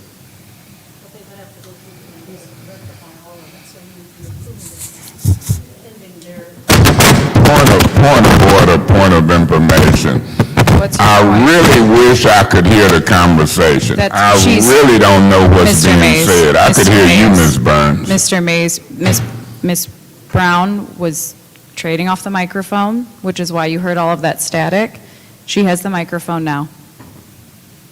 I was indicating from a public standpoint that we would have the administration change the rest of the Point of attachments to information. reflect the 10 years. What's your as point? well. It's really So this could be difficult approved. for me to hear over here. Y'all think I'm playing, but I'm not. I Point of can't hear information. what's being What's your said. point? My point is, did you know that you can get those earbuds Point right of, back there point so of you order. can hear? Point of order. Thank you. Now, why is you letting her interrupt my point of information and point of order with this earbud thing? I'm about ready to cuss. I'm so tired of her, I don't know what to do. Mr. Mays. I'm seriously trying to get Mr. it where I Mays. can hear what's going on. Mr. Mays, I ain't studying Mr. what you Mays. talking about with that mess. Mr. Mays. As we all know, a point of order and a point of information is valid at any time and may interrupt a speaker. You interrupted Ms. Brown for a point of order. Dr. Lewis interrupted you with a point of Point information. of order. I have to first rule on the initial point of order. The first point of order was that you could not hear. I do want to make sure that you are able to hear Ms. Brown. The point of information from Dr. Lewis is denied. What is your point of order? My point of order is just what you said. When I asked for a point of order, rule on it. She did a point of Thank you, Mr. information in Mays. the middle of the point of order for some mess, Thank and you, she's Mr. still Mays. over here acting messy, and I appreciate your Mr. ruling Mays. of denying her. I'm Mr. seriously Mays. trying to hear you, Mr. Davina, Mays. and Ms. Brown. Mr. I'm not Mays. playing with this. Mr. Mays, So is it anything we can do to really, if I can't hear it and understand it, I'm going to do another point of order and ask that people speak louder. Mr. Mays, I must again rule on that point of order, which was not a technical point of order, but I do believe that Paul is about to hand you earbuds so that you may be able to see, as was suggested earlier in the meeting. Thank you. Ms. Brown, you have the floor. Yes, I think in reading the document that was attached, we found about 4 errors where the 50 years was still mentioned. And I think that as a part of the cleanup, you all could still go ahead and approve the resolution, but as a part of the pending the cleanup of the narrative that is attached, so that it reflects a 10-year period as opposed to 50 years. And Thank you. That's all I wanted to say for the record. Okay, thank you. And Madam Chair, through you to City Administrator Clyde Edwards, could you come to the podium, sir? Mr. Edwards?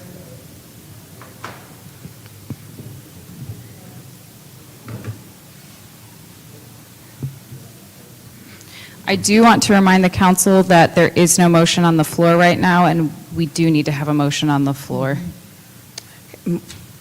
Ms. Burns? Put a motion on the floor to approve item number 220059.1? Yes, that. Thank you. Thank you. There, With corrections, Pending. pending corrections. Okay, there's a motion on the floor to approve 220059.1 pending corrections. Is there support? Madam Chair, Ms. Winfrey Carter? I'll support that motion. Okay, thank you. It has been moved and properly supported. For the discussion, Ms. Burns, you have the floor. Thank you. Through you to City Administrator. Mr. Edwards, the the Mott recreational area, they have a deadline, and I know this has been down there.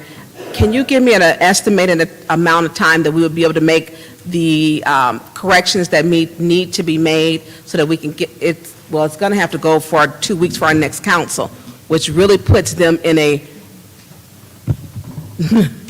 bad tonight. Oh, yeah. Can you speak to are you willing to cooperate or the correct, I want to say the corrections that need to be made with the administration if we approve this tonight so that we don't hold it up any longer? so that we can get, and I'm looking through it, and there are several 50 years throughout, because it reflects 10 and 50 years. If we can get this done in a quick way, I don't see a problem with that. Document was articulated by legal. oh, okay. Not from, it wasn't constructed by the administration. That was done by legal. Thank you. And through you, Madam Chair, to Attorney Kim. So Attorney Kim, with the corrections that need to be made, because I want to be able to send, they have a grand opening I don't know if it's a grand opening, if that's letting the public know to where it'll be, where they're operating. So is it feasible to have this, because we're behind on deadlines, how long would it be? Do you think that we could get those simple corrections made? I don't see that it would take longer than the end of the week, assuming that essentially if this council approves the resolution, it would authorize the entering into a 10-year agreement, so we would have to make those changes, and those are fairly, global search and replace changes for that sort of thing. Through you, Madam Chair, through you to the city clerk. In order to help to expedite the process, we can get with Mr. Kim tomorrow to show him precisely where the errors are. Okay. And then that way he would not have to read the entire document. Thank you. Thank you, Mr. Edwards. Thank you, Madam Chair. Yeah, Madam Chair. Mr. Mays. Yeah. What kind of bothers me about this agreement is not the agreement for Mott Park, but it reminds me of the agreement for the Old Farmers Market.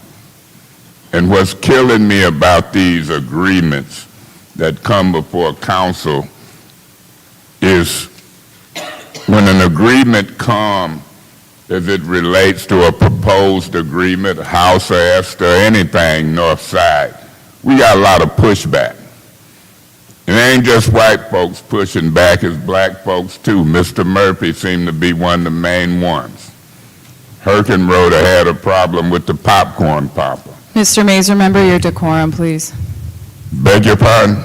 I said remember your decorum, please. It is out of turn for council members to reference other council members. No, it ain't. It ain't out of order to reference a council member. I can talk about your vote, the Republicans' vote, the Supreme Court Justice vote. I don't know where you're getting that from. Show it to me in writing. But I'm going to reference you, I'm going to reference them, I'm going to reference how folks vote, and that's what I'm going to do. Your voting record is open game. I see agreements coming before council from the Mott Park Association. I see them coming from the Children's Museum as it relates to the Old Farmers Market. But what I don't see coming is agreements for some folks I represent in primarily black part of town, North End. And it's starting to bother me. I might abstain on this. I might let the same crew that unlawfully voted me out vote on this. Because it's getting to be a little much. Ain't no way I'm going to sit here, learn, and do for 8-9 years, and then folk come in here in 5 or 6 months talking condescending to me. And flip it. It ain't going to happen with me. I wouldn't care if I was arrested and handcuffed and threw out of the next 12 meetings. It's a different treatment. It's not only discriminatory toward me and the side of town that I represent, but it's discriminatory toward these memorandums and projects and agreement with folks. It seems like this council easily makes agreements with certain folks. It just seems to be a pattern. It seems to be a pattern.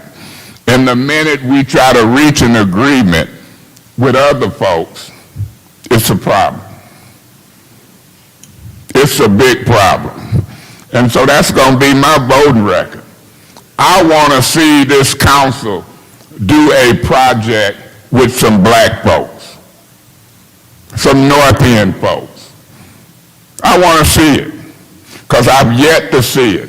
I've seen Mart Park, I've seen the Children's Museum, I've seen Miller Road. But whenever it comes to some black folks, the North Flint Food Market, the House of Esther, oh, I just don't know. I think we need some formal proposals. Why are they coming through the side door and the back door? Mr. Mays, please remember your decorum. Beg your pardon? Please remember your decorum. My decorum? My decorum is going to be what it is. And when I talk the way I talk, you can rule me out of order, and this group can vote and throw me out and have the police arrest me. I can talk like I want to talk. I got freedom of speech. Have you learned a new word? Decorum? What about your decorum? What about when you ruled me out of order for speaking 37 seconds over, and I done sit here today and watch folks wrap up? What about your decorum when I asked to be excused, Ms. Lewis saying something, and you ruled me out of order? What about your decorum? Maybe it's a cultural difference. Maybe that's what it is. Maybe you ain't used to a black man talking a certain way. Is that what it is? It might not be decorum. It might be race norm. You ever heard of race norm? That's a word I made up, because you might have a cultural difference from me. Thank you. I'm black, you white. Thank you, Mr. Mays. Your Talking time, about decorum. your time is up. Is there any other Yes. speak? No, Mr. my Murphy. time is up. Here- May I here be we go. excused for a second? Here we go again. He want to throw some cheap shots at Remember decorum. Point of Also- information. What is your point? Through you to the speaker. It ain't here we go again, brother. I ain't never stopped. Mr. Mays, that's an improper Do point you of believe that? information. That is an improper point of information. Mr. Murphy. Lord have mercy. Can he have a warning, Madam Chair? We got one thing left, Mr. Murphy. Your two things left. Here's where I'm at on this.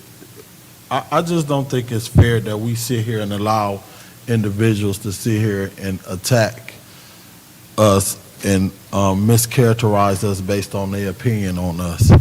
And I try my best to sit here and be decorum and how all y'all want me to be politically correct. But, you know, I can only take so much with him.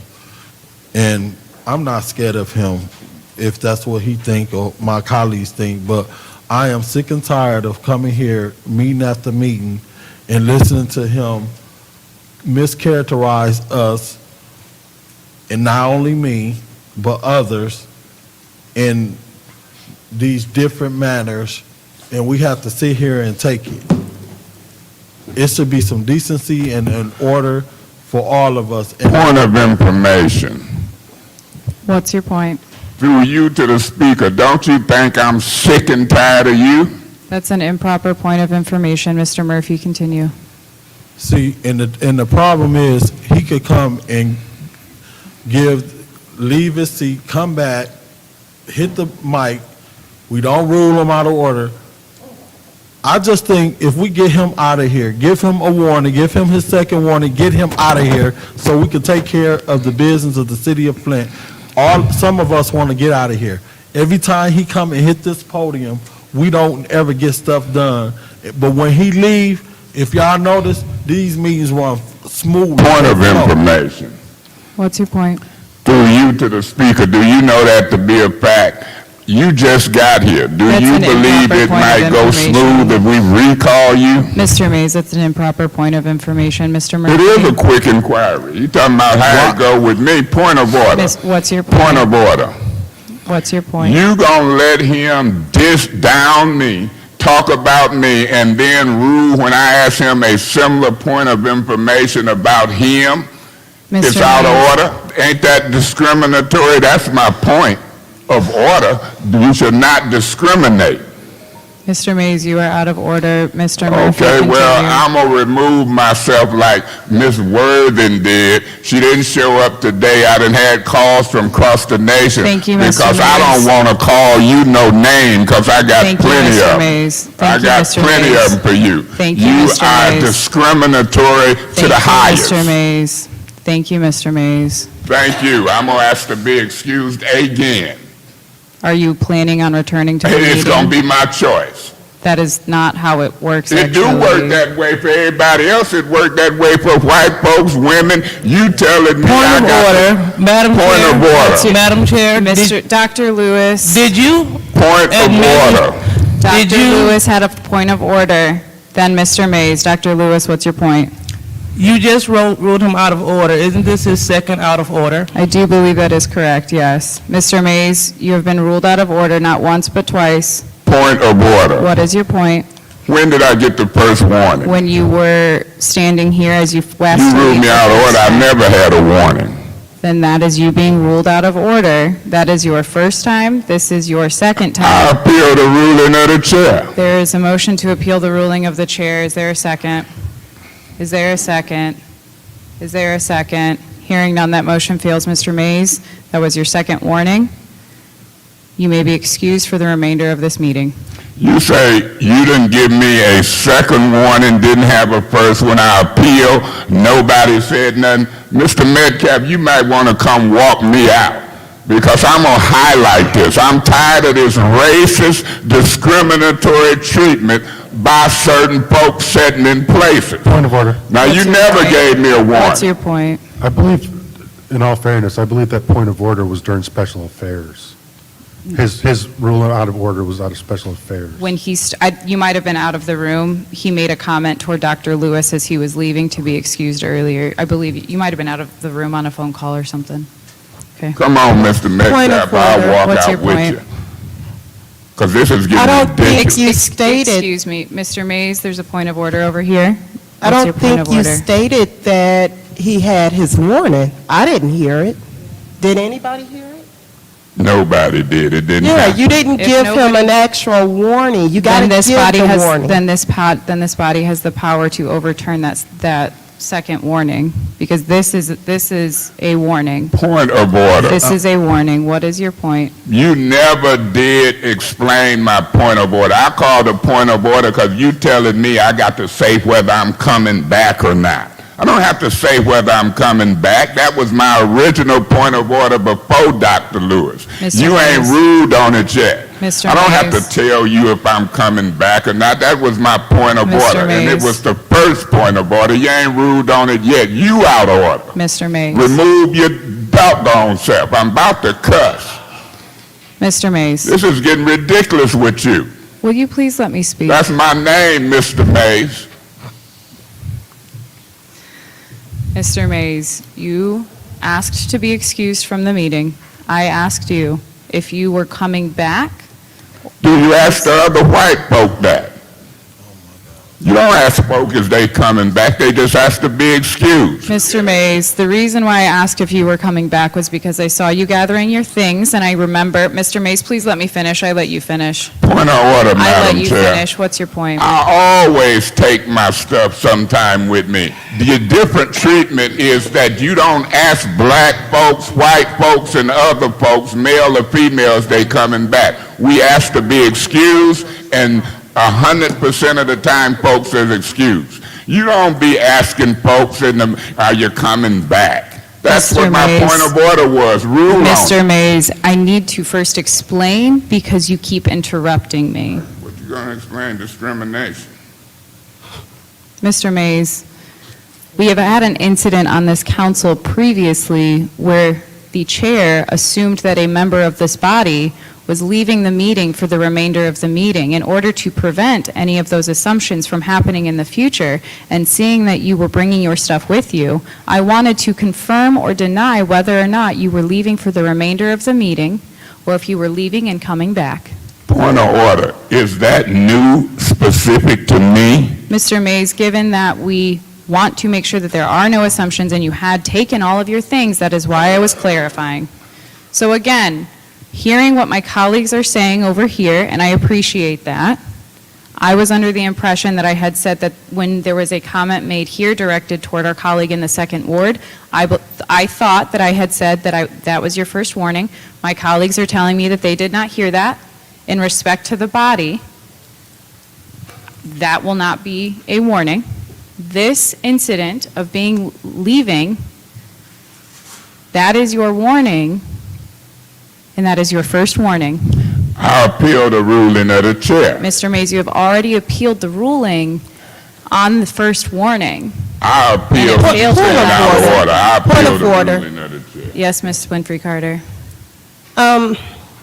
Madam Chair, usually when someone asks to be excused, there's been several instances where someone has gotten up and said, I want to be excused. I might get up and take my purse with me to be excused. Or Ms. Burns may take her bag with her to be excused. No one has ever asked me if I'm going to come back to the meeting. It's already assumed that he's going to come back. He didn't say bye for the evening or Point of he's order. gone. So Point of I'm just order. not understanding. What's your Point of order, if I may. What's your point? Look, Miss Lewis ain't gonna harass and intimidate me, just like Miss Worthing said under her breath, ghetto. Miss Lewis, don't do that with me, please. Can you keep her to herself? Point of order. I'm sitting way over here. Point I of ain't order. studying her. What's your point? No one has said anything to Mr. Mays, because I don't act like that.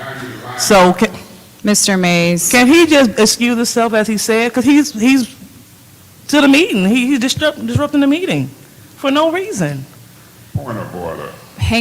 Mr. Mays. I really don't want her sitting over here lying and dealing with me under her breath. Really, I don't. Mr. Mays, that I'm is too an grown not to improper. try to go to heaven allowing her. She lying. Mr. Mays, that is an improper point of information. Ms. Winfrey Carter was in the middle of her point of information, then I will rule on Dr. Lewis's. With all due respect, Vice President Herkenroder, I think we're wasting a lot of time.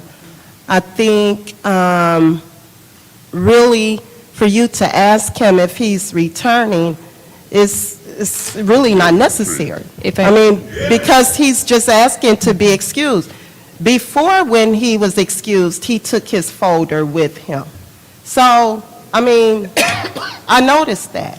So I'm sure he's coming back. He really doesn't have to say he's coming back or not, because that's never a question that has ever been asked, if anyone asks to be excused. I'm just saying. Thank you. Point well taken. Dr. Lewis, in regards to the point of order that was called by you, point also well taken. Mr. Mays, you did call a point of order in there. Point of information. Am I excused? Yes. Thank you. Mr. Murphy, you had the floor. Thank you. This is really getting ridiculous. This man, I'm sitting over here, This man is keep on nitpicking with Dr. Lewis, and some of my colleagues over there ain't hearing it, but I'm hearing it in Mr. my Murphy, ears. decorum, And what please. I'm telling you guys is this man is literally over here picking with Dr. Lewis. So if y'all don't hear it, I'm letting y'all know that this man is over here picking with Dr. Lewis, and she ain't saying nothing to him. Mr. Murphy, decorum, please. Decorum means treating all of our colleagues with respect. I'm telling this council, and y'all can mark my words, y'all need to put this man in check. He is over here disrespecting this lady, making sidebar conversations, and I'm sitting up here hearing it all the way from my seat, and then she trying to keep her composure as much as Point of information. What's your Through you to the speaker, did you grow up lying your whole life? Mr. Mays, that is an improper May point. I be excused again? Yes, Mr. Murphy. Did he grow up with some mental issues his whole life? Mr. Murphy, decorum. For real. Listen, whoever chairing these meetings, I'm just letting y'all know, y'all need to get this dude. Because I'm not scared of him. Whether he Murphy, want to decorum. recall me or not, that's on him. Mr. 'Cause God Murphy, put me- decorum. Y'all want to talk about decorum with me, but y'all don't want to check this dude about his decorum. This man been out of order all meeting, and y'all will not check him. Check him and get him up out of here.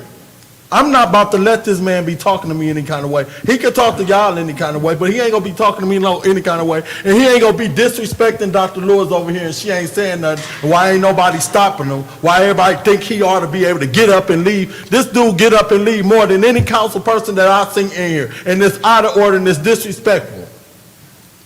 Thank you. Is Point of there any other? information, What's your Madam point? Chair. Is there a reason why Dr. Lewis has not stated that she's had things stated to her and has remained silent? Because we can't hear from over here. Dr. Lewis, if you care to respond to that point Absolutely, of I information. do. So, and keep it in line. Point of order. I thought we was on a motion, and I done heard people say germane or whatever. If I'm the subject of this motion, then so be it. I'll come back, respond to the motion Mr. that Mays. y'all ain't talking about, and then I'll proceed to still be excused. Mr. Mays, So, there was a- Mr. point of Mays. order, are we on a motion? And Mr. is this germane to the motion? Mr. Mays, Councilwoman Burns called a point of information, which is in order. Dr. Lewis is answering that point of information. We are still in the first round of discussion. Dr. Lewis will answer the point of information, and then I will call for the next member of council who wishes to speak in the first round. Dr. Lewis. Okay, so I've been trying to maintain this by calling out the point of order and et cetera, by having him removed. He's been saying things, and again, keeping in mind that I was elected to be a professional council person, I don't go back and forth. I sat back, I rubbed my hands, they were a little cold, and he's telling me, what you say, beg your pardon, and then that's when he interrupted the meeting and called a point of order. Me, as a Point of information. What's your point? Ms. Lewis, is you gonna try to convince me and God you didn't say nothing to me? Through you, Madam Chair, what did I say? I don't know, but it was toward me, and you were rubbing your hands and you said it. Now convince me and God. Are you willing to try to do that? That's an improper point of information. Dr. Lewis, you may continue to answer Ms. Burns' question. So unfortunately, you all can't hear the disrespect and the abuse that me and Councilman Murphy receives over here, but this is an ongoing issue. And Point of and Mr. information. What's your point? I've been loudly on the microphone disrespecting Mr. Murphy, and you couldn't hear that? Well, That's an improper point of information. Dr. Lewis, continue. And thank you, Madam Chair. And pursuant to the council rules, I can pull it up, yet you're not supposed to talk vulgar or make attacks or talk disrespectfully to your colleagues. So since he's Point of information. that shows that his behavior is out of If order. she's still talking, she out of order, give her a warning. I called a privilege motion, and you didn't check her. Mr. Mays, My what's your point of point? information was, do she know that everything I said about Mr. Murphy been loud and proud? Okay, Dr. Lewis, continue. So, as previously stated, using point of information to grab the floor, violation of council rules, he just admitted that he was out of order by verbally attacking the council person in the third ward, which also, according to council rules, is out of order again. So that's two out of order things that he have participated in, and I was just self-admittingly. When What's are your we just point? want to stop Dr. Lewis, kicking the can Dr. down the road? Lewis, what's your point of information? Is one of the two out of orders him attacking me, him, 2, 1, 2? Is that what you're referring to? That is Two out of orders? That is an improper point of information. Dr. Lewis, are you finished? I'm done, so hopefully he'll be done, so we can be done. Thank you. That answered the point of information raised by Point our of colleague in the information, sixth. Madam Chair. What's your point? Are you going to sit and allow this man to talk all that tough talk, talking about what he ain't scared, won't, and you sit there and Please condone remember your it? May I be decorum. excused again? And if it continue, I'll come back. Point We of on a point of information. order. There is a point Point of order. There was a point of information Point of called order. before the point of order. What is your point of information? He is not being respectful to his fellow council people. Point of order. That was an incorrect point of information. It was I'm sorry, I thought you said point of information. And my point of order That is, is sustained. What is your point of order? my point of order is warn them. Mr. My Mays. point of order is that if he make a personal attack toward me, I'm gonna make 3 back, even if I get arrested. You Mr. can't Mays. tolerate him Mays. talking a certain way. I ain't studying. Mr. Mays, this is your second warning. Yeah, may I be excused on this second warning? This may be my excused, point of order is Mr. supposed to Mays. be on a motion, and it done turned to me. Every time he talk is me. And I'm getting Mr. tired of Mays. it. And, Mr. Mays. and I'm Quincy Murphy. And, Mr. and Mays, I you've get think been I'm scared of you. And Mr. I ain't scared, Metcalf, I ain't scared Mr. of you. Mays, Mr. Mays, you are entirely Oh, out of I order. done went overboard because You you are are out of order. discriminatory. That is You got incredibly- little Mr. ears that Metcalf. hear what you want to hear, Mr. and I ain't studying you. Metcalf. I ain't studying you. Mr. Mays, you will not be allowed back in this meeting. You ain't got to tolerate. I don't tolerate you. I ain't studying you. Now, put that in your little. Okay, we are still in the first round of discussion. Is there any other member of council who wishes to speak in this first round of discussion? Yes, Dr. Lewis. Mr. Mays, you've been excused. Get him out. Dr. Lewis, you have the floor. Madam Chair, Dr. Lewis, you have the floor. thank you. I would like to make a motion to remove Eric Mays from his seat for 30 days. There is a motion on the floor to remove Eric Mays from his seat for 30 days. Is there support? I support. Hang on. Oh, I'm sorry. Oh, Madam Chair, may I amend that? I'm sorry. Yes, because I have not yet read it. Thank you. Madam Chair, I would like to make a motion to suspend Councilman Eric Mays from his seat for 30 days. Okay, that amended motion or substitute motion would need a second. Is there support? Support. It has been moved and properly supported. Is there any discussion? Is there any discussion on the motion to suspend Councilman Eric Mays from his seat for 30 days? Is there any discussion? Madam Chair? Dr. Lewis. Thank you. So we have been trying to be patient, and we have been trying to move the business of the city forward, and it's not working. Being silent, sitting here, it's not working. Defending ourselves when we have false accusations against us, it's not working. Removing him from the president's seat, first censoring him, it didn't work. Removing him from the president's seat, it didn't work. And so now, we're here. And this isn't coming just from me. This is coming from the residents of the city of Flint. This is coming in the name of civility. Do we want this to happen? Absolutely not. But in order for us to move forward, we must make a move. Our residents, the city, they are looking at us. And it's time for us to take this serious. We have experienced meetings without him being here. And they have run rather smooth. No arguing, no bickering, no fighting, no anything.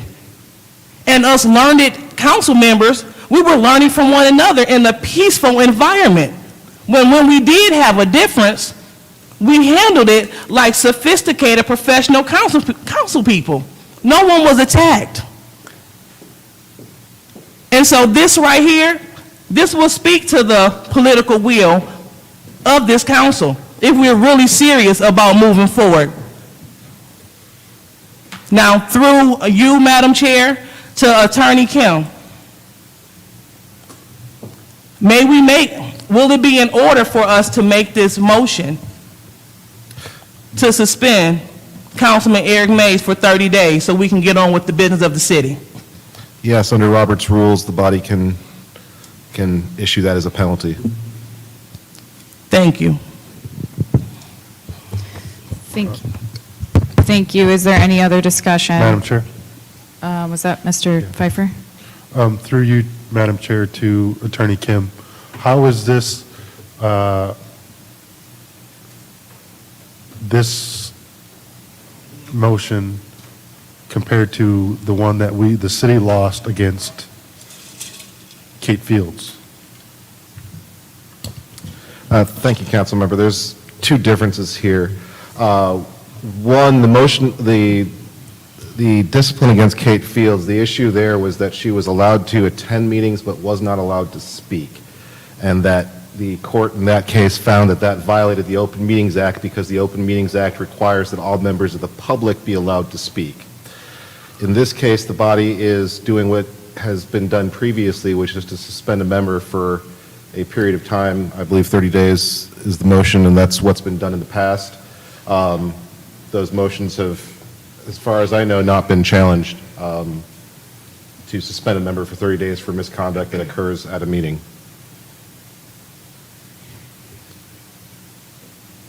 I would also like to point out that the decision involving Kate Fields is a decision by a circuit court judge. With all respect to the circuit court, it's not a binding decision, and that decision is currently on appeal in the Court of Appeals.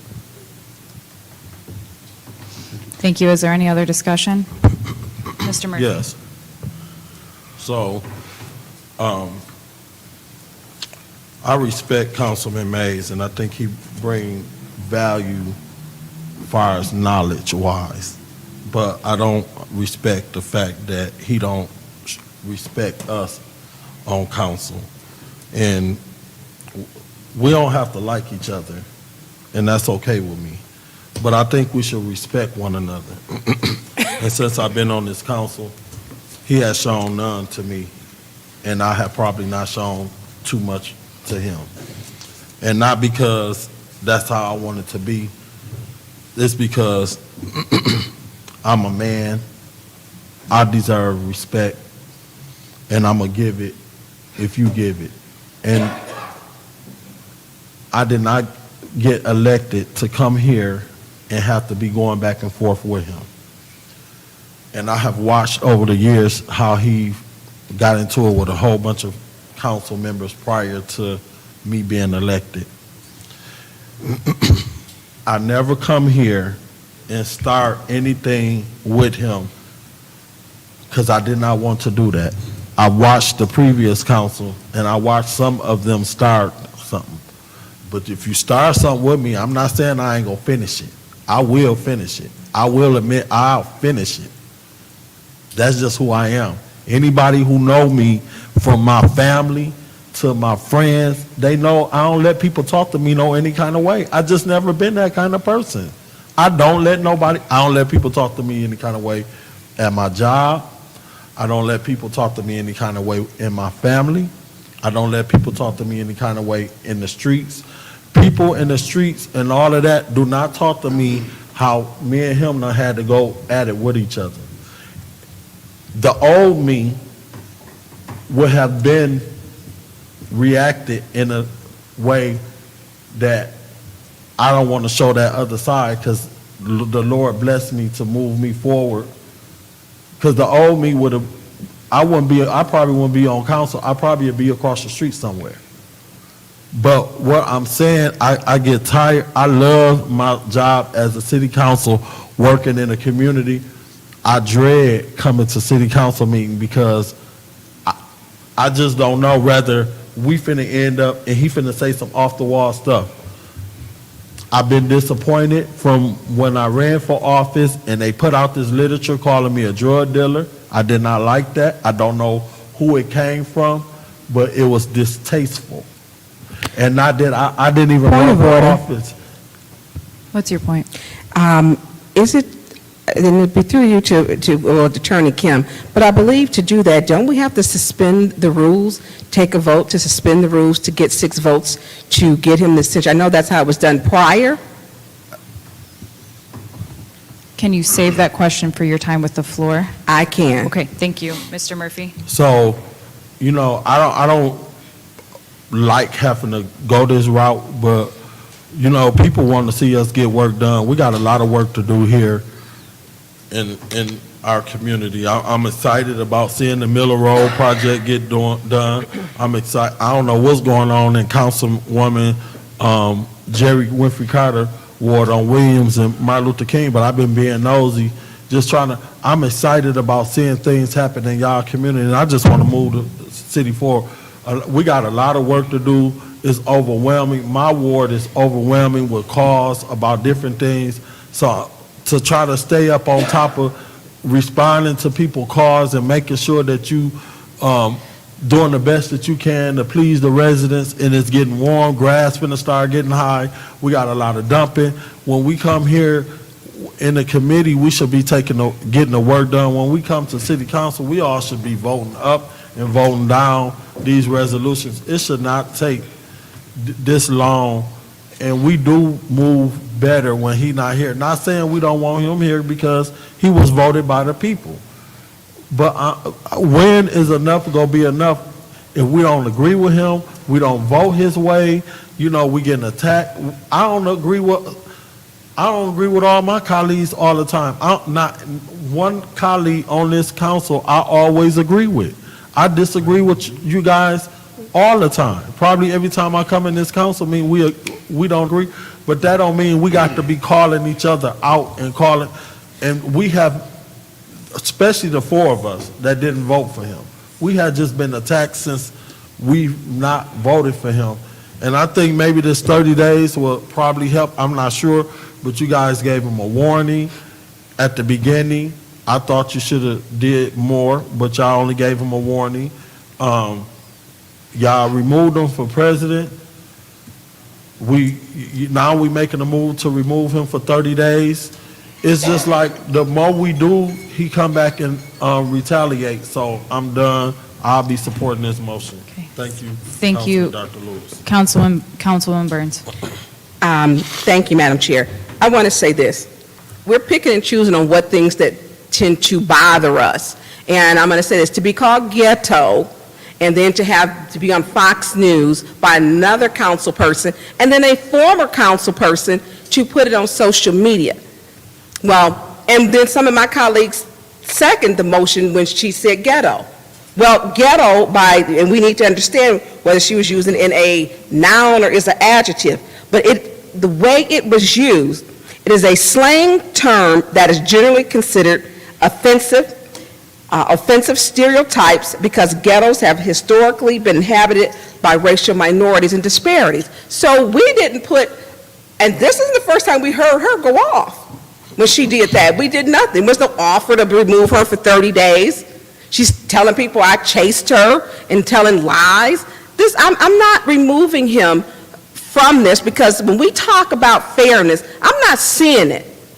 And when I asked you, Councilwoman Lewis, had exactly what he said, and you stated, I guess he was mumbling or grumbling, because I do know you are not the type of woman who would allow anyone to say anything to you disrespectfully and continuously. I know that. And I did not see, that's why I asked the question. When we talk about who we're choosing, how do we discipline people? We didn't get that discipline for the ghetto term that has gotten us more unfavorable reviews across the U.S. He was the only person who spoke up and said who was called ghetto. I was offended because I would never say a knee-jerk reaction for me to say something equally offensive to my white counterparts. I would never do that. It's not in my vocabulary. It's not something I'm going to use. It's not embedded in my heart, and it is not for me to use every day just because. You don't accidentally say that. You accidentally said it here when it slipped out in earshot of this black council person. That's where we should have given her 30 days. So when we look at 30 days and how we're issuing it out, we need to be fair across the board. I was offended. People in the community were offended. And it's still garnering support on the internet, or social media, which is wrong. Point of information. Well, if you felt that way, why didn't you make a motion to suspend her for 30 days? And I'm going to continue, Madam Chair. And I want to say, when we talk about how we do this isn't the first time she said something. So we need to make sure, because Councilman Mays is not even speaking to me now, because I don't always agree with him. And I'm one of those people that he does not talk to in the hallways. And that's fine, but what right is right. If we didn't do anything to her, then we shouldn't be doing anything to him. And I didn't feel, and we can't hear over here. And As a reminder, the public is... And I did not, for me, I know you would have spoken up, and we would have supported you in this also. We would have. If you were felt threatened or he was saying derogatory remarks to you, I would have supported you in that, absolutely. That's why I asked. Because like I said, if it's right is right. And when it comes to the occasion, I know Councilman Murphy was speaking up for you, but I know you can speak for yourself. You are very clear, and that's why I wanted to know. But when I look at how we're issuing this out, this whole thing, Burns and Carter are ghetto. This is all over. And we don't work, or I never had a job. I've worked my whole entire life. A 40-hour work week is not even something I'm accustomed to, because I don't mind putting in the time to get the work done. And not one of my colleagues, when we said, come on and defend it. When she said ghetto, no one came and said, oh, I'm offended. Let's throw her out. Let's give her 30 days. As a matter of fact, that wouldn't have been said unless I said something. I want everybody to be offensive when we call them black people ghetto. And the standard in this city council, when the majority of us are black, are considered to be ghetto. Well, you know what? Call me ghetto. I hear gunshots, so I'm ghetto, and I guess I live in the hood. But we need to do better. But we don't stand up for each other. I don't say that about her or anybody else. But this mess where we picking and all this stuff, he has a right. His ward elected him, whether we like it or not. They elected. If they want him removed, they need to get another person to run against him to replace him. And at this point, he gets, I think, the highest votes than any of us. He got more than me. Point of information. What's your point? Through you to the speaker, do you understand that the 30 days is not removing him for city council? I'm very clear, and I've read the charter over and over, that what I'm saying, if it's 30 days to censor his voice, what it's 30 days to not have him in here, I'm not against not any single one of 30 days, not today. Give the person who called us ghetto 30 days. Thank you. Is there anyone else who wishes to speak in the first round? Yes, Madam. Ms. Winfrey Carter. Madam Chair, I echo the sentiments of Councilwoman Burns in the 6th Ward. If we're going to give Councilman Mays 30 days, we need to give Councilwoman Worthen 30 days. And that wasn't her first time doing what she blurting out something that's, to me, really offensive. The language that she used in a closed session. So, you know what? I'm not going to vote for this. I'm going to vote no. Fair is fair. Right is right. Wrong is wrong. We got to be fair across the board. And if you, really, truthfully, we should have done this on last Wednesday.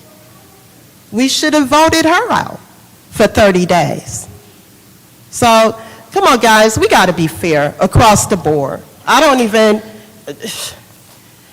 not going to vote. I'm not going to vote yes for this. I'm going to be voting no. This is not fair. Thank you. Is there any other member of council who wishes to speak during the first round? During the first round? Hearing none. In the second round, is there any member of council who wishes to speak in the second round? Madam Chair. Ms. Burns. I'm going to take my time, because you know what? We have to move forward. And we talk about how do we make sure we conduct ourselves in council. It is serious. I took it very serious when it came to Councilman Mays and his behavior. I was very outspoken about it. I stood on my word and did what I said I was going to do, because that's what you're supposed to do when it's right. And it it went past a friendship. He understood what I was saying, and he has the right to be angry with me, which he is. But my point is this: if we expect Councilman Mays to uphold the charter and the council rules, we need to make sure that the council person in the Ninth Ward does the same thing. It is a racially charged word that was used. Ghetto. Ghetto. Burns and Carter, now we're both considered to be ghetto. And she's still putting FUs on the social media, telling people that the sheriff had to get me off of her, and just lying. I wanted to get a lie detector test. I'll pay for it. Because we can't move forward when we're talking about people's behavior. You cannot call a city that is 56% black and call the council members ghetto. And she was comfortable and smiled and giggled. It's not funny to me. Because when we talk about who built up this country and the disparities and how minorities are treated, we don't have the same type of opportunity. Racism still exists. It exists and is very real. It hasn't went anywhere. And for her to do this, it was disappointing. There was no call out, oh my God, she did this. And then she went on, she had some sympathizers. She had black sympathizers, enablers. That was disappointing to me. Because where I am right now, I have to stand on the shoulders of some black person who fought to get here. Black people weren't even allowed to even have fair housing. We weren't allowed to have fair, or to be in certain parts of government. So when we talk about what we do, let's make it equal. I don't care if you black or white when it comes to it, is right. I would not say to her, which would be the word of my knee-jerk reaction of something that I didn't like, oh, she's blankety blank. I wouldn't do that. That is what that was in her heart, that came out her mouth. That is her daily vocabulary. I'm getting comments and emails threatening with racism and black little pictures and calling me colors. My great-grandmother was called colored thin. And we're getting this daily. Threats, not cool. My colleagues didn't support and say, hey, you did something wrong. She should have been put out of here 30 days. That to me is something we cannot stand up to. I mean, we can't let it go by. And the sad part is with this council, we are voting on what friendships. If you're my friend, I'm going to pull your coattail and tell you out of pocket and you're wrong. That's what friends do. There's not one person in my friend group who would tell me, Tanya Burns, that is correct what you did. You called her this back in retaliation, or you did that. Not true. Then she makes the record, well, she said this about this. No, don't tell snippets of what I said. Tell the whole truth. Don't give the little parts that you like, that you want to put in a nice little box. Tell the whole truth. But until we start dealing with past behavior of the past council members, we won't be able to move forward. It's not this council majority. We want to come in. Point of at least information. 5 to 6 votes. What's your point? Well, why don't you make a motion to remove her? Thank you, Madam Chair. I don't think that we have it. Excuse me, the public will remember to stay in order. Ms. Burns? Thank you. I don't think we have enough votes this evening because I can count. So I do want to make sure, but I want this to be clear. We have to be better and do better. And I think I was challenged with some things for some reason. People didn't think that I would not, discipline or to tell Councilman Mays. I did. Had no problem with it. And I'm one of the people, he won't get on well, he did ride down the elevator last week with me, but he's not spoken to me. And I'm fine with that. But he represents that first ward, and until the members of that community vote someone else in different, I don't think that there's much that can be done. But we need diversity training. We need team building. We need training that's going to help us to be a better council. We need to understand what real racial disparities are. That when you talk and call someone in a community to where you feel you are superior and you're speaking to another race that they're inferior, that is not what we do. We are held to a higher standard. And as Councilman Winfrey, the golden rule, which she used to say all the time, we need to have and stick to that golden rule. That to me is disappointing. We have got work to do, but because of that, if I felt... Point of information. What's your point, Ms. Burns? Hang on, what's your point? Put the motion on the floor. You never know, we tried, do you know that? That's an improper point of information. Ms. Burns, your time is up. Thank you, but I need to also, and I've had a few, do we need to put the motion on the floor to suspend the rules, is what I was told before, to remove someone, that we have to suspend the rules? No, that was because of the position of, the question dealt with the position of council president, and in order to deal with that, there had to be a motion to suspend the rules.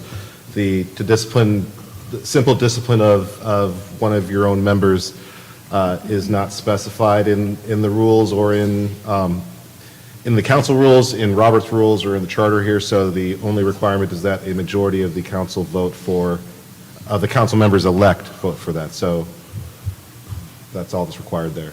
That's the difference between those two situations.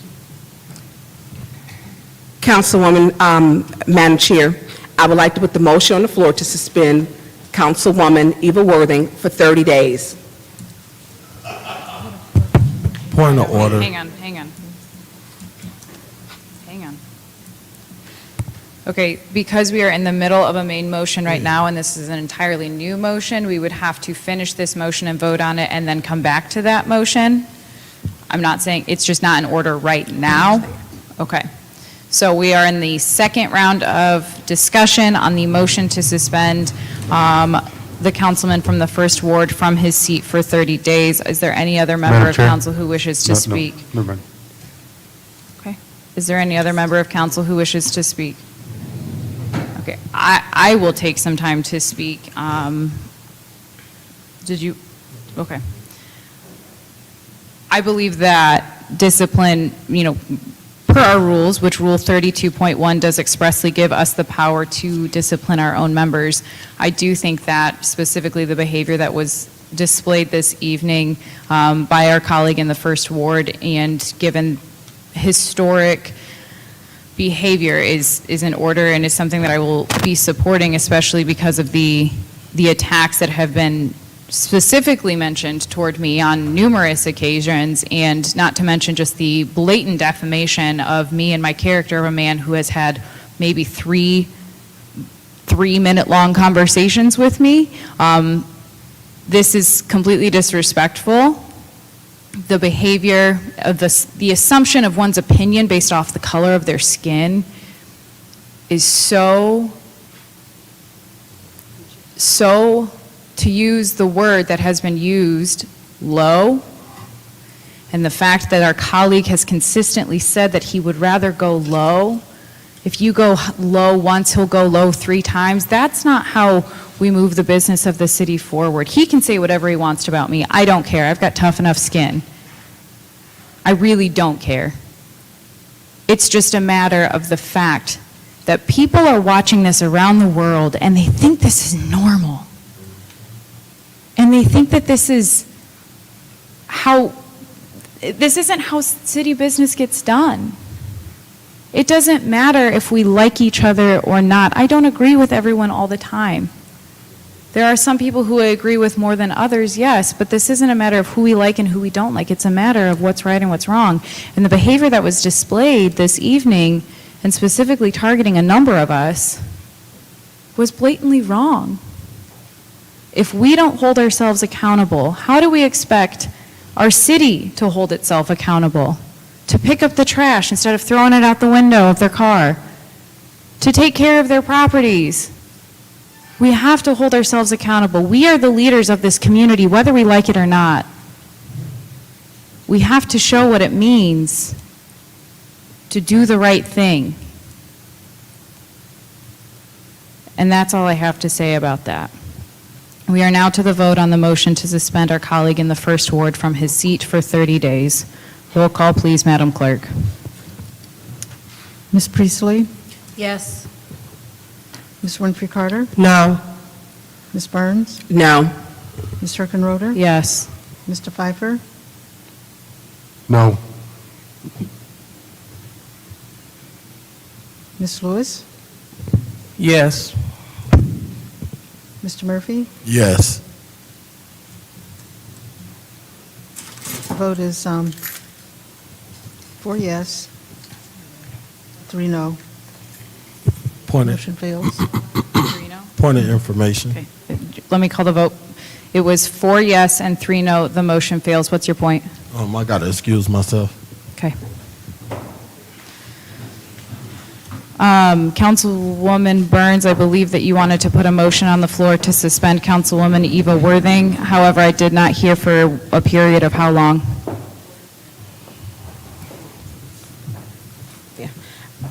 At this point, because she's not here to defend, I want to be fair.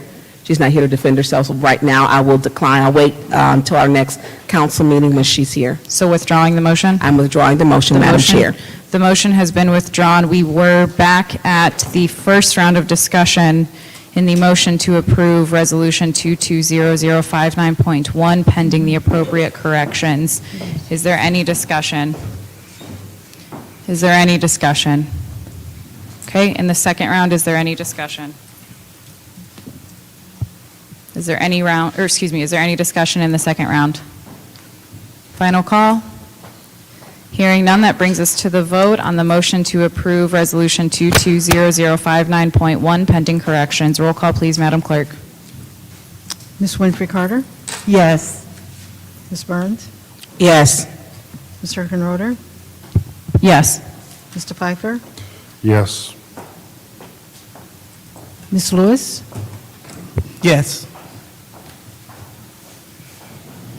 Ms. Priestley? Yes. The vote is 6 yes, 0 no. The vote is 6 yes, 0 no. That motion passes.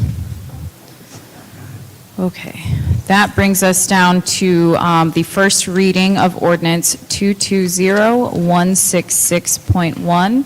The chair will entertain a motion to send ordinance 220166.1 to second reading.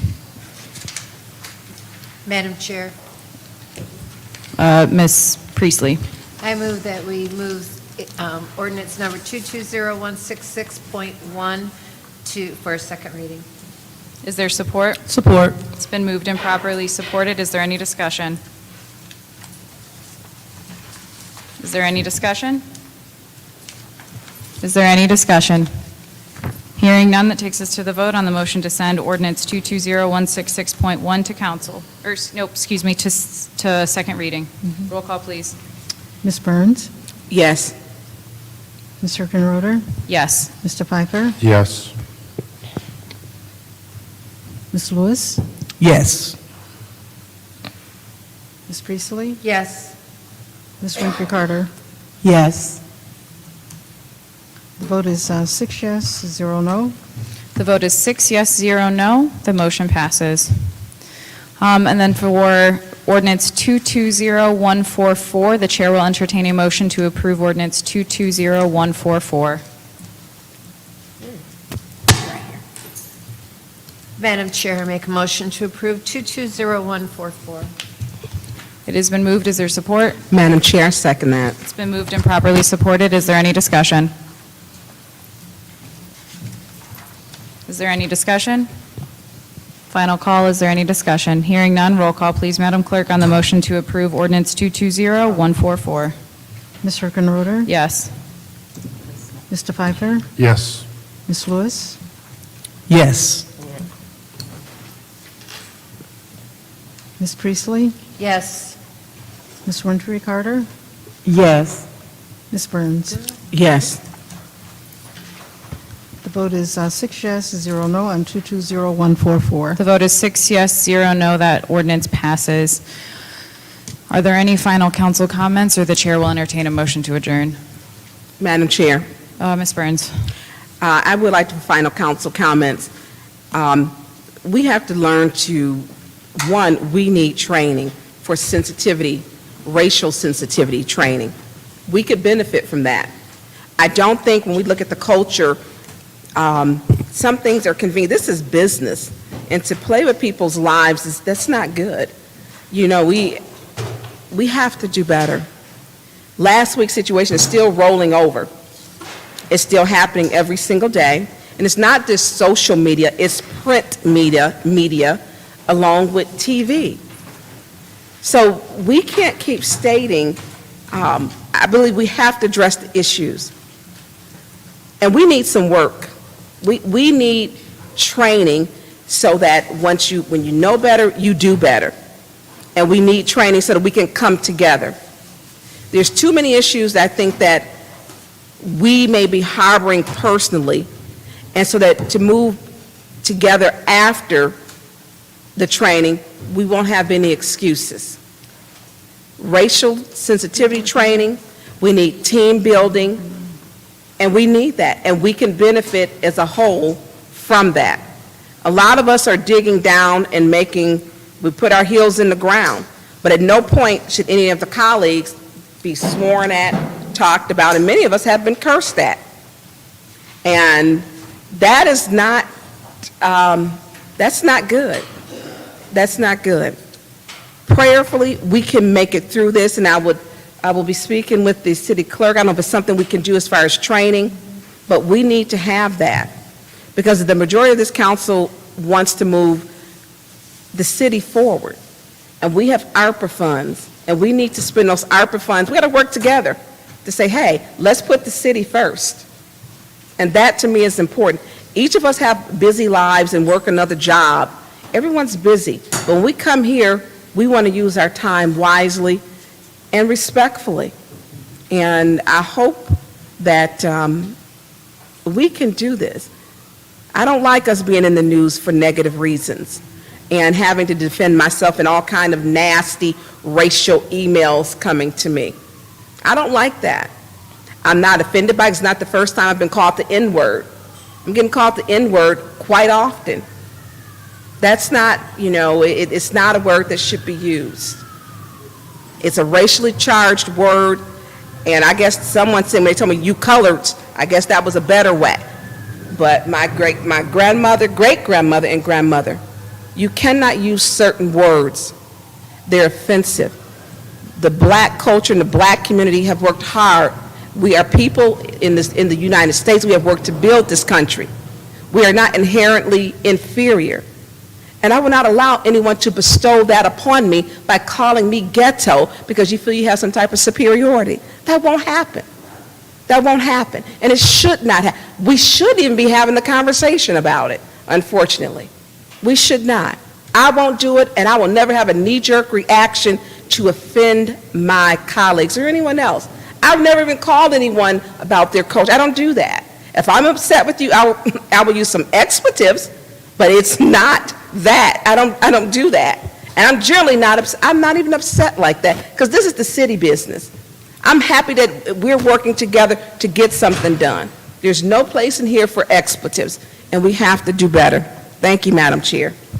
Thank you. Is there anyone else who wishes to speak during final comments? Yes, Madam Chair.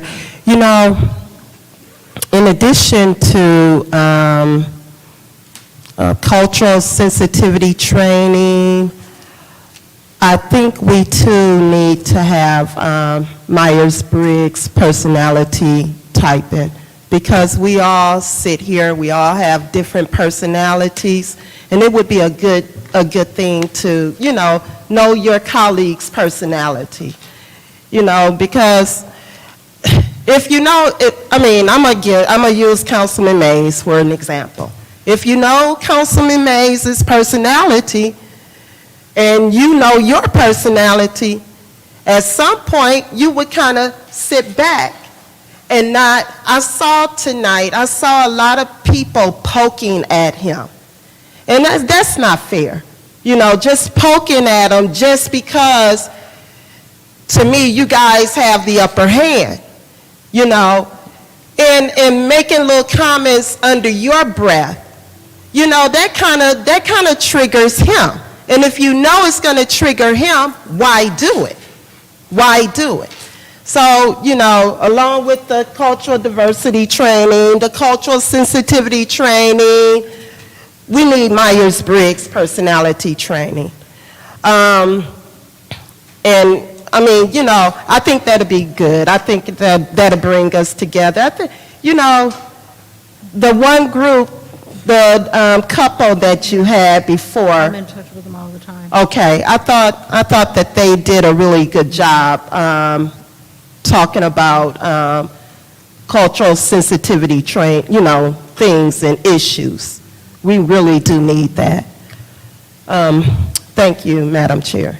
Thank you. Does anyone else have final council comments? I do. Ms. Priestley? You know, in regards to the cultural sensitivities, I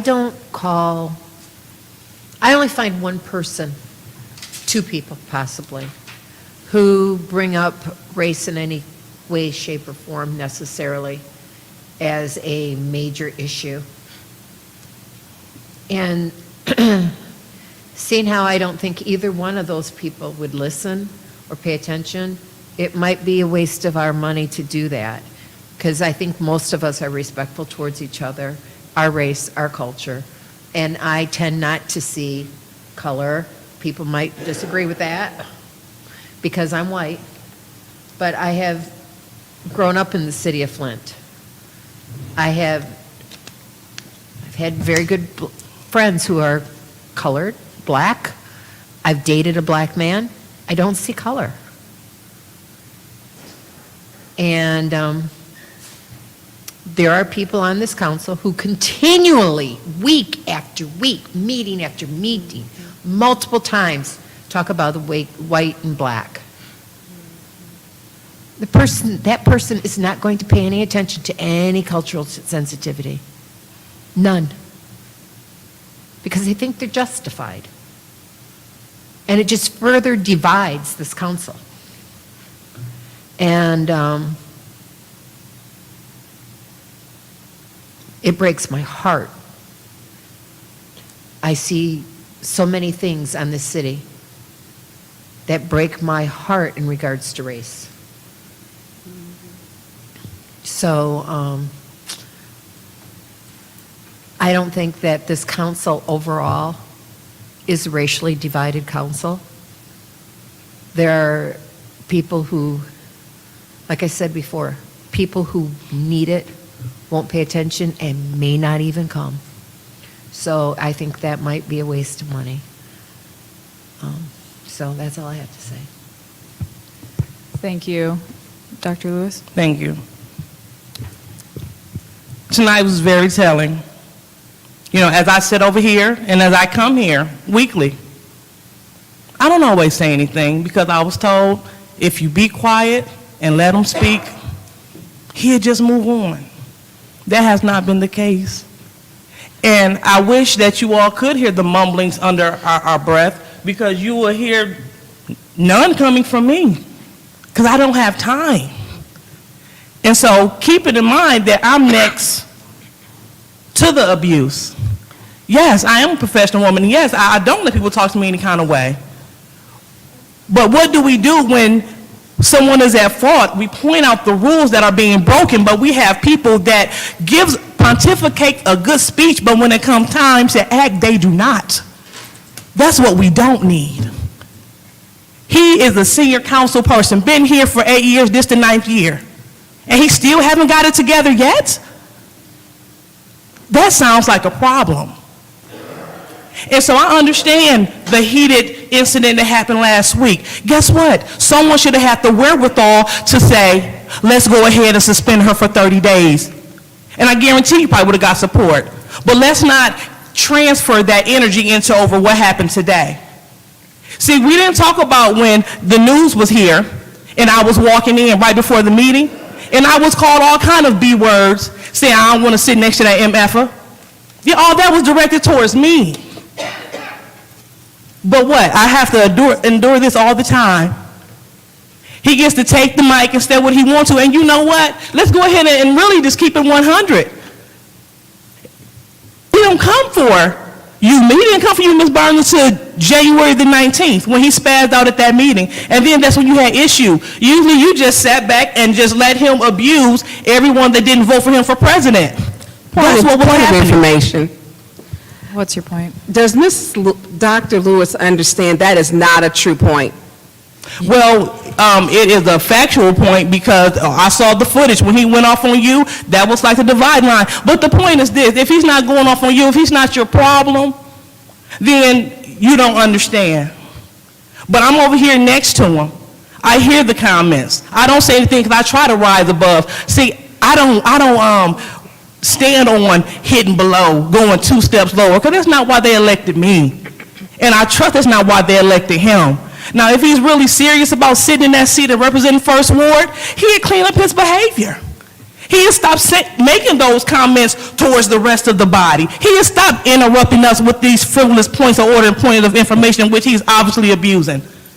And I shouldn't even be having this conversation now. We all should be at home getting ready to get in our beds. But guess what? We kept being held up by frivolous points of information, points of order, and just out of order. He knows better. He knows the rules well enough to play us on them. And the only thing we do is just sit here and look and listen. And when it comes time for us to act, we want to have a great big speech on how it's not fair. If any one of you are acting up, I will vote to remove you, just like I want you to remove me. But the Second Ward have enough confidence in me that when they elected me, that they know I don't do that, and I won't do that. So again, I just ask for you all to have grace and mercy for your colleague that you can't hear what the abuse is going on. And the stuff that you can see, I admonish you to act. Because right now, everyone that voted no, you will be complicit. So when next time you come in this meeting, showing out, it's on your hands. Thank you. Thank you. Is there any other council comment? Mr. Pfeiffer? Madam Chair, motion to adjourn. I would like to say my final council comments just very, very briefly. I just want to say how much I support the idea of a team-building exercise in any way, shape, or form. I understand the hesitation of my colleague in the 4th Ward regarding whether or not it will be well received by all members of this body. And I do just want to challenge my colleagues to remember that what we do today has a tremendous impact on 82,000 people, not just today, but 10 years in the future. What we do today has tremendous power, and we have to remember what our vision for the community is in the future. We have to keep looking to the future, and we have to keep remembering that vision as we keep moving forward so that we can keep pushing forward for spending ARPA dollars, so we can push for infrastructure improvements, so we can make sure that Flint is the community that people want to come to develop their business, to start their families. What we do today has tremendous power, and we have to remember that vision as we keep moving forward. Mr. Pfeiffer, there's a motion to adjourn. Is there support? Is there support for the, it's been moved and properly supported on a motion to adjourn. It was moved by Mr. Pfeiffer, supported by Dr. Lewis. Roll call, please, Madam Clerk. Mr. Pfeiffer? Yes. Ms. Lewis? Yes. Ms. Priestley? Yes. Ms. Winfrey Carter? Yes. Ms. Burns? Yes. Ms. Herkenroder? Yes. The vote is 6 yes, 0 no to adjourn. The vote is 6 yes, 0 no. We are adjourned at 10:43.